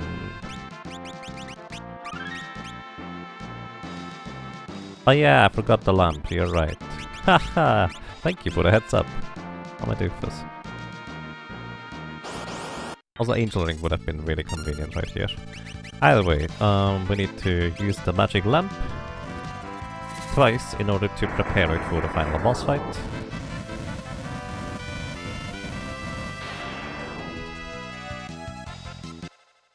Wait. What's the egg chop ability? Hang on, magic lamp. What? How does the magic lamp egg chop ability work exactly? 10.23. How much damage does the egg chop do to a thing?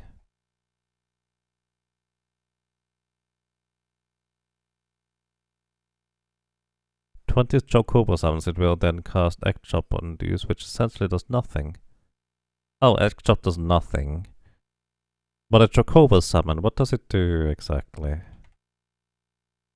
Chocobo. I'm just kind of curious whether I can actually capture a thing, because that's the thing I did not consider. Chocobo, Chocobo kick. Not just based on magic power. Probably going to be too much damage anyways. 0 to 99. Oh, that's just whether you get a fat Chocobo or a regular one. Summon magic. Chocobo kick is 30 base attack power. Oh. Yeah, too much still. Sorry, I was just kind of curious as to whether it would be possible to capture a thing through the use of magic lamp in particular. Because I did not consider Chocobo kick. And again, isn't Sylph really weak? How much damage does Sylph do? Probably still too much, but how much is Sylph? Why did I close the page? Sylph is also 30 attack power, so never mind. There's nothing with just 2 attack power, is there? Alright. Thank you, and I'm out of here.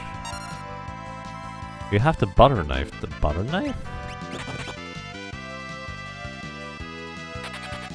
Why does Stephen Gladdy have a start at the road entry? If you mouse over it, you can see it.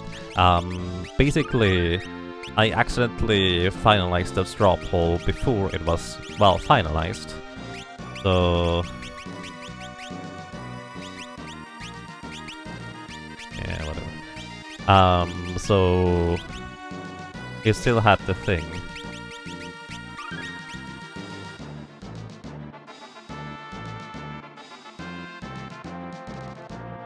Basically, that's what the straw poll website does automatically if you add an option later. There's no point to the asterisk aside from me not just not redoing the straw poll. Yeah, no special meaning. Alrighty, so there's no more encounters here. Let me use the Mirage West chicken knife. And because we had the bone mill in the last encounter, there is something where we have kind of lingering status effect protection from the bone mill still. So the bone mill gives us protection from instant death, confusion, blind, poison, and aging status effect. So a lot of status effects can no longer apply to us because we had the bone mill equipped in the last encounter. Because for some reason the game does not update my status immunities until after the next encounter is done. But this encounter is not gonna be done until later. Okay, welcome to XDeath. Freeform. It has... it has a total of 49,001 HP. So, yeah. The reason why we actually want to have the bone mail exploit is because of White Hole. Let me put it this way, White Hole has a ridiculously high chance to hit, and if it does hit, I would be dead, because it applies both death as well as petrification. However, if you are immune to either death or petrification, White Hole will never hit you. So you might just be thinking, isn't that a bit cheap? if you use the bone melee exploit for this, isn't that kind of circumventing an entire mechanic? And the answer to that is yes and no. So the reason why I think it's yes, is kind of cheap, is because it just makes us immune to that thing entirely, which obviously very convenient, then I don't have to worry about it. But also no, because there is no good way to play around it for, well, a lot of solo characters, especially this one here. So my best recourse effectively is just hoping that XDev just doesn't use it. And that's not exactly a great plan of action on how to defeat this guy, in my opinion. So you just hope he doesn't use it. Also, he can cast Meteor now, so that can still kill me. 1 in 3 chance. And there it is. But yeah, basically, the obvious upside is that I don't have to worry about White Hole, which, because there is, for the most part, case for most of the solo characters, not really a way to play around it. It's just, you try again until he does not use White Hole. That's kind of all there is to this. So I dare to say it's not terribly interesting overall. Ow.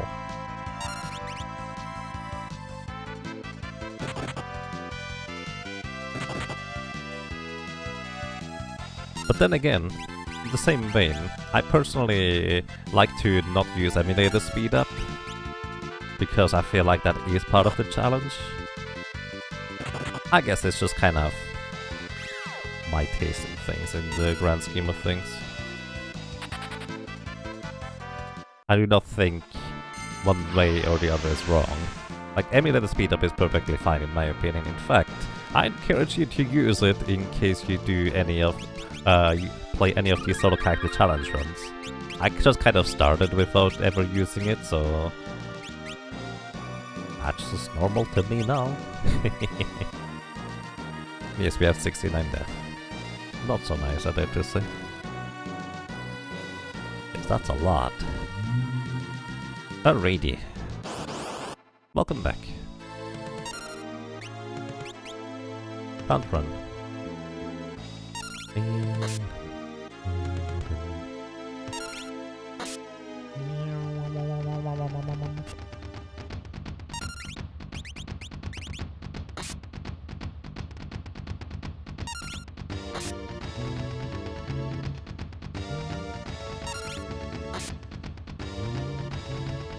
One more attack and we will be in phase 2.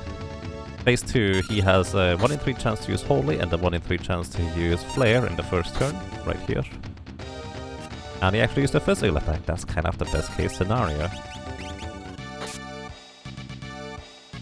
And then in the 4th turn, I think, in phase 2, I'm not entirely sure, somewhere around there he has a chance to cast Doom, 1 in 3 chance.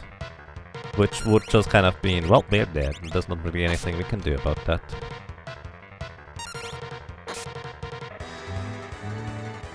Hey, there it is. Condemn, not Doom, it's called Condemn.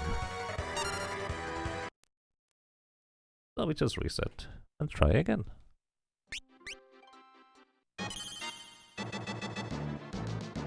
Just in time for XDev indeed. Welcome to Undying Futility.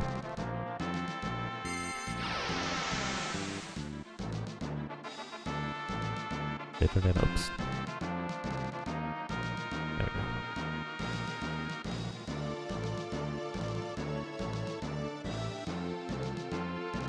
Also, I need to not forget to actually equip the Mirage list here.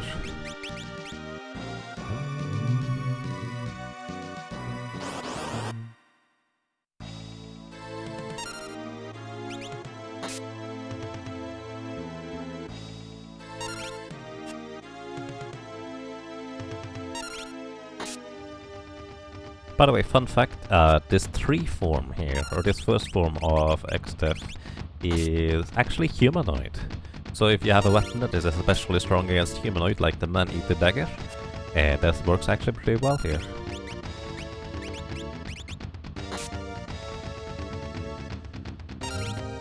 Well, I'm glad you think so. I appreciate that. Alrighty. He did not cast Horley or Flare. That is kind of surprising. Although I was a doofus and did not reactivate the thingy thing.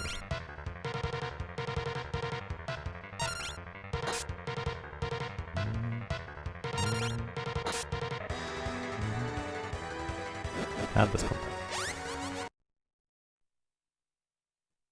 Bonk.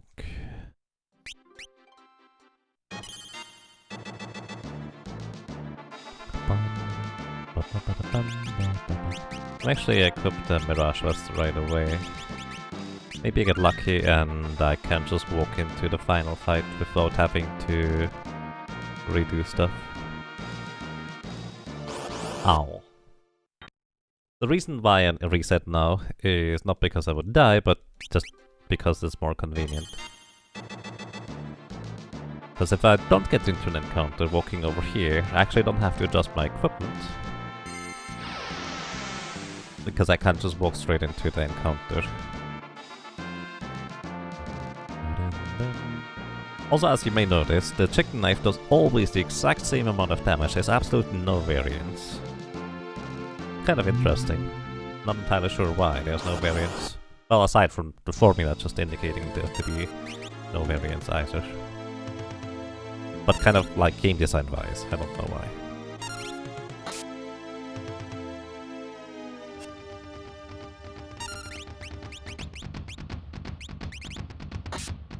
Let me reset my capture real quick. I'm pretty sure the sound actually fell behind a bit here.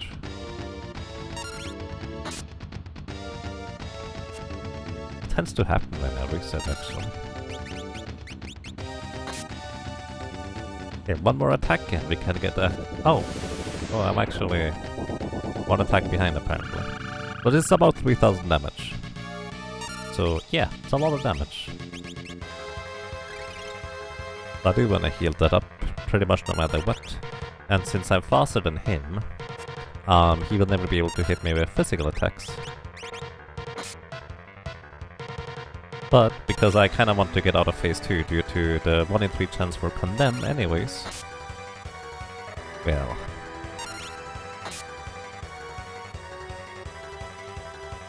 we just keep attacking. There's really not a whole lot else to this first phase.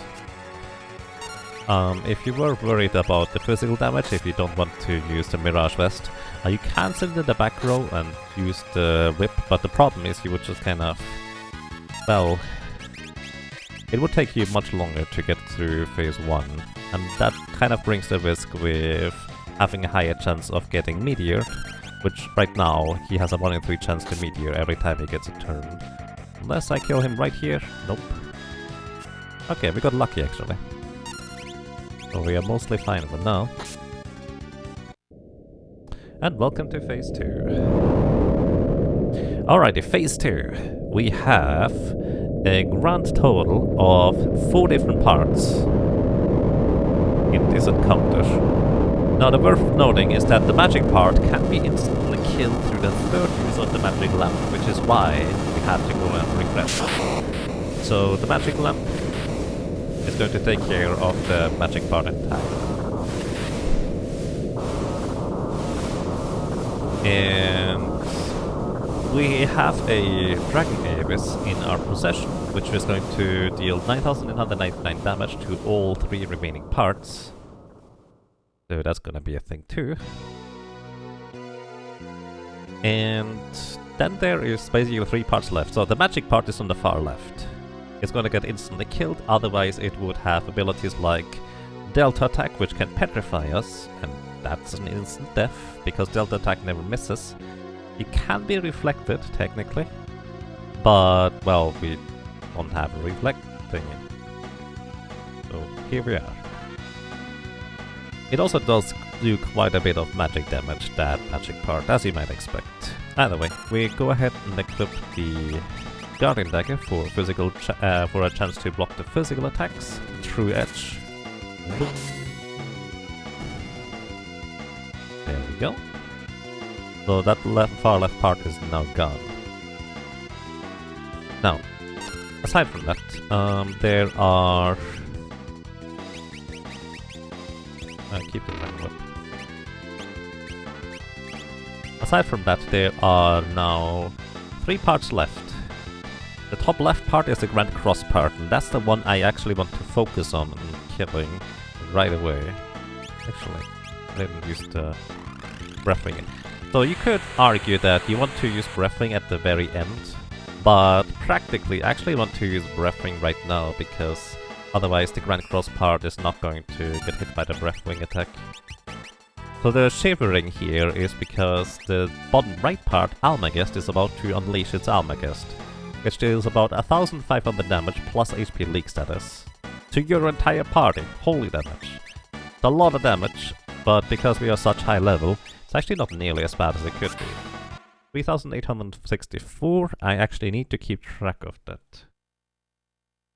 Also, the Dragon Whip can paralyze, and curious enough, the Grand Cross part here that I'm hitting is susceptible to paralyzation.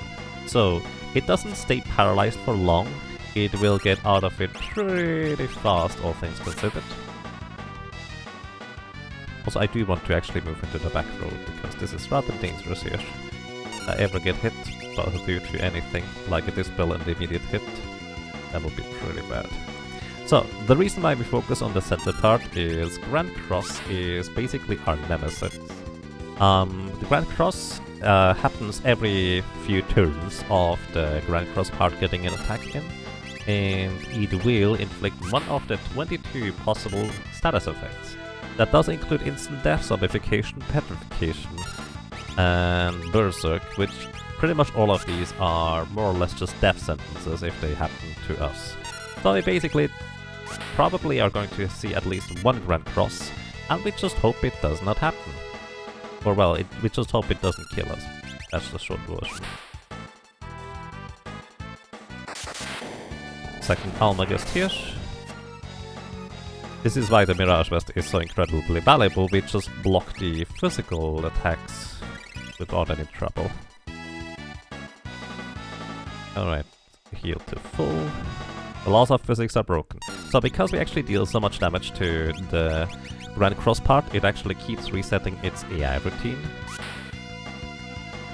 Because it just kind of has a different routine below 30,000 HP and a different routine below 15,000 HP. So, in fact, I only need 2 more attacks in order to kill the Grand Cross part right here. Also, the Grand Cross part is considered to be a dragon, which is why the Dragon Whip always guaranteed critical hits. So, hence, it is a pretty amazing weapon to use. And, boom! We just killed the Grand Cross part without it ever using Grand Cross. That is actually pretty amazing, all things considered.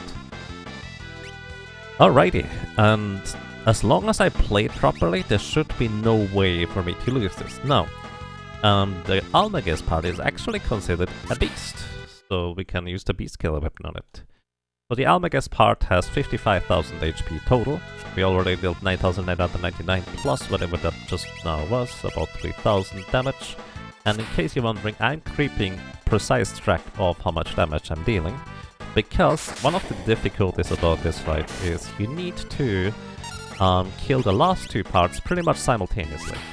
If you don't, well, then you run the risk that the last part remaining will just go crazy and throw instant Almagest and meteors and holies and flares, and basically you will most likely die. Speaking of most likely dying, I should actually put my thing back up. Let's just heal. But yeah, because there's no more random chance of me dying to Grand Cross, we should be mostly fine here, as long as I can inch both parts to relative close proximity of death without dying myself.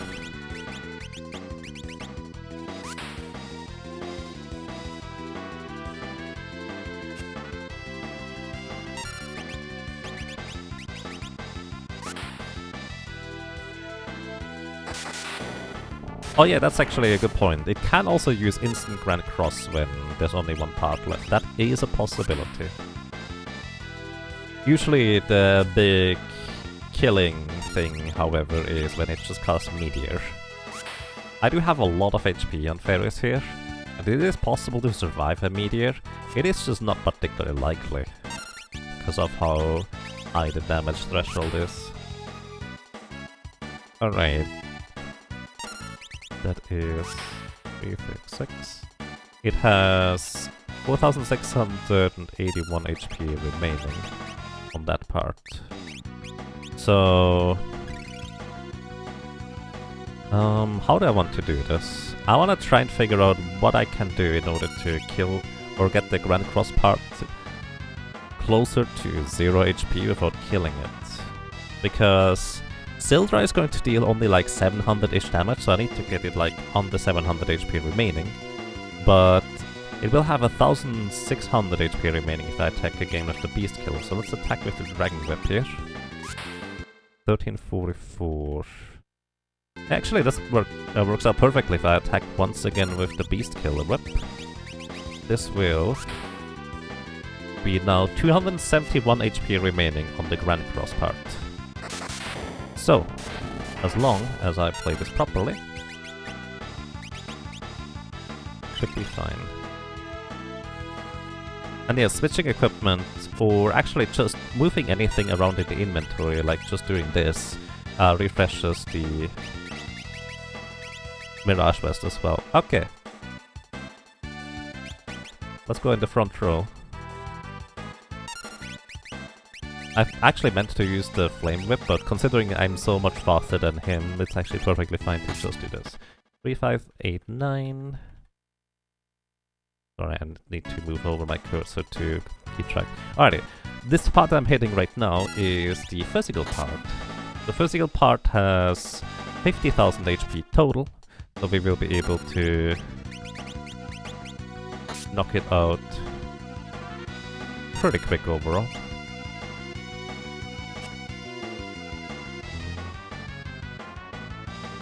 Yes, the same exploit exists in the Game Boy Advance version. 89.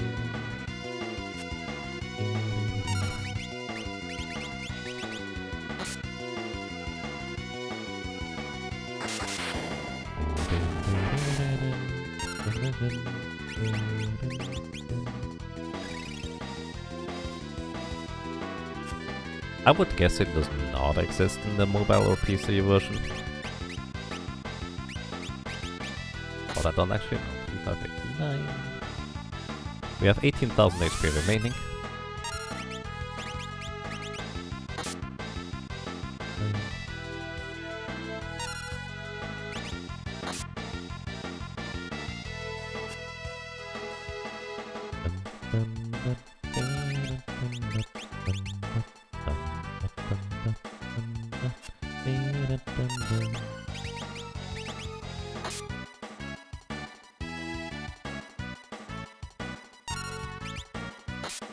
Three, 5, 8, 9. Alright, we are now at 4011 HP remaining.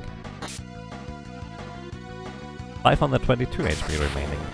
And 271 HP remaining, which means what we're gonna do, we're going to equip the Air Lance, which increases our magic or wind magic damage output by 50%. That does boost Sildra from the magic lamp. I will find the magic lamp in my inventory. There it is. And this should hopefully deal more than 500 damage to both parts. Yeah, that's actually a lot more damage than I anticipated it to be. Alrighty. In this is the Solar Beastmaster complete.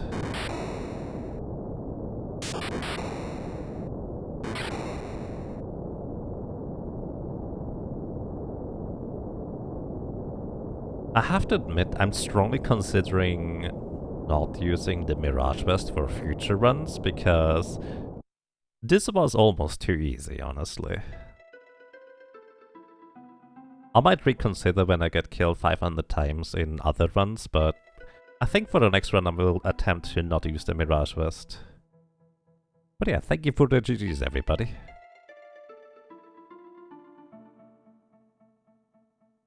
It's just the Mirage Vest is really crazy good if you properly use it.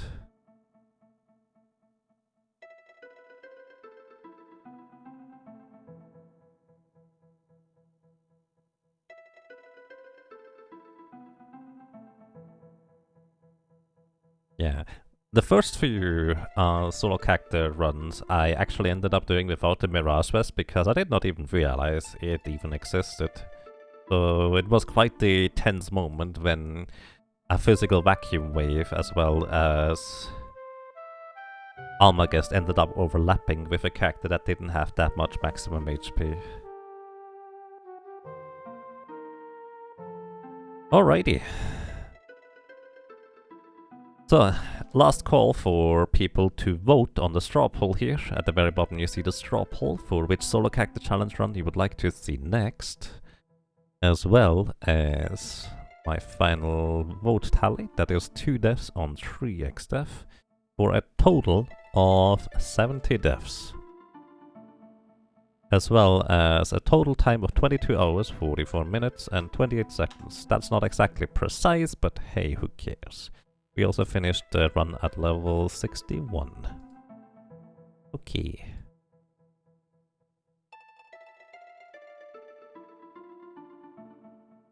That was solo run number 19.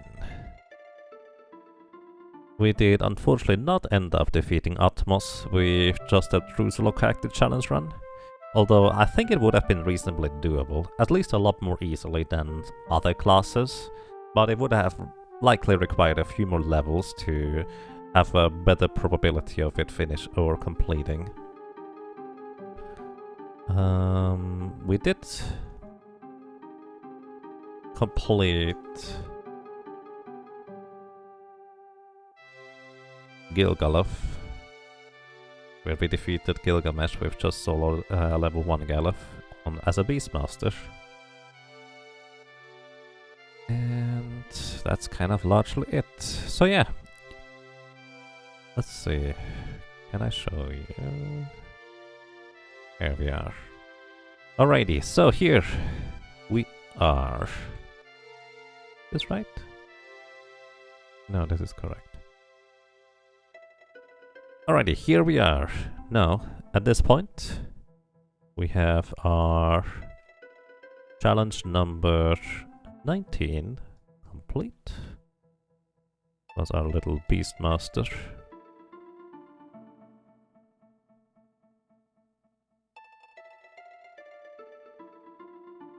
The link needs to be updated.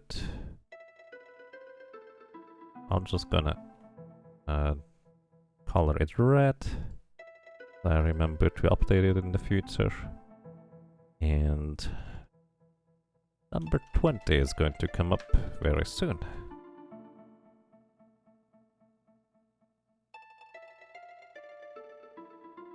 So who, name, and color. Alrighty, so anybody who would like to enter the raffle for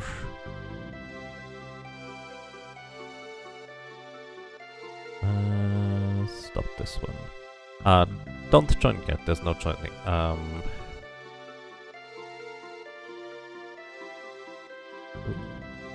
Name and color. Alrighty.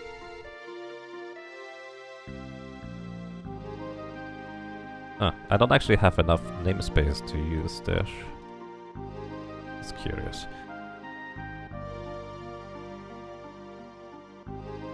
And there we go. So, anybody who would like to join the raffle, what you can win is you can win being able to tell me whether we're going to be using Butts or Fairies as our main characters, and you can tell me what the second winner is going to win, what the name of Butts is going to be, preferably something appropriate.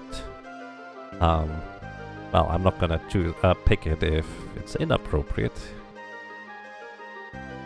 But then again, that's not exactly concern around here.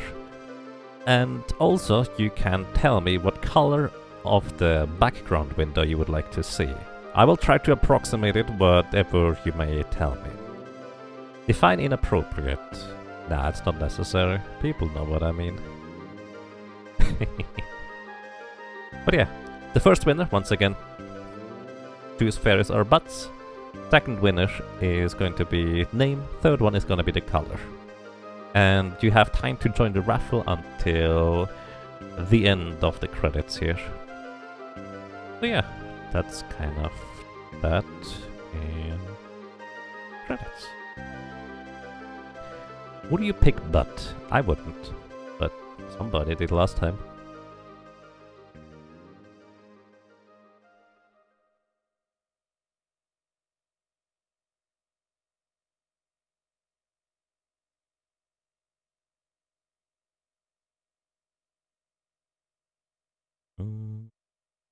Alright, I'm actually kind of curious who is currently in the lead for the solo character.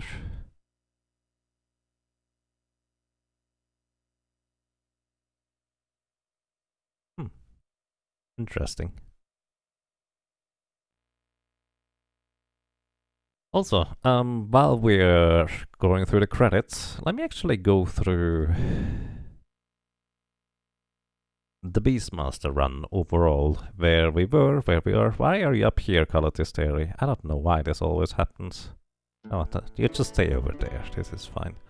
Alright, let me actually go through the bosses and what exactly we did overall, what I felt like were interesting or slash difficult parts. So here, where we started off, was with Carl Boss. Carl Boss was a very easy boss to defeat because you could literally just capture a goblin which casts flare and deals about 1000 damage. Carl Boss does not have 1000 HP. Siren we defeated by capturing an undead husk and effectively, well, petrifying her and taking advantage of that. So she was not much of a difficulty either, although I do believe we actually had to reset once, because she just ended up resisting the petrification. I'm not sure actually, now that I think about it. Either way, Magis and Forza gave us a little bit more trouble, because I originally actually thought she was susceptible to petrification, which turns out not to be the case. So I had to kind of rediscover on how to defeat them, and I think what we ended up going with was just a tattoo, which dealt just enough damage to kill her before Forza showed up. Took a few tries though. Galura ended up being pretty easy overall. I honestly don't remember why, but we probably just petrified him.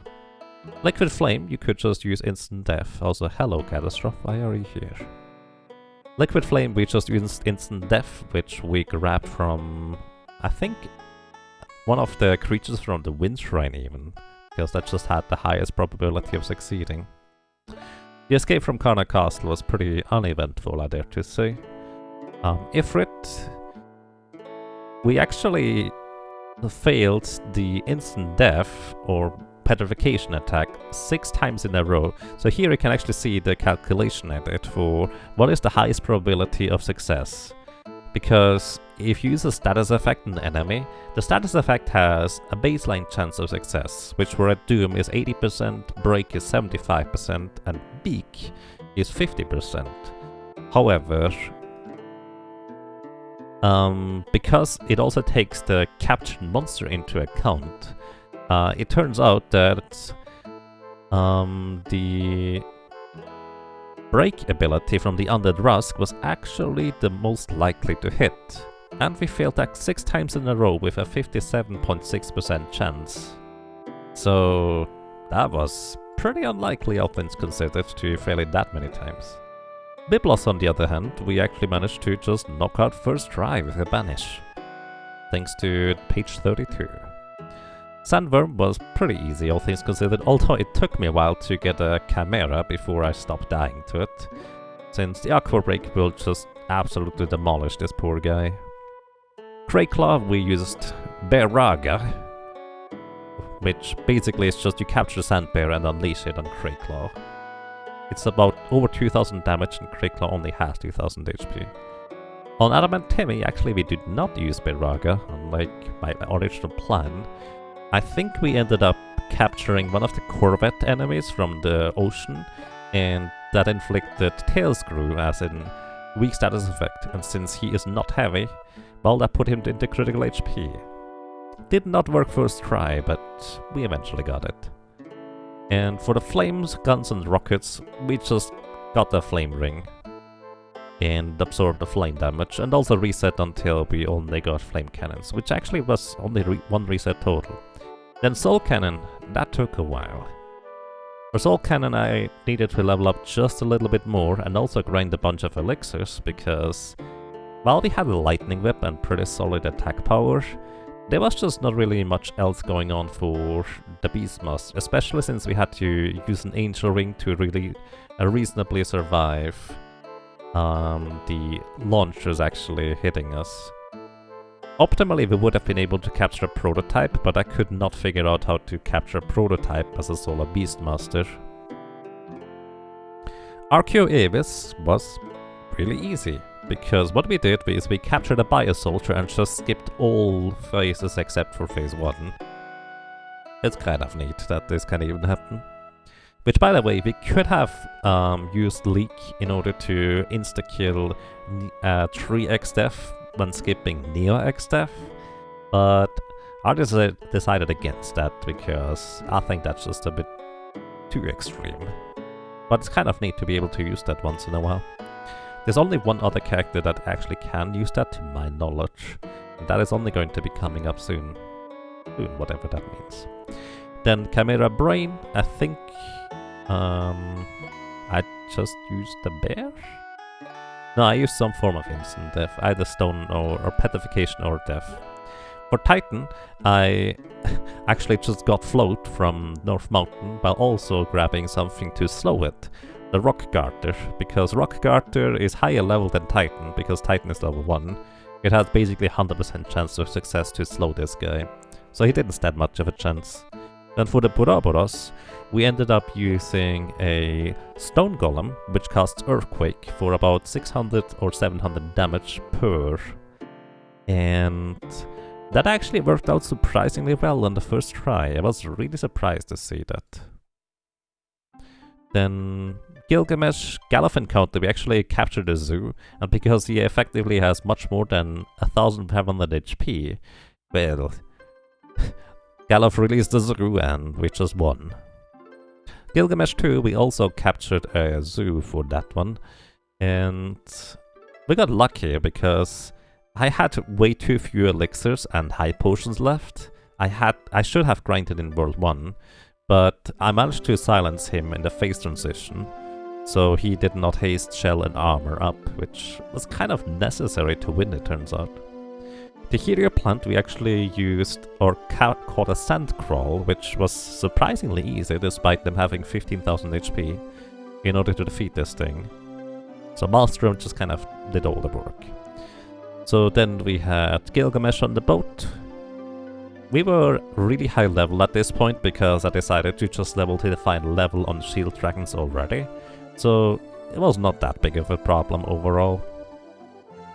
Then Atmos, I tried to kill Atmos without doing the traditional solo character one by one, and it probably could have worked, but the probability was too low for me to just kind of really go for it. So I kind of ignored that and just went with the usual strategy. The crystals, well, turns out I did not really need the flame ring. I called another sandcrawl for them, and 2 of the 4 just got weakened. And I had enough HP to survive that easily at level 61. Gilgamesh number 4, he was really annoying. He halved my level again and again and again, so we just did pitiful damage, but eventually we defeated him. X-Def took quite a while. Today when I started, I figured it's probably going to take an hour or 2 until I defeat him, but we actually got him much quicker than that. So that was quite fine. Antlion, we actually captured a traveler in the barrier tower with Kara, well, technically Galaf, and well, Time Slip has a very high probability of hitting Antline, so it just worked first try. Just danced him to death with butts afterwards. For the Gargoyles, for the first set, we actually captured a Sleepy, and that was just easy enough, although I did kinda mess that up on how I handled it. Medellin, we captured a Bio Soldier from one of the Zephyrus encounters, which happens to use 25% flame, and since she's weak to fire in the initial phase, well, she just lost half of her health. Pretty easy. We didn't find Stalker, Minotaur, Omniscient, Trio, or Leviathan, or Bahamut, or Odin, or... We did fight Calidus Theory, somewhere up there anyways. We actually didn't even bother capturing anything specifically for her, because we had the Beast Whip, and she's considered a beast, so she was easy pickings. For a Panda, I ended up unleashing a Spider, which slowed a Panda, so it basically had no chance. For Apocalypse, I think we caught a Grand Dragon, which was just 9,999 damage. And we actually barely managed to defeat him, despite getting condemned at the first opportunity in round 2. We got just barely enough damage in with 2 seconds left on the timer. So that was lucky. Catastrophe, pretty easy, because we did get float before entering the void, so no problem. Harlequin Nazo ended up killing me because we got a really long streak of just running away with the chick knife. The second attempt I just equipped the wall ring instead, and that, well, kind of made it trivial. Twin Tanya itself was easy, but it took me a long time to capture a bodyguard in order to have the instant death ability. It would have been easier to just hope for the Assassin Dagger proc, it turns out, but oh well. Necrophobia killed me the first time through, mainly because I forgot to capture something for Necrophobia. The second time through it was kind of, well, not safe, but reasonably fine. Then we grabbed the Dragon Whip from Shinryu. I died once somewhere in there because, whoops, I didn't hold the runaway button. And then 3x death. We actually had only 2 deaths against him, and I guess that worked out pretty well overall. Here, by the way, you can see where I'm keeping track of how much damage we're dealing to the individual parts. And 522 and 271 HP remaining on these parts was pretty useful to know.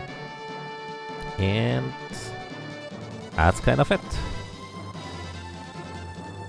So, once again, if anybody would like to join the raffle, for where you can tell me whether we pick Ferris or Butts as our main character, or if you'd like to tell me which color the background should have, or what the name is going to be for Butts, !join in chat if you'd like to do that. We're gonna pick the winners at the end, and we're also going to conclude the straw poll at the end as to which next solo character challenge we're going to be having here.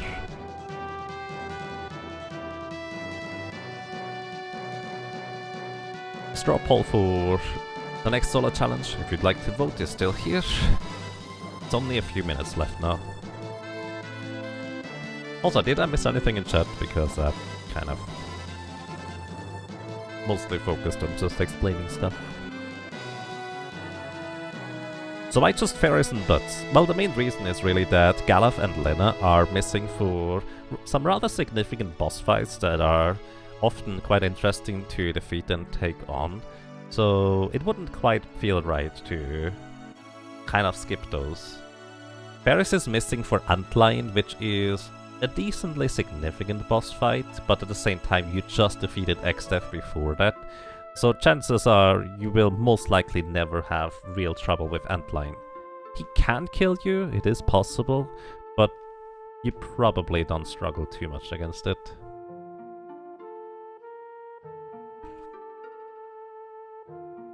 But yeah, that's kind of why Ferris or Butts it is, mainly.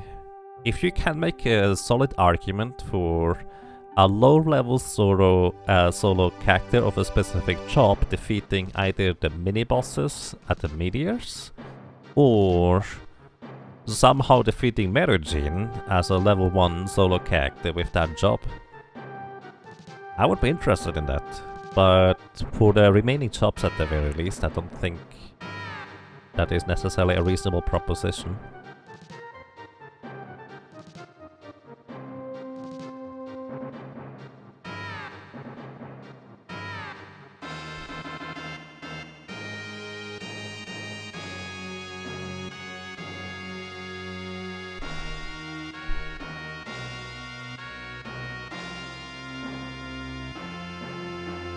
Also, in case you're wondering, the freelancer is missing from the straw poll because I want to do mine before I do freelancer. That's kind of the main reasoning here.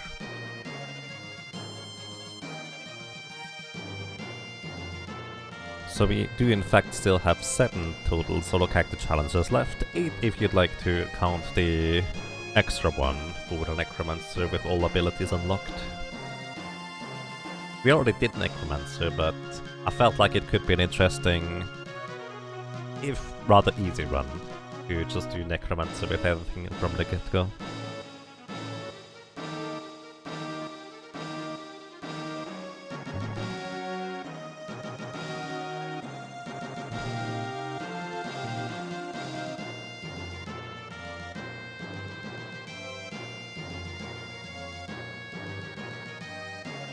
Ferris unleashed King Behemoth on Gilgamesh. That's really mean, Ferris. Gilgamesh was really afraid of all the monsters in the void. You shouldn't just send that to him.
Alrighty, I think there's only butts left at this point for the character displays.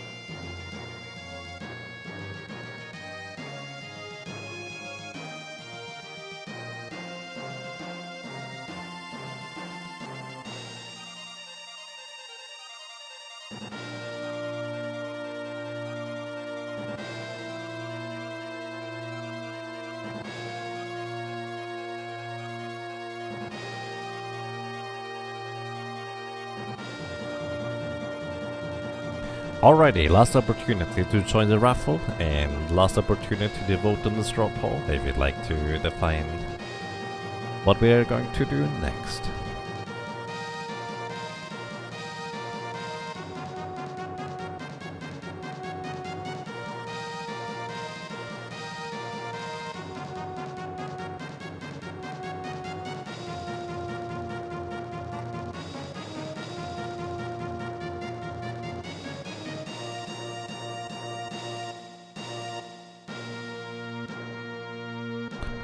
Alrighty. The end.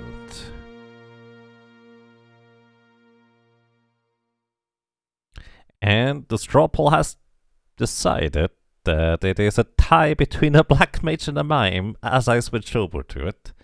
That's kind of impressive. Why does this happen? You probably didn't hear that because I don't have desktop sound on, but well, I guess we haven't decided. Oh, did we just decide? Wait, where's it? Hang on. Sorry, I got distracted. Well, I guess we're gonna be playing Black Mage, everybody. So, thank you everybody for voting. I'm just gonna click that away before it changes back over to a tie again. And Black Mage is going to be our next job class. So now, we will need to know what is going to be our next character name, color, as well as whether we choose butts or fairies. So everybody, exclamation mark join if you'd like to join that raffle. I'm going to pick a winner in about 10 seconds from now. And the first winner is going to tell us whether we're gonna be playing as butts or whether we're gonna be playing as fairies. And click. And Mimakari. You can tell us whether I should play as butts or as fairies for the next run. Then the next winner here is going to tell us what the name of butts is going to be. Mimakari says fairies. Alrighty, I don't even have to change this picture there. Fairies it is. Thank you. I'm just gonna write the... I didn't prepare for that, did I? Oh well. So yeah, enchantment bars. If you'd like to tell us what the name of butts is going to be, feel free to let me know.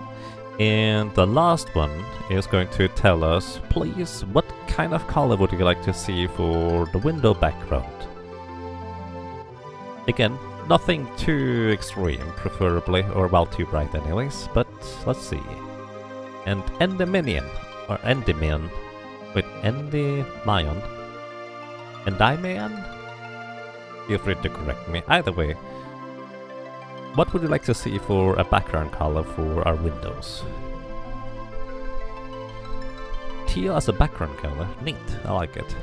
It will be probably a bit of a darker teal, but I don't think we had a teal yet, have we? Thank you. And the neon 0021. And why am I... hang on. Left, where's the...